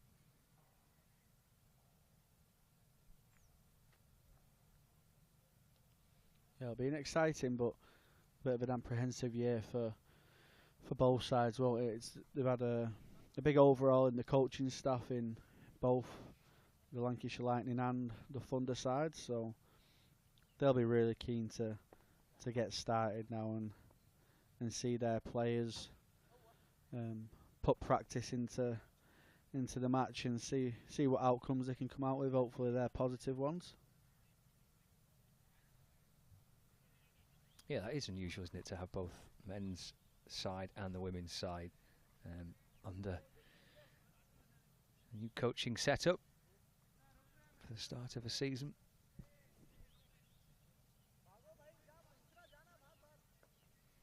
Some double headers here at Emirates Old Trafford as well, which is always great. Look forward to them. It was a good day out of the cricket. If you can't get down to Emirates Old Trafford to watch the games, then Lancs TV bring you the best possible coverage.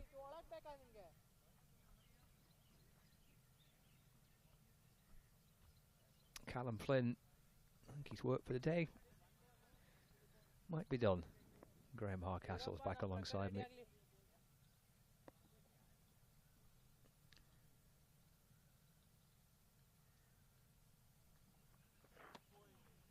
Say good morning, good evening. What? No, I'm a bit confused as well. Gotta say, these 2:30 a.m. alarm calls have been a bit spicy.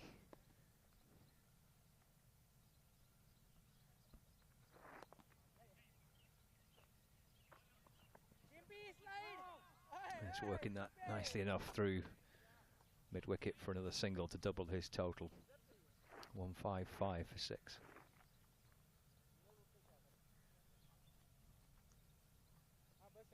This game's now clearly drifting to its conclusion. There was a brief thought about chasing the target, wasn't there, when Bohannon and Wells were going?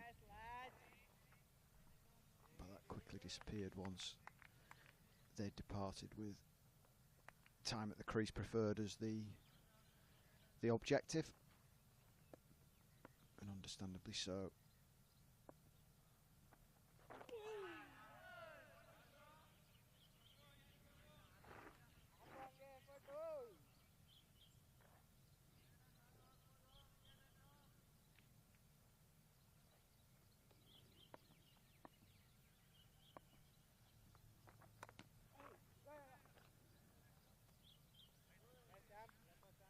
Nicely stopped at backward point and get through for a single.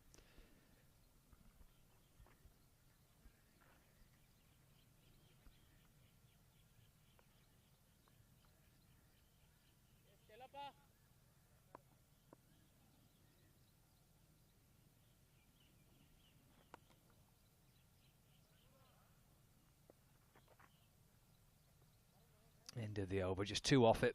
1-5-6 for 6.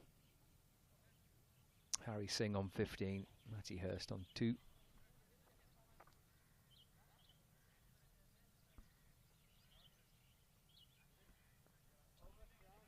So you're looking forward to an early season road trip from Hampshire and Essex? Those are the first 2 away games, aren't they? They are, yeah. I think it's 3 of the first 4 might be away from home. I think it's. I think it might be Nottinghamshire after that as well. But yeah, the first 3 games, top 3 from last season. Defending champion Surrey, and then it's to Hampshire, and the following week to Chelmsford. They've been quite interesting games over the last 2 or 3 years. Lancashire at Essex. It was done before lunch on day 2 the other year. You get your hotel back, did you? Stick your feet up in Chelmsford for 3 days. Well, me and you were there probably, well, must be pushing 8 years ago, maybe longer, for that. Was it 22 all out, something like that? Yeah. I don't know. I think 22 all out might have been being kind to Essex. I think it might have been 20. It could have been. It could have been. It's coming down and going for a big shot, back up and over the bowler's head, and he moves on to 6. 163 for 6. Yes, that was the Chappell and Hogg combination, wasn't it? Rattled through Essex and got the game finished in a couple of days. That was there was a 1-day game, wasn't there, on the Sunday? And me and you decided to bob into London on the Saturday, didn't we? And just have a bit of a day out because there was nothing to do. Yeah, it seemed a bit pointless coming home to come back again, didn't it?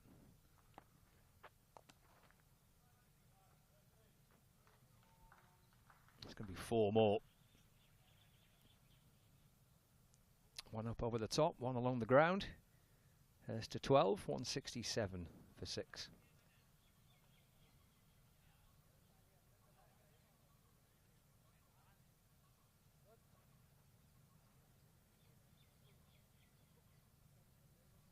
I think Lancs won the 1-day game quite comfortably as well on the Sunday.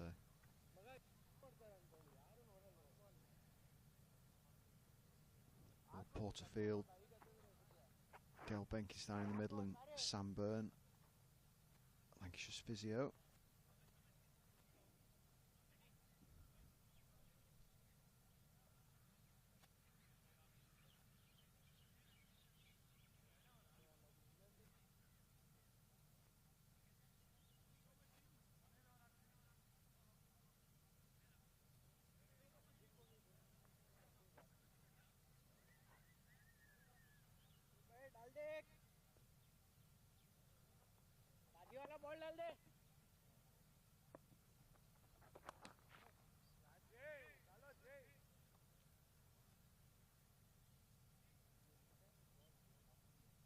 Chance for Singh here towards the end of the day to a little spell out in the middle with the bat.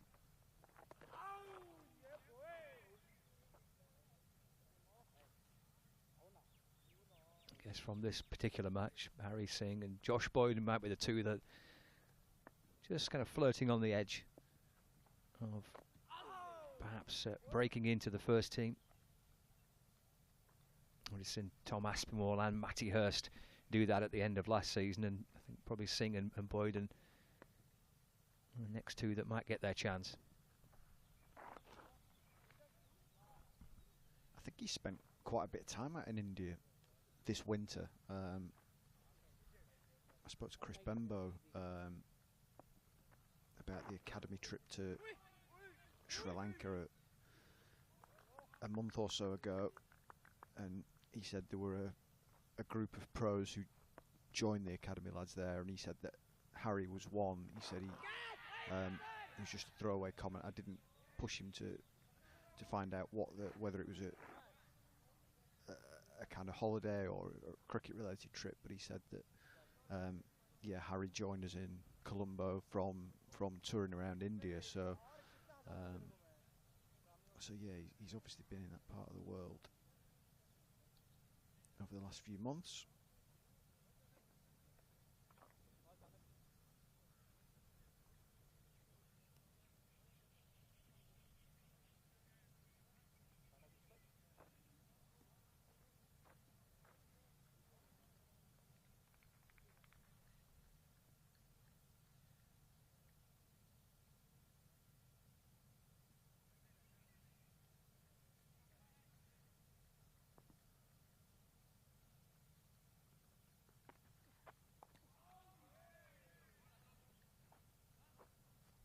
You know the season is not too far away when you receive a message to say, don't forget to mention that the yearbook is now available to buy in the club shop. Hurst lifts us from high out towards the leg side. That's again rattling around in the trees. Fatty looking sweep from Hurst all the way for 6. Notice that the umpires quickly called for a new ball. There's no thought about going to look for that one and having a little bit of a break. Rattled off the tin roof there. Oh, stand corrected. Good effort. Local knowledge.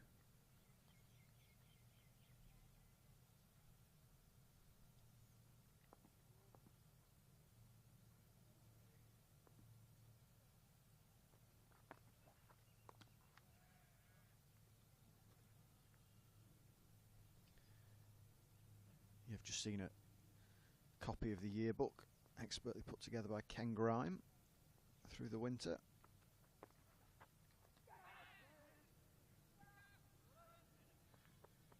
Josh Bohannon, the cover star.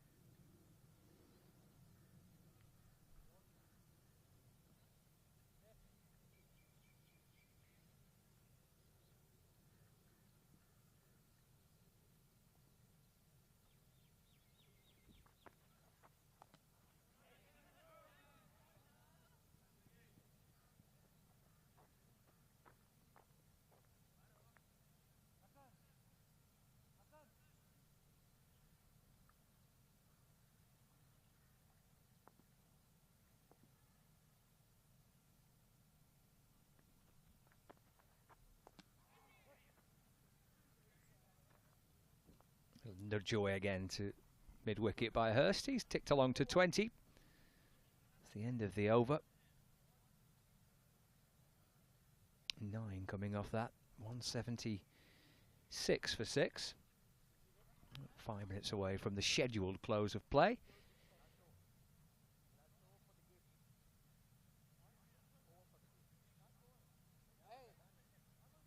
Lancashire captain Keaton Jennings. Lovely to hear from Keaton, all mic'd up in the morning session. It's great insight from out in the middle about captaincy, about how he's setting his fields and his plans. Had a chance to listen into his conversation with Jack Morley and Josh Bohannon about what they were planning to do the fields who are looking to set. Good to hear from the Lancashire captain.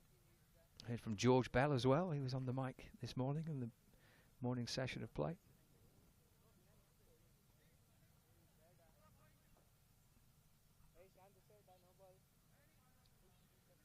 It's amazing how quickly technology and things like that have pushed on, isn't it, over the last few years. And players' willingness to engage in that, because there would be plenty of people in the heat of the battle saying, no, I do want to concentrate on the job in hand, but every credit to those involved for doing it.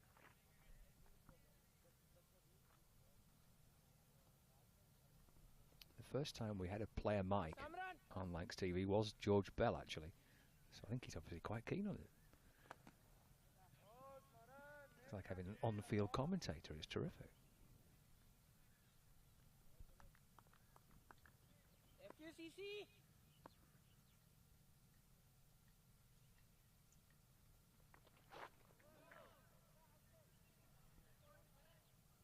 Well, that's found its way down towards the boundary.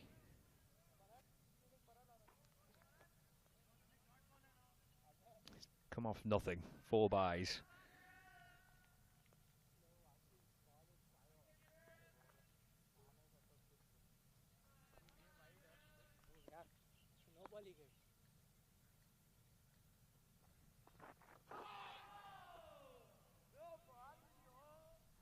As does that one.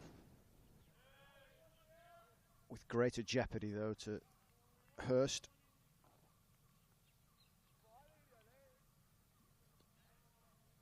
Did he get anything on it?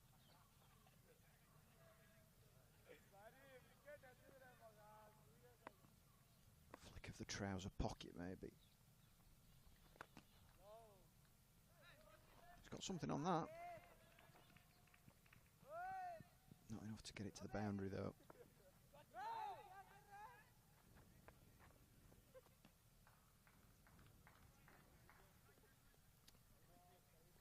And that is the close of play. Players shaking hands on a very solid and enjoyable 3 days of red ball cricket. I was about to say to you, Graham, Matty Hurst, a little knock of 24, going along with his performance with the bat in the first innings and a bit of work with the gloves in particular. Has enjoyed, I think, a pretty solid 3 days. Yeah, absolutely, and there are plenty of others as well on both sides. I think it has been despite being a friendly fixture, it's been a very strong and competitive 3 days of cricket, and both sides will be delighted at the outcome. Yeah, I think so. Players and the coaching staff pretty pleased with their work across the 3 days as well. So Lancashire closing on 189 for 6.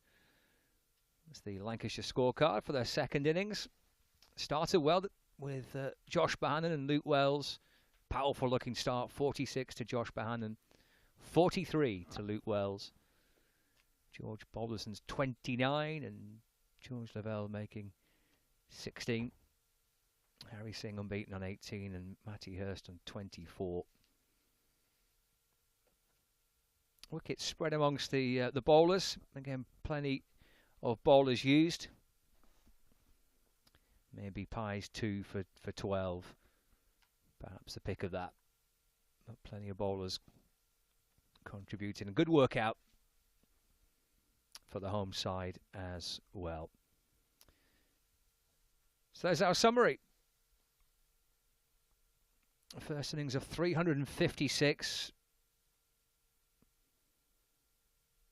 The Karnataka captain, Ravi, with 111. He's enjoyed a very, very good match with the bat because he made 75 not out second time round. With Karnataka declaring on 201 for 8. Jennings, 82 first time round. Bohannon's 46 in the second innings for Lancashire. Perhaps the pick of the batters for the Red Rose. Raj 3 for 19 and Pies 2 for 12 as well. So the match drawn with a good 3 days of cricket. We will bring you some reaction from the Lancashire camp before we leave you here on Lancs TV. We must make reference to the wonderful production staff out in India. Absolute broadcast, and the whole team that have been doing an absolutely outstanding job alongside Colin and Katie from Badger and Coombs. So must make mention to the broadcast team, Absolute Broadcast, who've been absolutely terrific. Chris Malaban's alongside me. Decent 3 days of cricket, that, Chris. Very much so, Scott. Yeah, I think it's done exactly what Mark Chilton and Dale Benkenstein would have hoped it would do, which is to test the Lancashire squad in Indian conditions, give them opportunities to face spin bowling on Indian wickets, give them plenty of warmth on their backs and ensure some decent standard of cricket can be played before they have to adjust back to a bit of action in the indoor school and potentially, weather permitting, a 3-day warm-up at Loughborough University next week. So I think the tour will be considered a big success. Obviously, there was the leg in Dubai as well that happened before the Indian segment. So I think it looks like it's done exactly what it was hoped it was going to do, and the players have the chance now to have a bit of a debrief, chat about it, and think about a safe journey home. You see the players and the backroom staff just sat on the outfield there, just having a little gentle debrief and a chat amongst themselves. It was quite interesting to hear what Jack Morley said that on the close of play on the first day about how he's really pleased that all the coaching staff are in place in time to be part of this trip, because when you're together and you're out there and you're kind of living in each other's pockets, that's, I guess, when you form those early bonds, especially when you've got new members of a backroom staff coming. Yeah, and I think when you've had a winter where the players have been in different locations, different training regimes, and obviously not everyone's back together yet because there are still the players that are busy in the IPL and those who've been with England, but it gives quality squad time in the evenings to have meals together, breakfast together, chats for the young players to learn from the more experienced ones, and for people to start to get to know each other a lot better as well, particularly for players like Harry Singh that are making a tour for the first time. So I think the opportunity is there for Lancashire to really try and continue this process of gelling as a team and to get to know Dale Benkenstein as well and Will Porterfield, because they've come in from Gloucestershire. They will be unknown to virtually all of the squad. What do they stand for? What are they about? What are their priorities this season? What sort of standards do they want to set in the squad? What kind of atmosphere do they want to create? Is it about work ethic? Is it about relaxation? What is it about? And what are some of the priorities going to be for the first few weeks of the season? So I'm sure it's been a beneficial trip, and obviously we'll see how beneficial depending on how the results go in the first few weeks. Yeah, I guess that's the where the real test lies, isn't it? In a couple of weeks' time, the first game here at Emirates Old Trafford against Surrey, and then away trips to come at Hampshire and at Essex. I think he'll probably know a little bit more, not only about their personalities, but about their abilities, about where he sees the makeup of the side looking. Dale Benkenstein, even with this relatively short period that he's had, he's been kind of think on a day-to-day basis with Lancashire since kind of February time. But this week away must just sharpen his mind a little bit about how he sees the makeup of that starting 11. Yeah, and we've talked about a number of positions, and let's take wicket-keeper for one of them. I mean, George Bell, unfortunately, in this match has missed out in both innings. Matty Hurst has made 40-odd in the first innings and an unbeaten 24 in the second. So if you look purely at batting performances in one game, then Matty Hurst has clearly edged George Bell on this occasion. That's not to say that that's going to mean he's going to be picked for the match against Surrey and Bell isn't. They might both play, or there might well be many wider aspects to consider there in terms of form and fitness. Bell's obviously more experienced in county championship cricket, so those things will all be there to be considered. But it's another data point for Dale Benkenstein, isn't it, in terms of making some choices. Not everyone's going to be able to be picked for that opening game, and the chance to have a look at somebody like Josh Boyden, who he's probably maybe only heard about before. He's had a chance to see someone who's only had limited amounts of first-team opportunity. He's now had a chance to have a look at him, to meet him through a tour, to see what his bowling is about, both in practice and in a match situation, and to understand more about Boyden as a left-arm pace option as backup to Luke Wood in terms of offering that discipline. So it's all data gathering, I think, at this point for Dale Benkenstein, whether that's good old hard cricket data or whether that's just understanding the squad that he's inherited. There's new eyes on these players as well, aren't there? Not just with Dale, but obviously with Craig White, who has been at the club but working as part of the Thunder setup, and Will Porterfield also a new addition to the coaching staff. So that's always quite intriguing because, like in any sport, when a new set of staff come in and look at a group of players and see things perhaps in a slightly different way, and it will be really interesting over the course of the next 6 months or so to see what their views are of where they see players fitting in, and that sense of looking at it from a slightly different view, I think will be fascinating to see how that unfolds. Yeah, and you can often see that a change off the field can see a perception about a player alter on it. If I look back some years, Kyle Hogg was a white ball only cricketer for Lancashire for years. He used to open the bowling in white ball cricket, often in the 40 or 50 over format. He hardly ever played a championship game. And then suddenly one year there was an alteration in the coaching staff. Somebody saw something different in him. Kyle Hogg was turned into a new ball bowler and became an absolute linchpin of the attack that helped lead him to the championship in 2011. And there have been many examples like that where a change in coach has led to a change in perception of a player. Either a player who's struggled to get opportunities then gets in the side, or a player that's been a regular pick finds himself out of the side a bit, or someone who's been picked in red ball but not white gets their opportunity in the other format, or vice versa. So I'm sure this season, particularly as it evolves, we will start to see changes in the way the Lancashire team is put out on the park under the Benkenstein, Porterfield, White holy trinity, if you like, behind the scenes. And that'll be interesting to see how that evolves. And as you said during the commentary this week, Scott, obviously over a season you're going to need combinations of players that are going to get you through from April to September. Whichever is the 11 who are picked against Surrey almost certainly won't be the 11 who are picked on in the last round of matches in September. It's always a squad effort through a season because of injuries and form and just managing workload. Just to narrow it down to perhaps one or two positions in the side, as we said, we'll bring you some reaction from India just as soon as the guys have had their little debrief there. You mentioned the wicket-keeping role, which would be, again, really intriguing as to who takes the gloves in that first game. We've got the additions of the two overseas to come as well. So Nathan Lyon has been discussed at length through the course of the last 3 days. Tom Bruce is also going to arrive as well. So that will be quite intriguing to see how he slots in and whereabouts he slots in into that batting lineup. And perhaps what he'll give Lancashire is maybe just that little touch of experience, which is perhaps what they're missing with Croft and Villas no longer part of the setup, and just give those younger lads perhaps something there to try to work around maybe in that middle order. Yeah, I mean, I would expect the top three to be Wells, Jennings, Bohannon, subject to all three being available, not internationally selected, not injured, certainly for the bulk of the campaign in red ball cricket.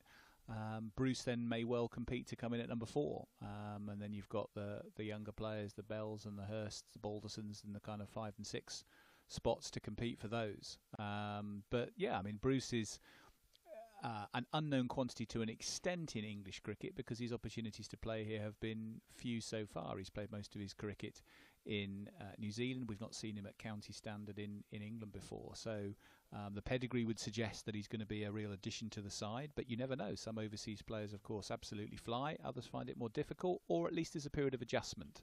And April can be an unforgiving time to come across. The ball nibbling about, seamers getting a fair bit of deviation, and therefore it can be a little bit of an unforgiving time to learn your trade. We can get a little bit of reaction in the next few moments, actually, from the ground. We'll be hearing from George Balderson, who's just getting himself into position before we can have a little natter. By the way, we think both Bruce and Lyon will be here and available for selection for that opening game. Certainly Nathan Lyon. think we're expecting that to be the case with Tom Bruce as well. Right, let's see if we can have a chat, shall we? George Balderson, can you hear me, George? Yeah, can hear you loud and clear, Scott. Lovely. How much have you enjoyed the 3 days?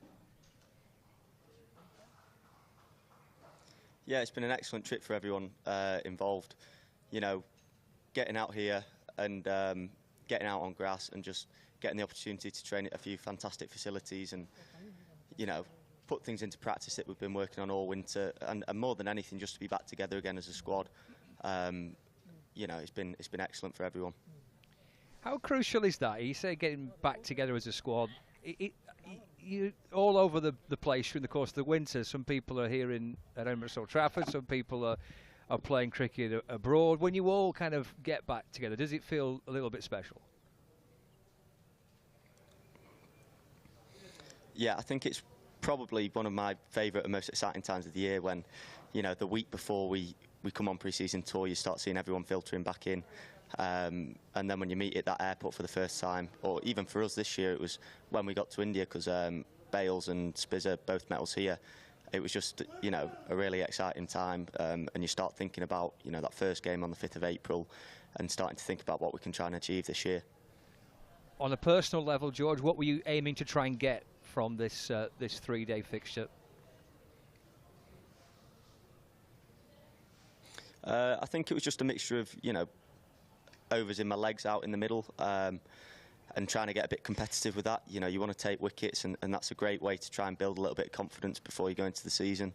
And then with the bat, it was just a case of, you know, similar thing, you know, time in the middle. You can net as much as you want, but it can never replicate the feelings that you get when you're out there playing a game. And, you know, I struggled first innings, didn't get a score, and then luckily I got 30 today. I don't know how many it was, I haven't seen a scorecard. I think it was around that. And you know, it's not a big score, but it's time in the middle, and I know I'll be a lot better off for that. And when you have a new coaching staff coming in, and we've just been chatting about that, I guess you're all out to impress. It's all a new set of eyes, isn't it, looking at you, and almost a bit of a restart, I guess. Yeah, it has been a fresh start with the new coaching staff. You know, a few different ideas, but like you say, there's always that chance to go out there and impress on a tour like this. You know, you want to be playing in the first team, and there is sometimes that feeling that, you know, you want to perform to impress them. But at the end of the day, I think it's more about worrying about your own game and just trying to look after the things that you've done well in the past and try and add things as well, just to make sure that you're in the best place possible. And just a word or two for the facilities and where you're based. How good has that been for you guys with what you've had to work with out there? Yeah, the facilities have been top draw. I think sometimes maybe a little bit of a worry about coming to this part of the world is that the pitches are either going to be really flat or just, you know, raging Bunsen's, but the pitches, both in the middle and in the nets, have had a little bit in it for the seamers, then flattened out and spun, so everyone's been able to practice what they need. There were good pitches for white ball cricket, and then this 3-day fixture as well. I think if it was a 4-day fixture, it would have been an excellent pitch that would have produced a result, but, you know, you could score runs on it at the same time if you applied yourself. And you come into this summer, George, on the back of an excellent year last year. How do you feel personally in your game ahead of this new season?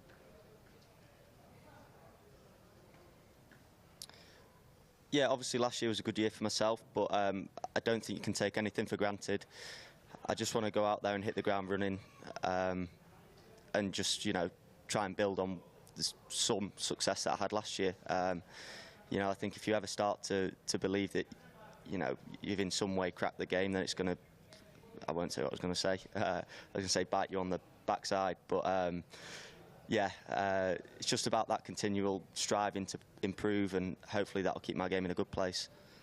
Is there anything in particular, the batting or bowling, that you've worked on more over the course of the winter? I've actually had quite a big white ball focus on both batting and bowling this winter. You know, once you start getting into the first block of fixtures at the start of the year, it's hard to find time to do work on your white ball game. So I've done a little bit of work on sort of range hitting, bit of power, and working on a few change-ups with the ball, and then, you know, the basics of the red ball game, which I think are my strengths, are something that hopefully I can fall back into, and then add the little bits from the white ball game into that as well. You know, when we play at Old Trafford, if we want to win games, sometimes scoring a bit faster can be a way to sort of help the team get in a position to do that. So yeah, that's sort of what I've been working on. Pre-season's all well and good, isn't it? But I guess you guys can't wait for the proper thing to start, for the main event to start in a couple of weeks' time.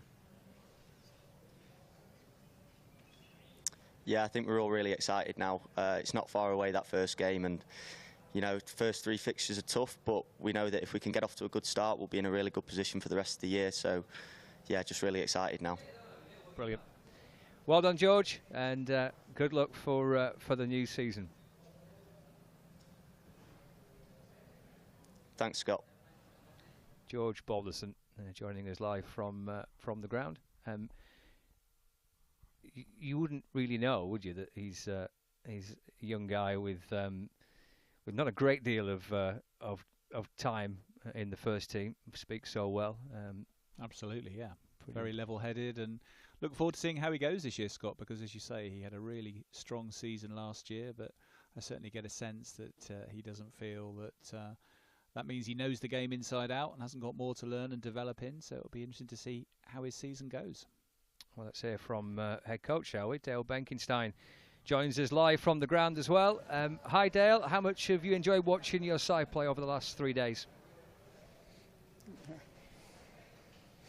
Oh, we've had a great pre-season. So yeah, just finished off with this 3 days. Great facility, and I think we've got everything we needed out of the 3 days. Really impressed with the opposition, and I think that helps. Some fantastic cricketers we've played against, and on a wicket that offered for the seamers and for spin. So yeah, it's been a good and productive 3 days.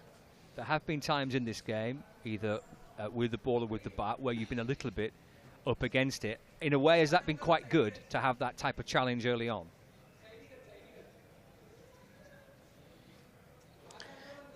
Yes, I mean, absolutely. As I said, we've had really strong opposition, and it was nice to see players under pressure. I think as a coach, you wouldn't want an easy opposition. It doesn't really give you the full the full picture. So to have the team under pressure against some really good bowlers, some fantastic batsmen, has been, it's given me a lot of information, and you do want to have tough games. As Balder said, we're going into 3 really tough games at the beginning of the season, so it's nice to have that competition. Were you very much of the mindset that you were going on this tour, this pre-season tour with the players, with very much an open mind? Kind of everyone gets a fair chance, no kind of preconceived ideas. And if that was the case, how important was it that you kind of went down with that view?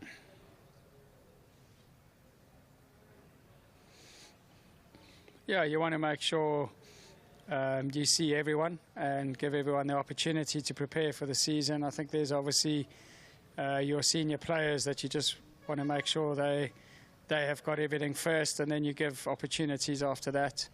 And we've actually got a very young squad, and it's quite a small squad, so it hasn't been that hard creating opportunities for everyone. We've got a lot of players in the IPL. We've got quite a few injuries at the moment as well, so it was perfect. Everyone's they ended up getting a lot of cricket. Are you kind of leaving India, and before that, obviously you're in Dubai as well, kind of with a better set of knowledge about what you've got and perhaps how you see that team looking for the 5th of April?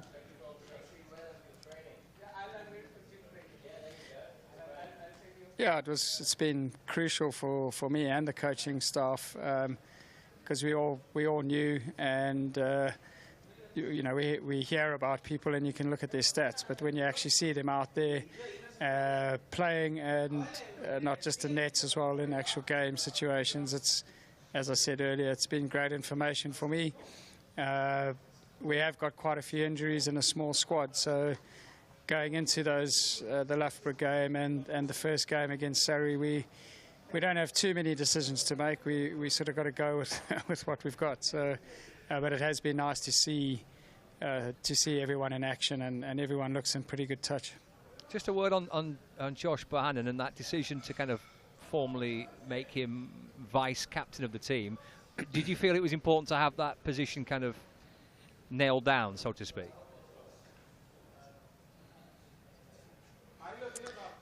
Yeah, it was. It came from Keats. I think he worked with Josh in the Lions tour. So Josh was captain of that tour. So the roles were sort of reversed, and he was just really impressed with the way he went about his business. And he also felt that he was, he had some attributes that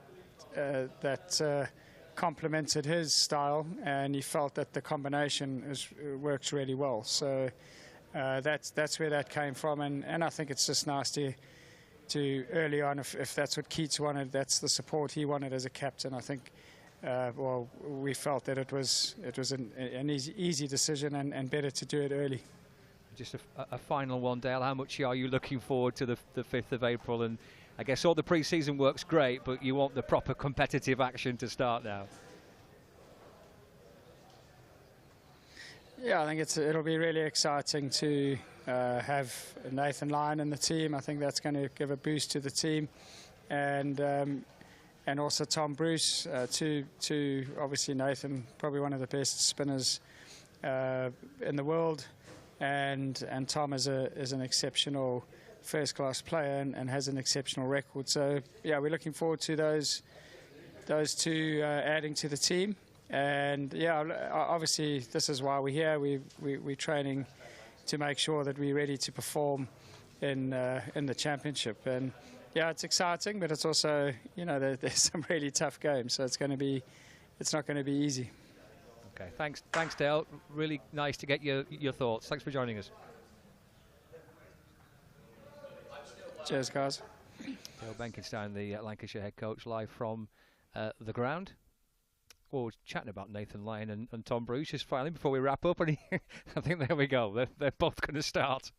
Well, yeah, it's interesting that he said we don't have too many decisions to make, because one of the conversations we've had on these couches over the last 3 days, Scott, has been the whole, how do you pick 11 from this group, particularly if you've got Bruce and Lyon to add into the mix. So anyway, we will see on the 5th of April who gets the nod, but as we've been saying, I think it will take a squad effort over the season, and whoever makes that 11 on the 5th of April will know they'll be fighting for their place through the summer, because there's strength in depth in almost all areas of the squad this year. You can make sure you switch your alarm clock off now for tomorrow morning. Do you know, I'm looking forward to doing that. I mean, much as I like the numbers 0, 2, 3 and 0, I don't particularly like them in that order anymore, and I'm pleased not to be tapping them into my phone tonight, Scott, so thank you. You can too. Yes, happy days, we all can. Right, well, that's it for our coverage here of Lancashire's tour of India. It's been an absolutely epic effort by everybody involved, and I think over the course of the last couple of hours we've tried to bring a little insight to you to how much has gone on behind the scenes to get this broadcast to you, whether it's the Badger and Coombs team that's either out in India or here at Emirates Old Trafford. And I mentioned the Absolute broadcast team, the local broadcast production company out there as well, who have been brilliant. Thanks to all the players who have got involved in contributing, and to all the commentators who have been up at all hours of the morning to help bring you the coverage. Hope you've enjoyed it. 5th of April, Lancs TV will bring you coverage of the first game of the new 2024 season with Surrey here at Emirates Old Trafford. Can't wait for that. That's it from us. Enjoy the rest of your day.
Welcome to Karnataka, Dubai. Here's your key. Thank you. Let me help you with the bags.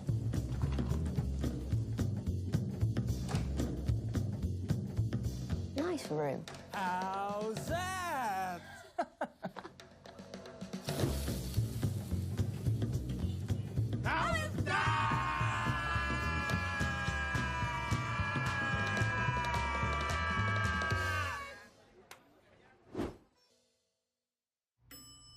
How's that?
This is a call for hungry dreamers and hard-working self-believers.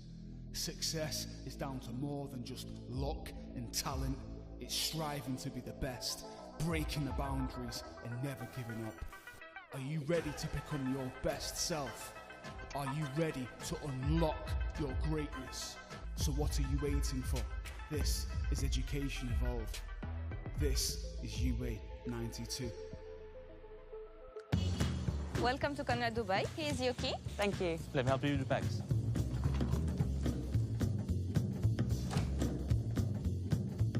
Nice room. How's that?